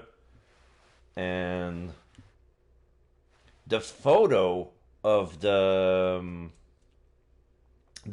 cat is still there. So one of the two tickets has already been there, the one from the box or one from the coat. So it's probably the one from the coat. I'm not sure. It's the defendant, Miss Gina Lestrade. Robber. As the court can clearly see, at 1 a.m. sharp, the accused is pictured, gun in hand, facing the victim over the shop counter. No doubt coercing the proprietor to open the door to his storeroom. Quite. One can only too easily imagine the events that unfolded. The court will take this photographic print as evidence. If you please, counsel. The photograph of Gina has been entered into the court record. I don't believe it. Genie! In short, the accused is the only person who could possibly have killed Mr. Windibank. Robbo. I say, my lord. Who says that? Oh. I say, my lord, what if I might put a word At this point, okay, he's gonna say he's guilty. Go ahead, Mr. Foreman. Took a bally bullet to the knee in the Battle of Maywand, 1880, don't you know? Decorated for it and all of that, but forced to retire from service, sadly. Of course, a medal can never outshine the exploits of a chap like us on the battlefield. Yes, Mr. Foreman, and what exactly is your point? I carried on the battle after retirement, you see. The battle of daily life, if you like. Yeah, Foreman is the title. Foreman is also juror number 1, because his name is John Garadeb, if I recall. And here I am now, leading a small squadron, 6 men, all good and true. Some of them are not even men, but fuck would I care. And we all go down together, you mark my words, one for all and all for one. The Three Musketeers, who are French, and we're not. So why do I even said that? Moving on. Chalice? The ladies and gentlemen of the jury have reached agreement, have they? Is that what we are to understand? Well, Mr. Foreman, is that correct? Juror number 1, ... In a manner of speaking, yes. That is the Garadeb squadron position, sir!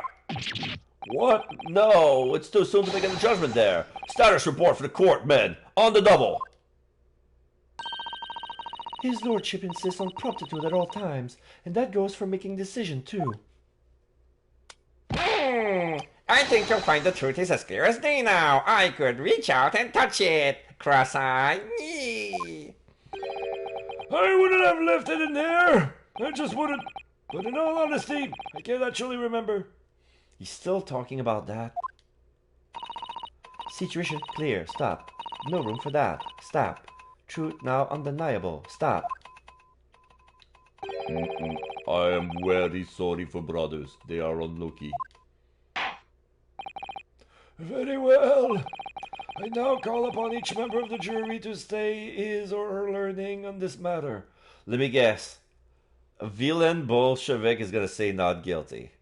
Everybody gonna say guilty except for him. So that's gonna be funny because me no understand English. Announce your considered verdict to the court. here we go. 3, 2, 1. Guilty. Yeah, Guilty. yeah, Guilty. yeah, Guilty. yeah, Guilty. yeah. Guilty. Ah, no! 6-0. 1, 2, 3, 4, 5, 6. Alright. Summation. It does indeed appear that the jury is unanimous and is leaning already. Oh, that photograph. It must be the definitive evidence that Gregson mentioned. But Ginny didn't shoot him! No, of course not. My lord, the defense wishes to assert its right to a summation examination. Very well. The court grants permission. So, you refuse to admit defeat again? How unsurprising. We shall proceed immediately with the submission examination. Mr. Foreman, are all members of the jury ready? Absolutely, sir. Always ready for action, my chaps. Very good. Ladies and gentlemen of the jury, you will each explain on what grounds you have determined the defendant to be guilty. Judicial findings. The jurors' contentions. All the evidence clearly points the finger at guilt at this young pickpocketienne. That's not even a French word, pickpocketienne. Is that even a word? I'm pretty sure that's not even a word even in English. As a housemaid, I should like to see all this filthy eyesores promptly and rigorously eliminated. I think you'll find that if you look at that photograph in stereo, the truth will just pop out. If I have left it in here, I should think there'll be repercussion by now. Mine made up. Stop. Global radiation transmission averting to follow. Stop. In Motherland, we say never judge by clothes, judge by head. I am convinced brothers are innocent. The circumstances of the crime and the evidence to indeed implicate the defendant rather comprehensively. The storeroom, locked from the inside, in which the victim and the accused were discovered alone. And in the accused's hand the fatal revolver, the firing of which was heard by these witnesses. Not to mention this print. Taken from a chap who's seen action on the battlefield. That young girl's on the verge of pulling the body trigger. Thanks a lot, Mr. Sholmes. Oh dear, Hurley's camera was supposed to help, not hinder. I'm afraid I think you have an uphill struggle ahead of you. Oh, but Gina didn't shoot Mr. Windibank. Which means there's more to this situation that we have yet to see. Agreed. You have the floor, counsel. Proceed with the summation examination. There you go. Jury examination.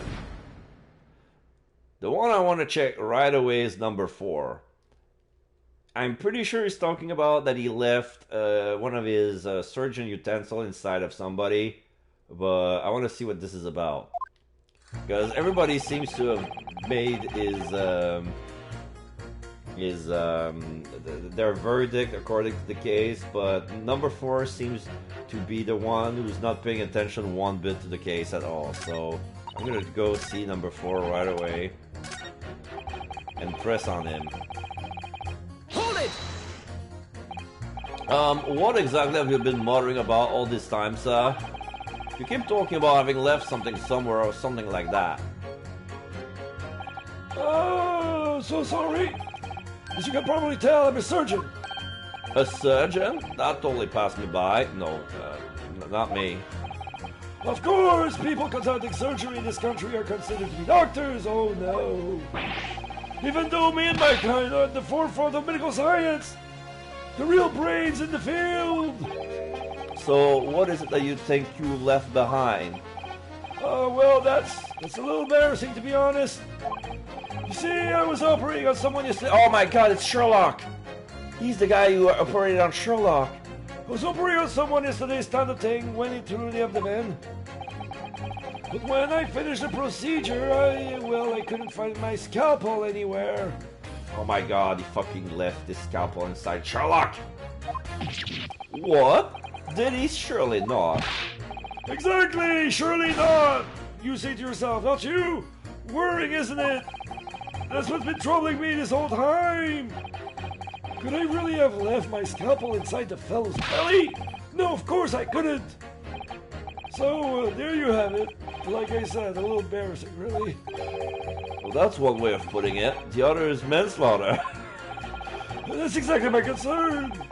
Seeing as this case appears to be all but sewn up, I need to focus on trying to remember exactly what I've sewn up elsewhere. Oh no, I'm sure I've made sure everything is back as it should be. Oh, as well as sure as you can be without being sure. I'm sure you need to be more sure. Alright. Let's go with number one. Alright. Mr. Garadeb, long time no see. Good to see you. But what the fuck, man? You're Mr. Natsume's landlord, Mr. Garadeb, aren't you? We really must stop meeting like this. Sure, number one. You're that lawyer chap. Well, there's a turn up for the books. Yes, a rather turbulent time we had back then. Some extraordinary event took place at your house, that's for sure. Luckily, Mr. Sholmes and I were able to get to the bottom of it all. Exclamation mark.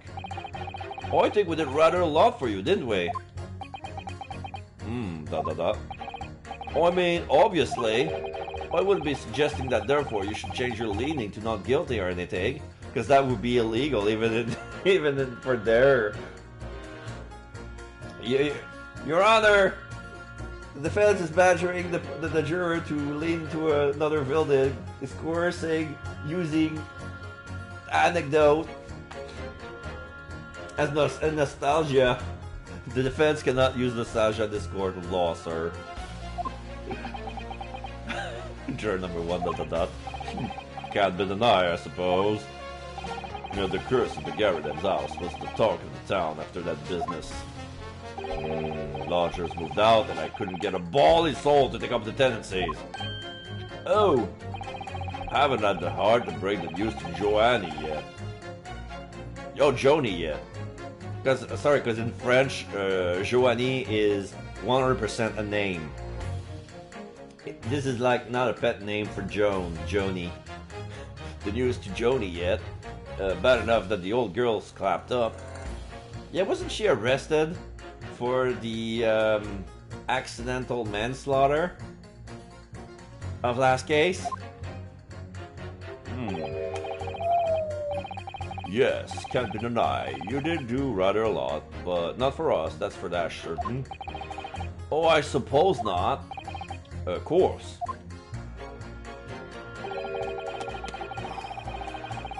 There can be no suggestion of that being the reason I'm leaning towards guilty here, obviously. But honestly, I really wish you'd pay more attention to the trial and less to juror number 2. Yeah, he seems to be looking a lot at juror number 2, I don't know why, but... As housemaid, I should like to see all filthy eyes so promptly and rigorously eliminated. Is he shopping for another maid? Hold it! Polishing the bench, I see. Again. A maid's work is never done. Not a blemish must remain. What exactly do you mean by filthy eyesores? On my way to market for his lordship, I have to pass through the East End. The place is full of beggars, big purses, and crossmen. The scum of the earth. A little harsh, perhaps. Let me be plain. If it were up to me, all those black slums would have been made spick and span or eradicated. At least we have people like the great detective working to achieve these important goals. You're referring to Mr. Sherlock Sholmes? That's right. I'd like to keep abreast of his exploits by reading Rand's magazines in between my duties. He does wonder cleaning up London streets.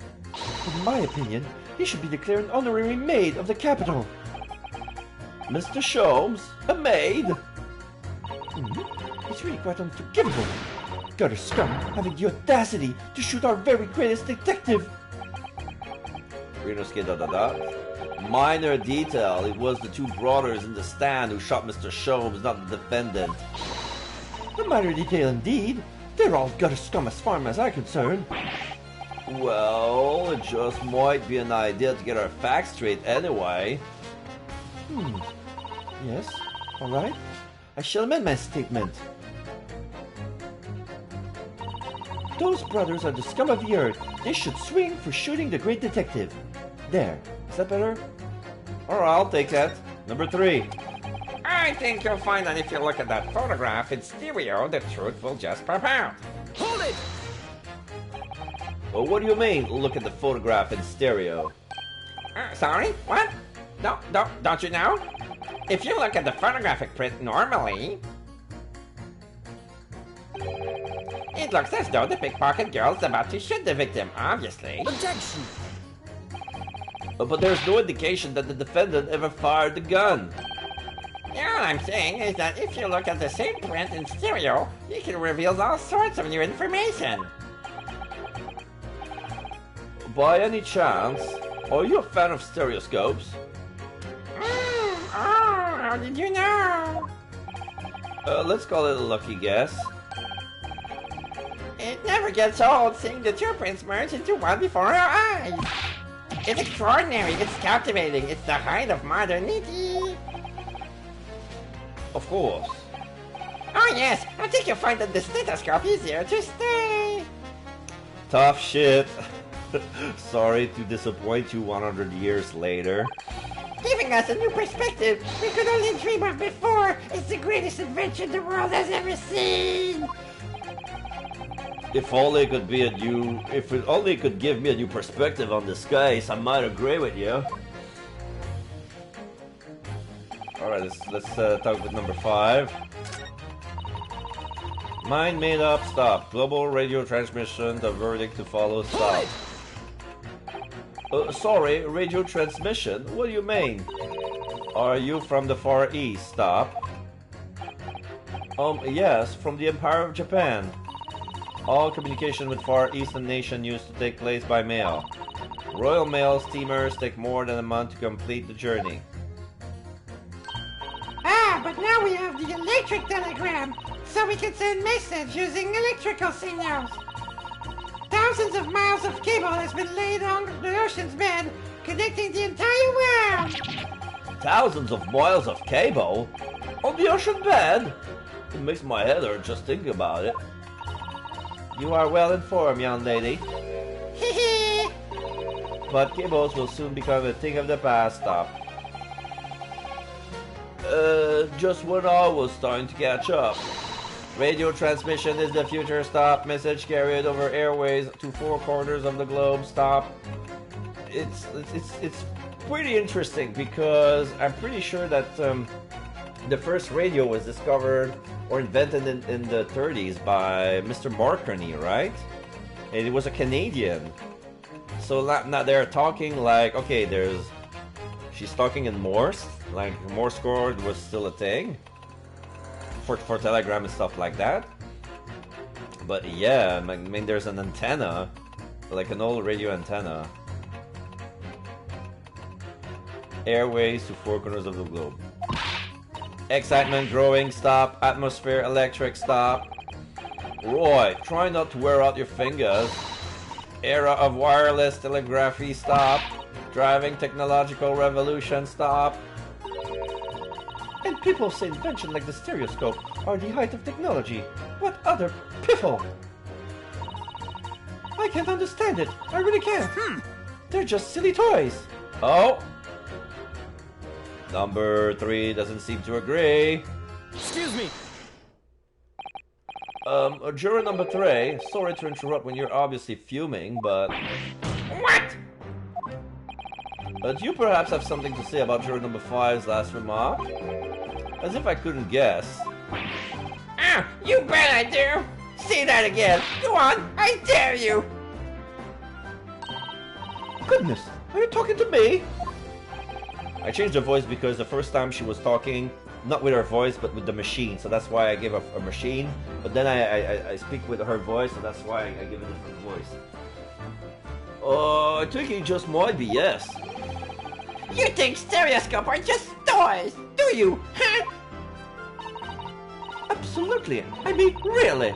A machine to view photographs in 3 dimensions? Why on earth would you not just use your eyes to look at the world around you? It's all 3-dimensional! What a great way to appease the man. No, I'm sorry. Stereoscopes are no practical use at all. Juror number 3, ... You just don't know! Pardon? I think you'll find that viewing a photograph through a stereoscope can unlock all sorts of possibilities! I'm obviously going to have to demonstrate!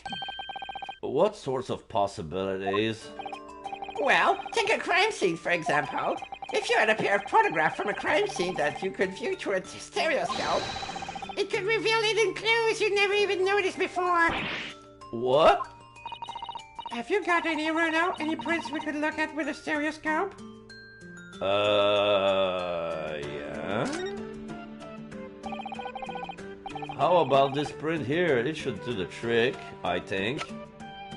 The photographic of Gina. Take that! Alright then, juror number 3. Are you saying you can do this without any too suitable photographic print? Of course I can. Oh, very well then. I'd like you to demonstrate. I'll be the light. I'll be delighted to. Just give me one more print and I'll amaze you all.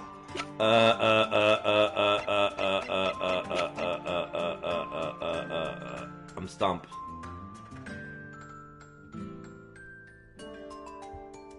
I'm not gonna lose point for that, am I? If I cannot find a proper print.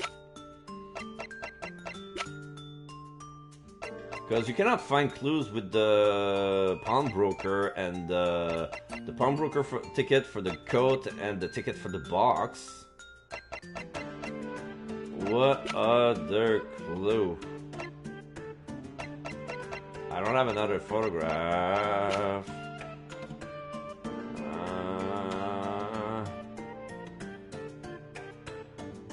Okay, there's a picture of Windybank's face on this photograph. I'll present the newspaper because there's a face on it. Okay. Take that! I have nothing. Wait, sorry? What do you mean, one more print? Oh dear. Don't you have these in the Far East? Don't you know how a stereoscope works? Bruno, What?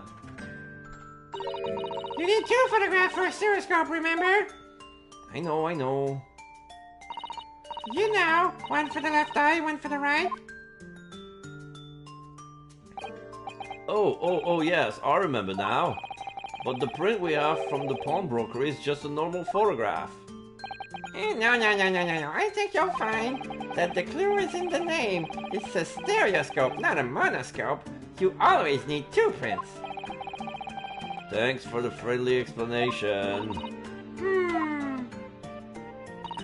Well, if we obtain another print at some point later in the trial, we can always show this to this young man then. Oh, I think you'll find that know-it-all expression is really starting to annoy me. Let's get things back on track, shall we, Council? Yeah, thank you.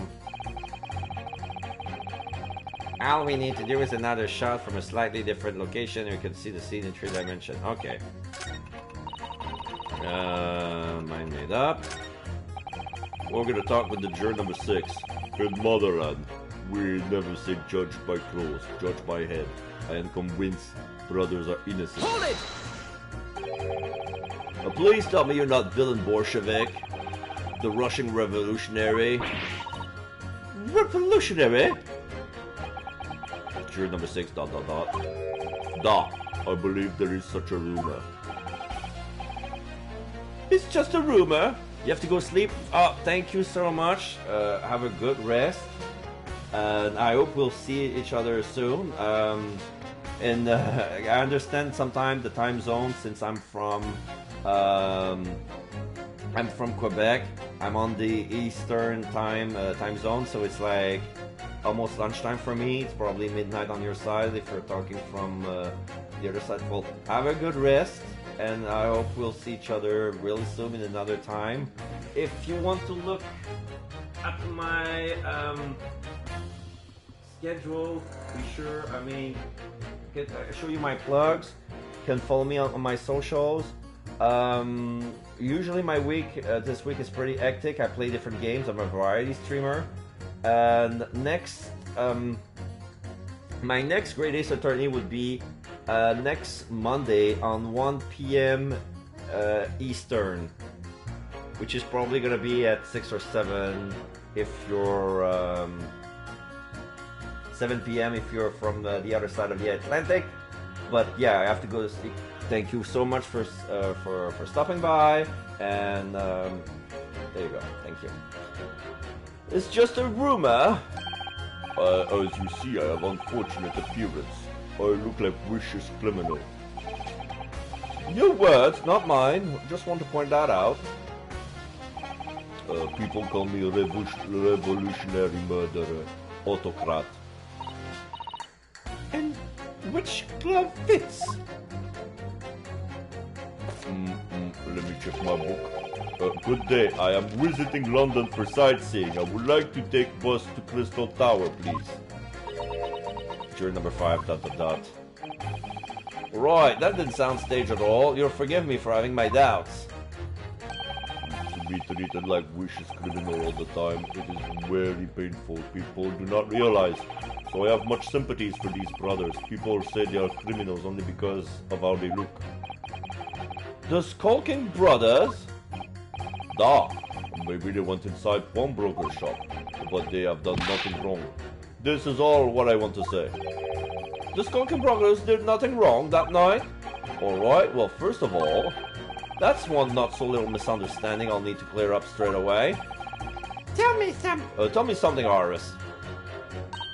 Eh? What is it, Bruno? The jurors are chosen at random from the inhabitants of London town, aren't they? Yes! It's amazing, isn't it? In that case, how is it that there's a Russian tourist sitting among them who looks for all the world like a revolutionary? Oh, I wish I knew. Well, if I can change the minds of more than half of these 6 jurors, the trial will be over.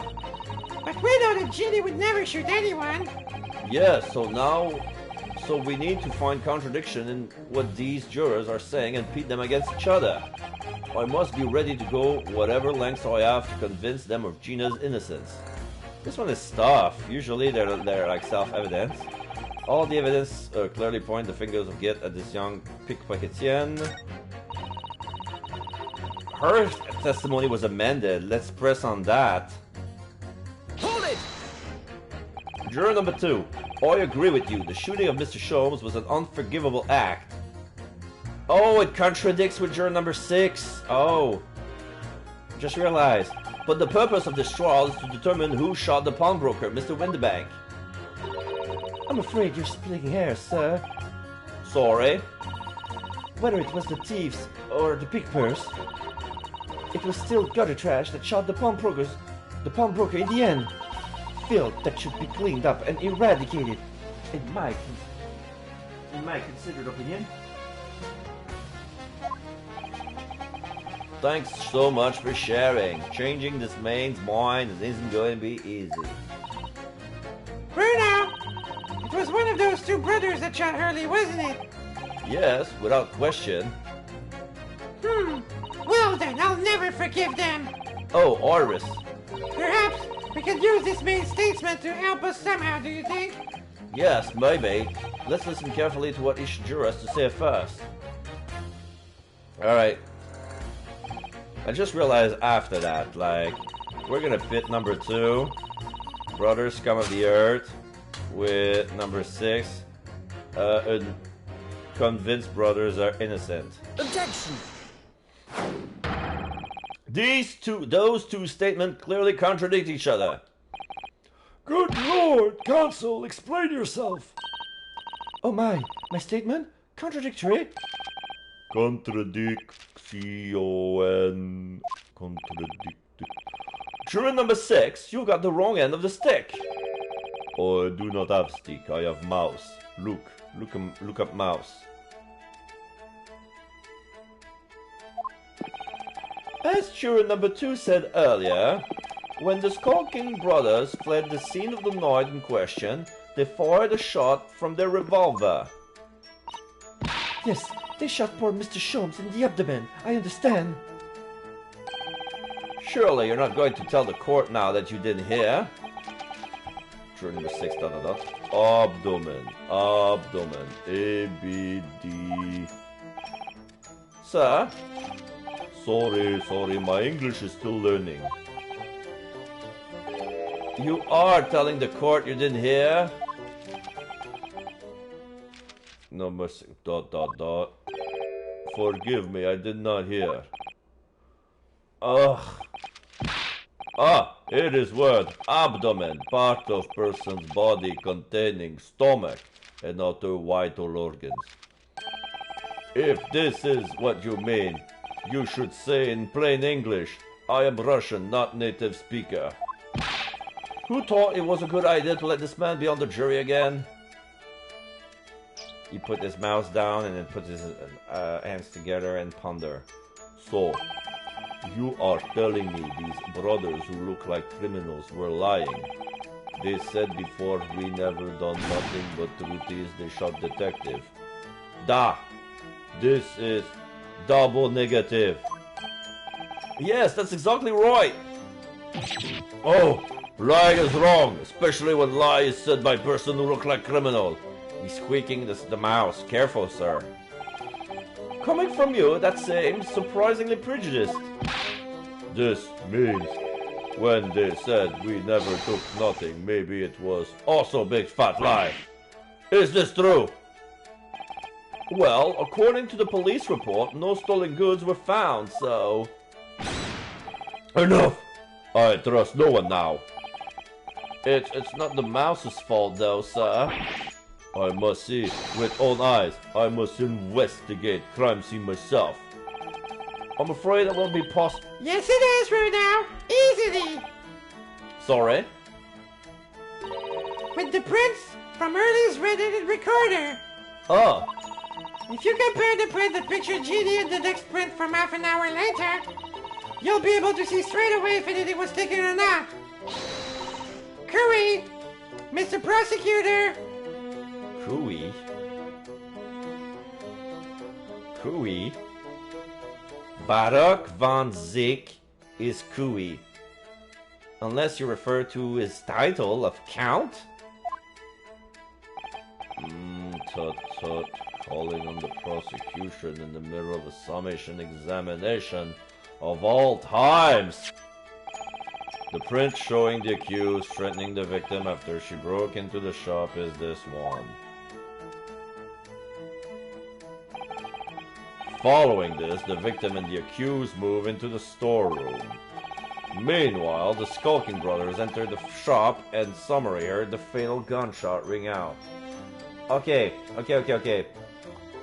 So they're gonna say that something is gonna be missing because we're gonna see the 1:30 a.m. photo and something is gonna be missing. So right now, what I can see from the desk is that there's a skull, 2 books, 1 doll, 2 candlesticks, 1 scale, 1 picture of a dog, 2 notepads with scribbles on it, 1 big ledger book, 1 feather quill and in his ink, the note, the ledger where he records every borrowed pawn thing, the lamp that probably broke. The lamp broke. The lamp is fine, but at 1:30 it broke, and the picture of the cat, which is a ticket for either the box or the coat. Meanwhile, the Skulking brothers enter the shop in Summer's. Okay. Sadly, None of these events were captured on film. This is the print produced by the camera half an hour later, after the brothers' fight. Yeah, there's a third book. There's a third book that was there. The lamp has been broken. And the doll is there. Candlestick. Yeah. So this was taken after Hurley was shot then. And the door has been revealed. As far as I can tell, nothing has been taken. Oh no. Oh, there was the third book was there all along. So yeah, nothing was taken, but the oil lamp was broken. That does seems to be the case. I can't notice anything that's obviously missing in the second print. So the brothers who look like criminals told only one lie. They shot man, but they stole nothing. It would seem so, yes. Good. No, not good. You were right. I did not understood situation. Now I know brothers have lied. I think it is very important to continue with trial.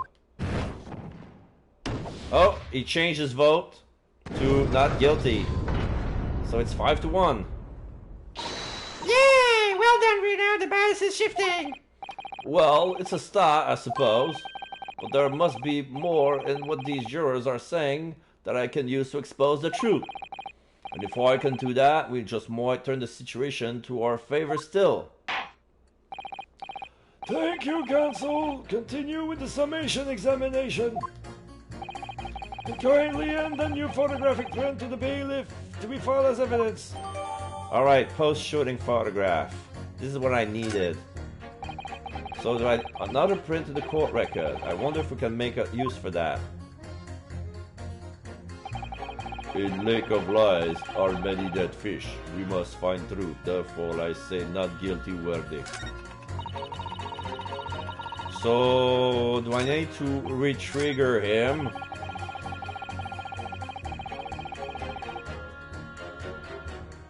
All we need is another shot. Hold it! Can it really show up new clues, though? Don't know unless you try. How about this print here? It should do the trick, I think. Okay, so I don't need to re-trigger the whole event. I just have to talk to him. So let's use a post-shooting photograph. Take that! Alright then, juror number 3. Are you saying you can do this without any too suitable photograph print? Of course, okay. Very well then, I'd like you to demonstrate. I'll be delighted to. Give me one more print and I'll amaze you all. Take that! Alright, these two prints were both taken with the same camera in Windy Banks on the night in question. Yes, I see. Tell me, Mr. Lawyer. Do you know how stereographic image works? Do you understand the principle? Well, I think so. If I did have a lesson only yesterday. The left and right eye image needs to be the same, only with a slight shift in the position of some objects. Then, when your brain merges the two images together inside your head, it notices the shift as it were depth.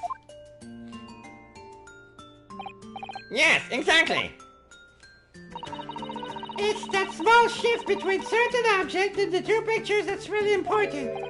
So what happens if you use two photographs that are exactly the same then? No. Obviously that wouldn't work at all. Not for seeing the scene three-dimensionally, anyway. Oh! Oh! Of course, now I see. I think the young girl has discovered the secret. I have! You're still cross-eyed. Can you uncross your eyes before you tell me? Oh! Have another look at these two pictures from Early's camera, Reno. Go on.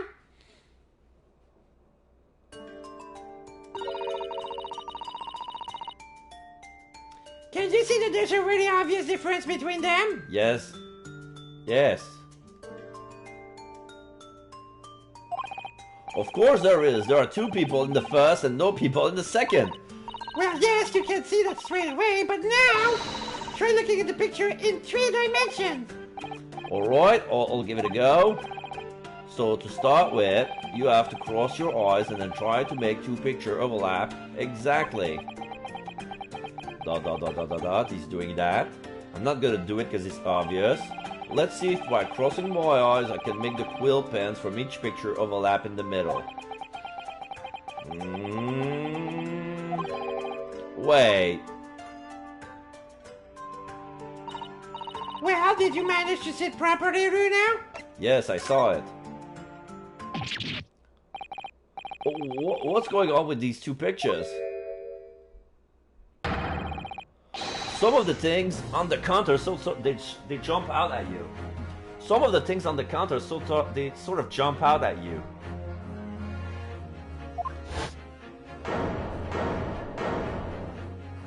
Oh. Ah, yes, that's it, you see. Okay, so the skull, scale, doll, and books, they say they jump at us. So everybody was looking at the picture. The judge was looking at them cross-eyed. Van Zeke used a portable stereo, the machine, so he wouldn't cross his eyes because he would never do such a thing. So everybody was looking at the picture at the same time. So That's the other amazing power of stereoscopes. other amazing power. Is someone going to explain this black magic, eh? Why the deuce do some of those things on the counter seems to jump out at you like that? Yeah, when everything is blurry, those things appears up in the front. Oh, I think you'll find that if you consider the basic principle of the stereoscope, you will answer your own question. Basic principles of the stereoscope. As I said before, if you're trying to look at 2 identical pictures using a stereoscope, it won't work at all. It's a slight shift in the position of certain object that lets you see pictures 3-dimensionally. So this pile was slightly shift, is that what they're saying? In other words, even though at first glance, oh shit, I'm looking at it and I can see it, it's true. This old pile has been moved. This old pile has been moved, but slightly tilted. I can see now in the, I cannot use it with my eyes, but I can notice that you can see a corner of the counter is coming out from the side of the doll. So instead of being straight on the edge, they were smooth, slightly, a couple of inches towards the center of the desk. So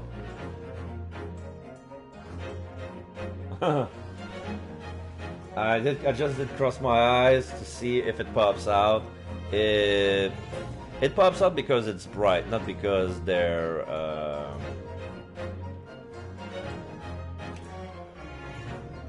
sorry about that. This shows that actually there must have been a slight shift in the position. Yes, there must have been. Rabble. Now, hold fire there, sir. Got a reasonable grasp of this whole cross-eye business now, I'd say. But why the devil does this shift between the 2 prints exist in the first place? Well, what's the answer, fellow? Come on, you're the cross-eyed master. What, me? I haven't the first idea. Well, you know, Runo, it's quite simple. It is? Just take it through step by step. The first photograph was taken at 1 a.m. Then 30 minutes later, the second photograph was taken. But the position of some items on the counter appears to have shifted slightly in the interim. So that means... That means that sometime in the half-hour interval, someone must have tampered with the things on the counter? Zookers! Someone tampered. New information. Stop. Not mentioned in testimony so far. Stop. Yes. We have to go around in circles a little there, it seems. But I'm starting to see what I should be aiming at in this summation examination now. Ladies and gentlemen, the question now is clear. We know the items on the countertop were moved, but by whom? Are you suggesting you might know? Of course. I can tell you right now who is responsible for the almost imperceptible shift in the items on the counter. Okay, now I have a lot of people here. I got Susato, Herlock, Iris, Pop Windebank, Gina Lestrade, Haggard Benedict H ? Young English gentleman with aloof and high-ended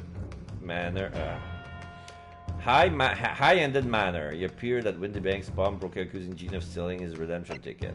Tobias Gregson, Mayo Strongheart, Barrett Van Zeeks, and then we have Nash Skulking or Ringo Skulking. Witness to the incident who broke into Windebank's on the night of the murder with his brother and accomplice Ringo/Nash. He claims to be a professional baddie by trade. So it's gonna be Nash because Ringo is far too short to reach the counter.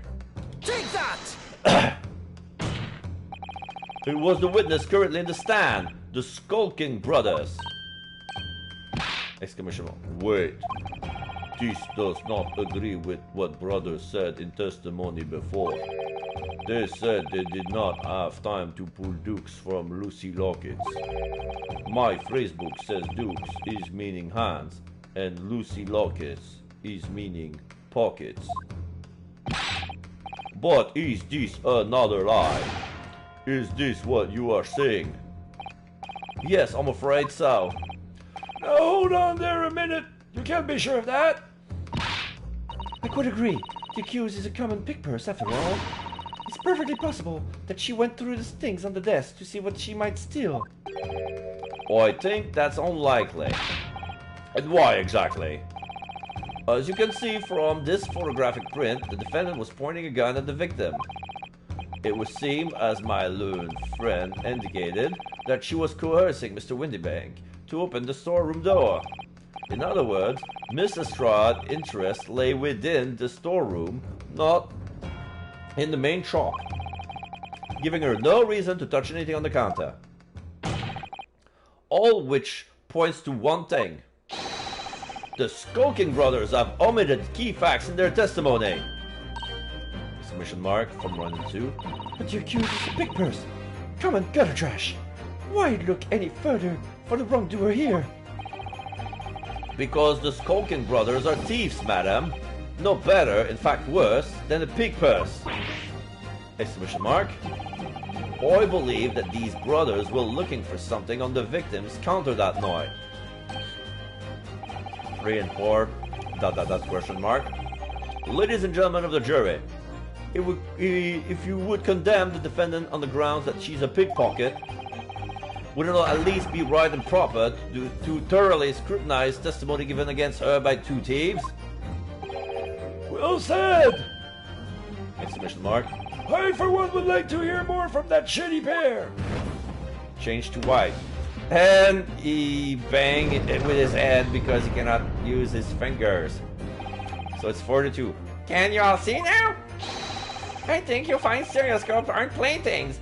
You've seen their extraordinary potential firsthand. Switch to white too, so now it's 3-3. So it's gonna be 4. The stenograph or the maid. Wholeheartedly agree. Stop. Must purchase after trial. Stop. Will return home via Regent Street. Stop. Switch to white. Stop. 2-4. Well, it seems this trial has yet to run its course. The ladies and gentlemen of the jury has declared their inclination via the mighty scales of justice. I hereby call this summation examination to conclusion with the balance altered in the defendant's favor.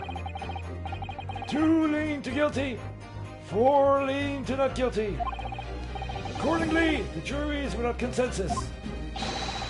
And I order this trial to continue! Alright, so I think I'm gonna check my voice to see if it's doing okay. I'm probably gonna have to stop it there, but probably I won't.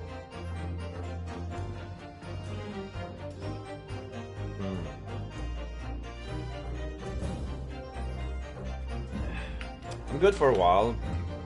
Like, eating that salad gave me a lot of energy because it was a spinach salad. I had no idea that it would give me such energy.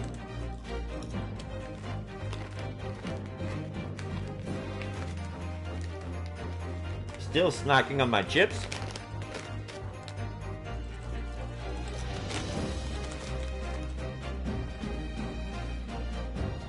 Okay. I decided that we're gonna continue the trial at least until the next to be continued. Then we're gonna raid someone. I think I know who I'm gonna raid.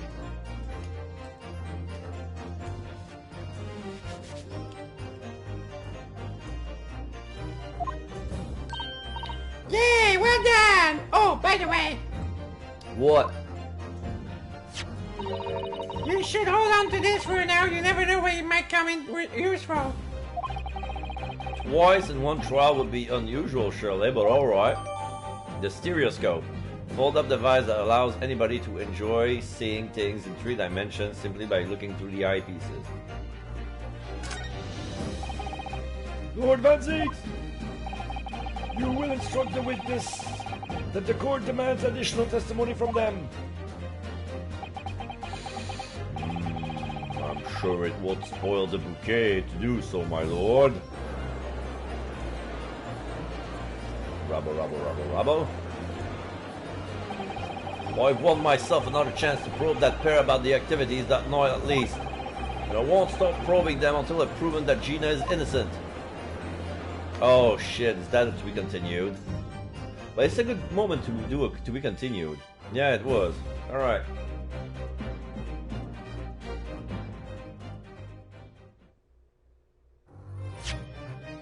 Save your current progress. Yes. Alright, so we're gonna overwrite. Save complete.